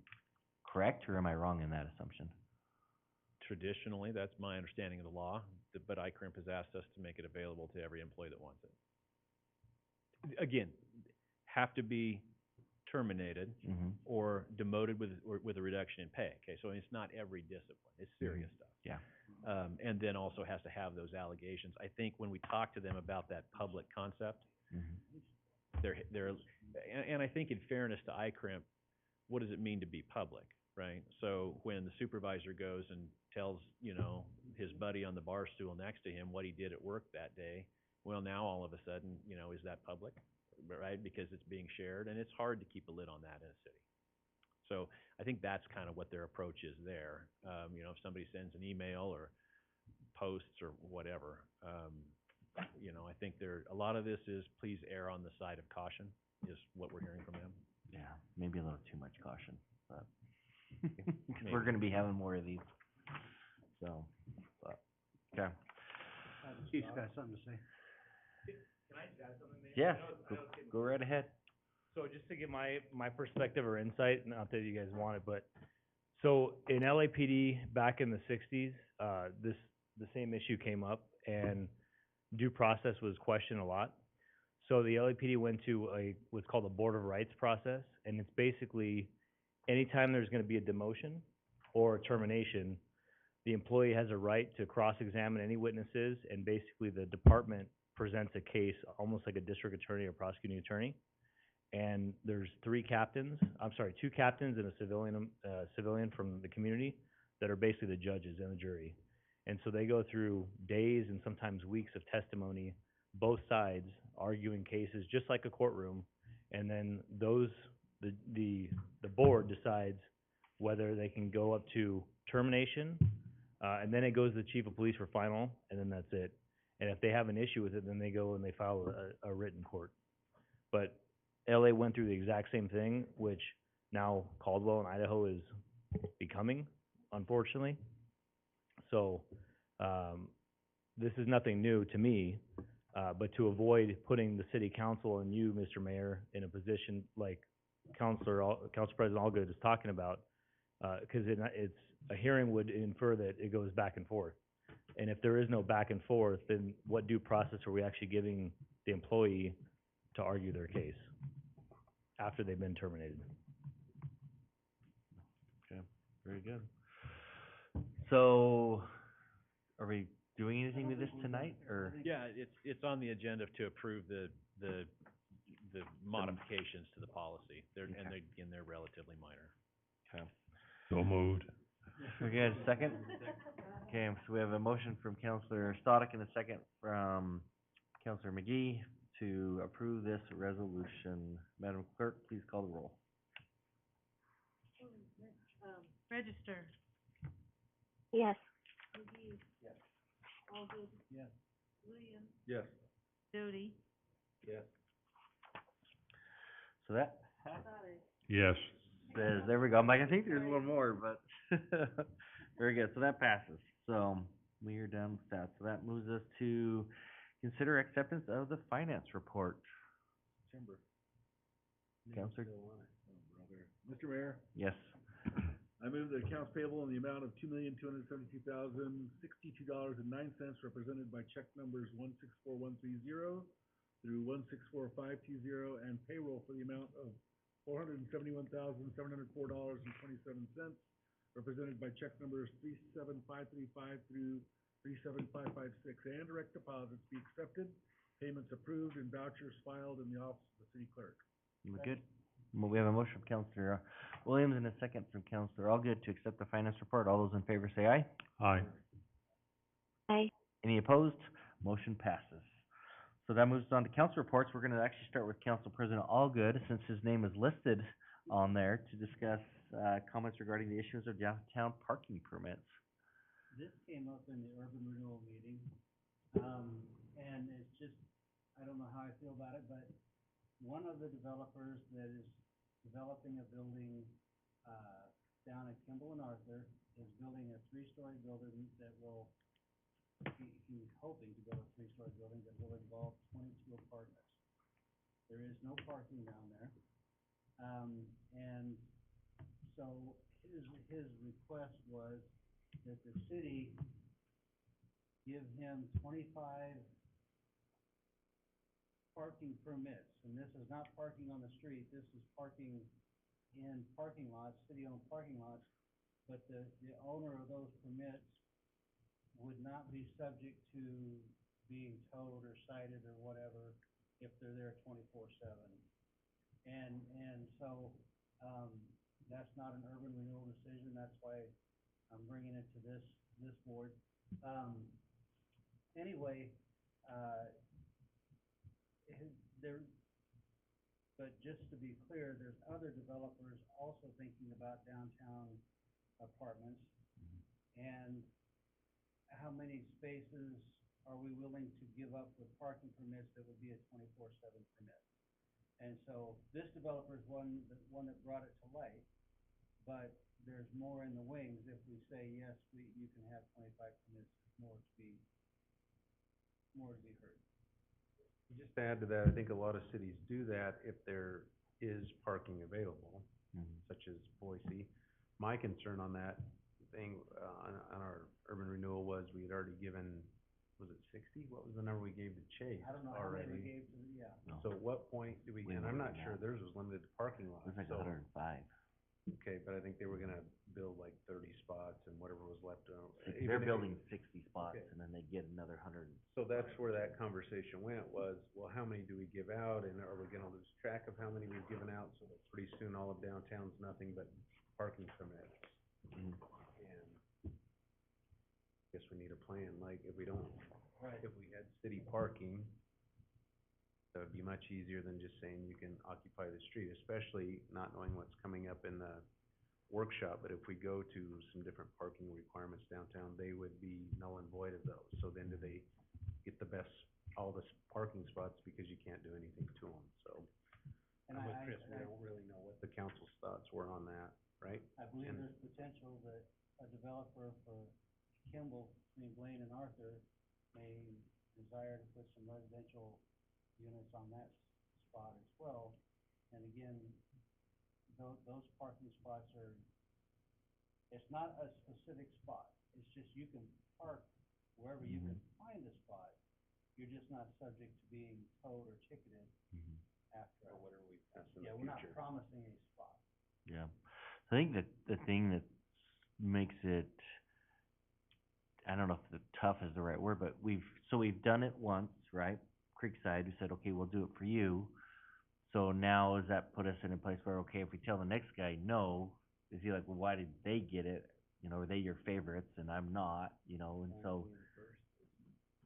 Be a good thing, yeah, being the oldest, so, but anyways, I don't know if that's gonna come up, and I know I talked to Ken Zinga is the one, I actually saw him today, and so I was able to speak to him, and I don't know, cause there was some confusion about, did he wanted like specific spots in front of his building, and that's not the case, it'd be something similar to that, and so I kinda figured out, so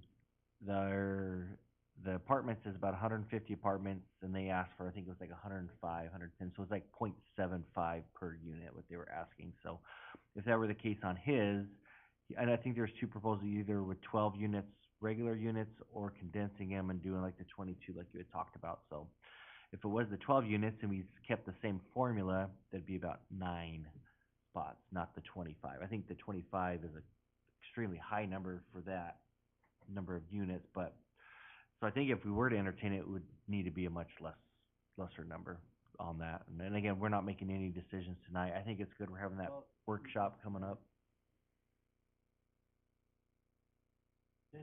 When this goes back to urban renewal next Mhm. week, if he doesn't have spots, I think he's gonna pull his plan. Unless he told you something different. He said it is all based on whether he knows he can provide parking spots for his apartments. If he can't do that, because we're running out of urban renewal time. Yeah. So it's like, we're up against the time crunch. And I don't know that we could make the decision, but when he comes back next week, he needs to know whether he's got parking spots or whether he's gonna not build. Yeah. So I guess, so we definitely cannot make a decision, but we can get a flavor of the council, maybe just if anybody wants to give their thoughts and opinions. Is there a happy medium, or is it, draw the line in the sand, the first guy got it, but sorry, we've learned our lesson and we're gonna move on? I mean, what's the thought of So what was the the council? formula you were using?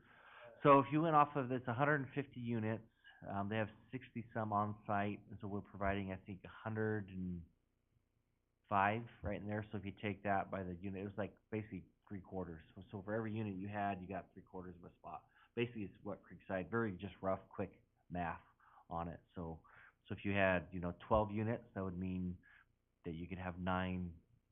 Did you run that by Mr. Zenger? I did not that, I didn't know the number of units. He'd emailed me later today on that, where he had indicated the number, of units that he's looking at, so.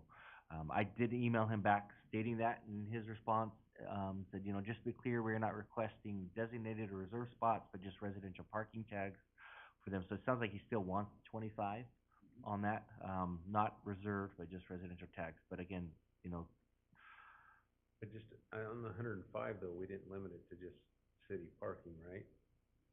So they can park anywhere, on the street. Yeah. Did we limit it?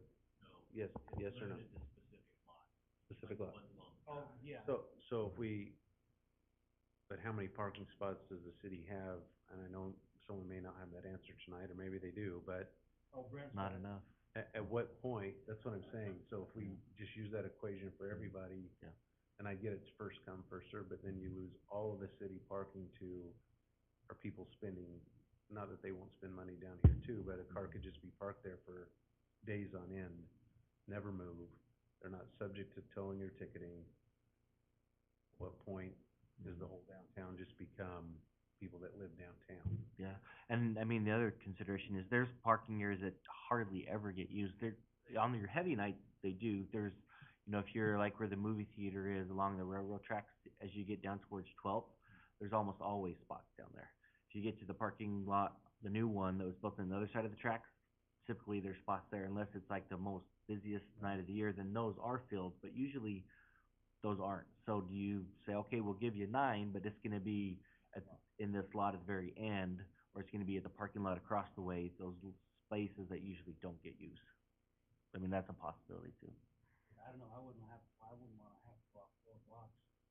Yeah. Especially in the winter Well, you wouldn't have to if there was another legal spot to park, but you would be guaranteed that, no matter what signage we put on that lot or whatever, or started charging a fee to park there, they wouldn't be subject to that. And I've made this comment to the economic team. I think takes into consideration permits and that where those are gonna be, employee parking, employee permitted. Again, where those parking restrictions allow parking around. You gonna drive that? Parking structure, meters.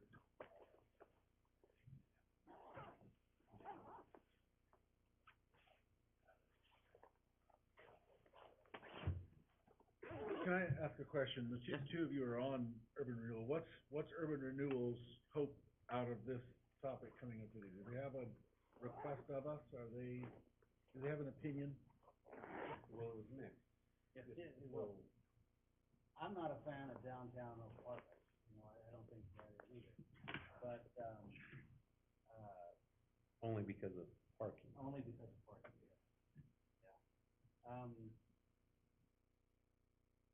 So we're talking about 9 to 12 spots more For this one. for this one, and then we can get our act together maybe after that, because you're telling me if urban renewal doesn't have at least a flavor, because we can't make any decision today, we could lose this developer on that property. Is it worth 12 spots right now for that development? I think that's what I'm wondering.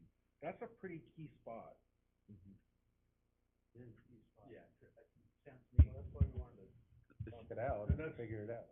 That's what I'm thinking. I realize there's a lot of considerations here, but it's, even if you did the 25 at 70%, you're talking 14, 15 spots. Are these condos or apartments, do you know? Apartments. Is the developer, asking just for you to give a verbal report on what the general feel of the council was? Is that adequate to go back? I think you would trust our word, knowing that we were gonna have this discussion based on the urban renewal discussion. And I, Even though we're not making a decision, kinda like we often do here, what's everybody thinking, and I think the general tenor of what Councilman Williams just said is makes a lot of sense to me. That it's hard to go back do we do right it now. for the next one and the next, cause we'll be right back here. That's a whole different, Yeah. that's a whole different discussion, but I think for what you guys need in order to continue a discussion, I'll just say that I think what Councilman Williams said had a lot of wisdom to it. And, Yeah, I agree. and it kinda sounds like kind of a similar model to the Creekside where it's maybe a compromise. You're not gonna get 0, but you're not gonna get 25 either.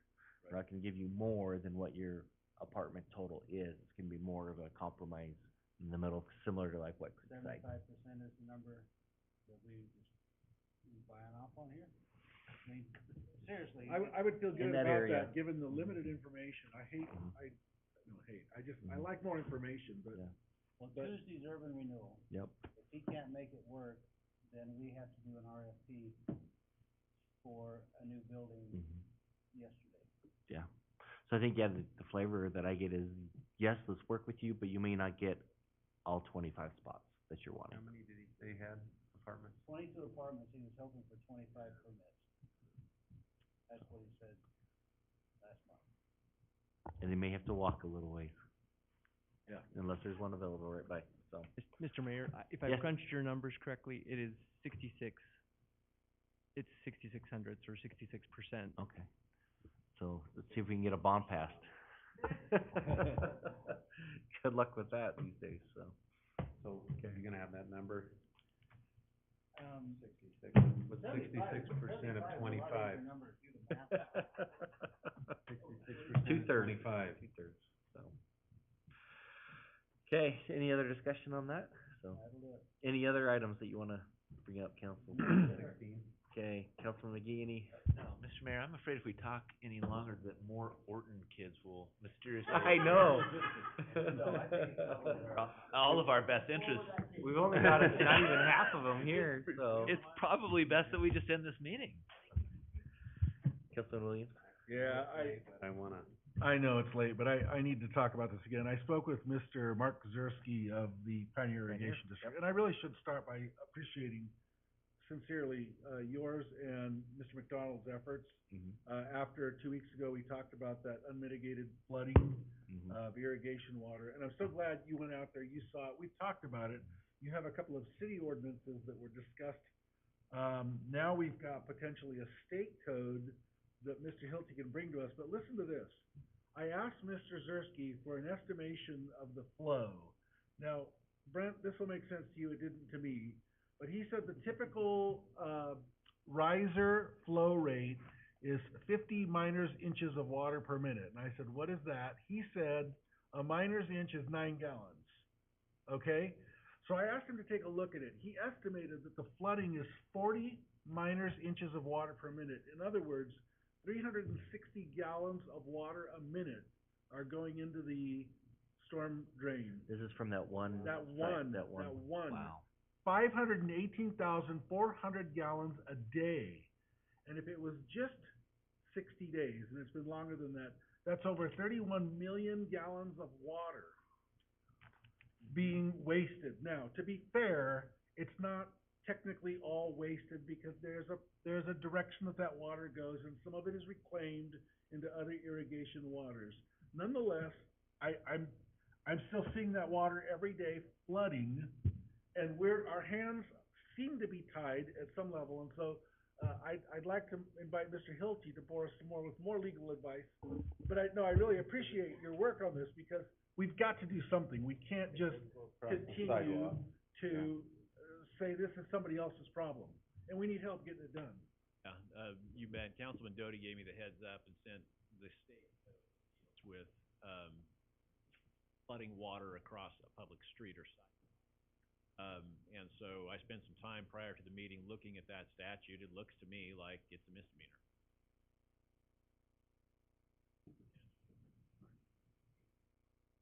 There's city code too, I know that we have about it also. Is it a misdemeanor or?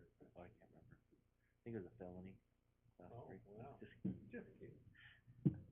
I guess my question is, what are we doing? Yeah. We Take a step forward and. We can't keep saying, well, eventually we'll get to it. I mean, it's an ecological disaster, really. Yeah. So there are a couple things to know about in this scene. There's a couple possibilities. Is this the one on Spruce? Yes. Okay. So, that gentleman, I should say, sorry, it's late. He apparently removed some bushes and partially demolished the irrigation box while he was at it. there's kind of three flavors. One is a flavor where it belongs to an irrigation entity, and they're not gonna tolerate that being broken. If it was Mark's box, he would have fixed it, right? Or he would be finding a way to mitigate that to fix the box. If it's our box, we fix it. We don't have many boxes. And then the last possibility is the least desirable, and that is if it's a private box. So this is a box that's downstream of Pioneer Irrigation District's delivery point. It's not part of a city system, so we really don't have claim on it per se, but rather it's part of a system that belongs to a group of benefiting neighbors. And in that instance, it's difficult because there's not one guilty party, there's actually a group of guilty parties, right? Everyone who benefits from that, some of whom just moved here from California and don't have any clue that they're a guilty party. Right? So that is the biggest challenge to these leaking systems. And I don't disagree that something needs to be done. It's just, there's not a single individual dependent on, and some of them may not even realize it. Excuse me, Mr. Orton, except in this case, this individual deliberately diverted the water into the street. Yeah, and that, I think you can clearly, that's clearly punishable both under state and. That's demonstrable by what he's done and what is happening. Because this problem has been going on for more than just this year, but it's this year that he diverted the water. And so something needs to be done to correct this. And frankly, let me take the opportunity while we're talking about it. I think the discussion needs to begin, and I know this isn't gonna be popular, I know this isn't gonna be, it's raising taxes, Chuck. But we have to begin to talk about, LIDs and get the rest of this city on pressurized irrigation. We can't continue to act like we're not, we've got to deal with this issue, and it's not going to be popular to get done, but sooner or later, and I know you've had these discussions, this isn't new, this is ongoing with Pioneer, but the day has come, and it might not be this year that it gets done, but if we begin to talk about it and begin to let people know we're talking about it, that pill is going to be swallowed a lot easier than if we just surprise everybody with it. And maybe we need to just set a date that a year from now or 18 months from now, we're moving forward with this. In the meantime, the discussion needs to be moved at a rate that we can get this accomplished, but the city needs to move toward pressurized irrigation. Well, and just one more comment on that, and I'm sure the chief's gonna be real happy to hear this, but why can't we send someone out to talk to him about the code, just education first, and say, because you diverted it, you very well could be in violation of the code, yet to be determined by a jury of your peers, and start that way. But if we just do nothing and just let it keep pouring into the street, and we're not even telling him what we're going to do if you don't do it, and I get, often we don't wanna put our cards out there, but educate him that this is a possibility that we could charge you with a crime. And if you don't wanna do it, then maybe we go to the whole group and say, we're gonna charge you all. If you're not aware of this, we need to make an effort to make them aware of it, so. So is it the box that's broken, or is it the riser? Box is gone. Box is gone. Yeah. And I think in this Show case, you some video. I think in this case, Counselor Williams is right that even if this is a group-owned facility, this gentleman individually is the one who's demolished the box. And diverted the water. As far as we know, it needs to be investigated properly for a court, but somebody's gotta ask him the questions, right? So we can get somewhere. So does that mean nobody in that area is getting water? That I don't know. He doesn't know it, I don't know. I think the people along Montana don't get water. I don't know that for sure, but I know they've complained about it for a couple of years now.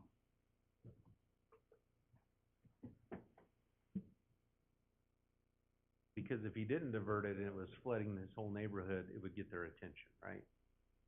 But he's diverted it so it goes into our city streets across our crosswalk, our sidewalk, which is where I think he violates the code, the Idaho code. That is clearly the violation of Idaho code, putting water in the street. Yeah, for sure. 360 gallons a minute. So Chief, what are you doing tomorrow morning? Going, take your water, Steve. Just be pointing at him? Go on. Are you okay with that? Yeah, heck yeah, definitely. I think, yeah, we need to address that, so. Send Yeah. someone else, Yeah. Thank you, Mr. Mayor. Yeah, no, thank you for bringing that up, so, brings to light, so. Counselor Doty? I'm joining Jeff with his crusade, and I'm good for Same here. tonight. So, good. But I mean, if you think about it, probably around 60 million gallons in Yeah, a that's a drought lot. year from one source. Yeah. Yeah, it's a lot of water. Counselor Just Stein? one item, we had a lively but constructive, discussion at the airport commission meeting again today, but, they're gonna bring before the council meeting, September 15th, the possibility of a name change for the airport. Mhm. And we don't think we need another workshop to do that, because we've beated this thing around enough, so Yeah, I don't it's up to you. I mean, if you think we need it, fine, but Did we they just, discuss that today at the yeah. commission Yeah. meeting? So I know I stopped in for just a few minutes, I had to go, and I didn't. Well, Brent can, Commission voted to recommend to the council to change the name to the Caldwell Executive Airport. Okay. So, oh, that's all I had. okay, excellent, thank you so much. Counselor Register, are you still there? Yes, sorry. That's all right. Sorry about that. Just very, very quickly, I know it's late, but I'm wondering, with all the development and building and schools and all that kind of stuff, is there a way to request a workshop where maybe, Valley View and then Caldwell representatives come in and at least give us an idea of where the schools are at, you know, how many kids, like what they're doing, to house all those kids, and like how close they are to not being able to take any at all. We really have a good idea about it. Yeah, we could definitely reach out to the school district and see if they wanna, do something and come and talk, so. Mhm. Yeah, we can invite the legislators, so. District, 'cause that was interesting what he had to say Mhm. every time he got it to testify. Yeah. And just even some numbers, how much does a portable cost? What does it cost to staff a portable? Just some of those numbers. to Yeah, See. well, because I think we keep talking in these general terms, and so when Mr. Palmer was talking today a little bit about kind of where they're at different schools, that gives us a completely different idea, other than just keep saying, well, we're full, or we've got this many portables or whatever. And what I really want to know is how much it costs to build a new school. Because I know they're taking in these donations, which again was a large one tonight. I want to know where they're at and how close, they are to building a new school as well before we're pushing through more development. Yeah, as far as building a school, you're not gonna get anywhere close to building a school with impact fees Mhm. or this monetary donations. It'd have to be thousands of dollars per home to build a school. So Right. that's just, yeah. But I mean, an impact fee would help, because then you could start getting rid of levies. And then that way, Mhm. you're not taxing all these levies and now a bond on top of that. So maybe there'll be more, flavor for a bond. So, but yeah, but no, we'll reach out to Mr. Palmer and see, and he may just be fed up and be like, you know what? I've been spitting in the wind long enough. I'm gonna quit. So, but we'll definitely reach out. And his heart is in a good place. You can tell he loves the kids and wants what's best for them, and so we appreciate his fire and desire to do what's best for those kids. So, but we'll look into that. I agree, and then I also want to include Caldwell District in that too. Mhm. And that maybe they just come do a presentation where they're at, all this stuff, and like Brad said, how much a module building costs and all that kind of stuff, so that we know. Yeah. Yep. And he has those numbers, Mr. Mayor. I've seen them. Mhm. So how much the modules cost and the students in each, so they're probably updated since I've seen it, but he has them, so. Okay, yeah, no, that'd be good. So, okay, anything else, Council Register? Nope, that's it. Okay, very good. And I have nothing tonight, so we can get out of here. So with that, is there a motion to adjourn? And a second? All in favor? Stand adjourned. Aye.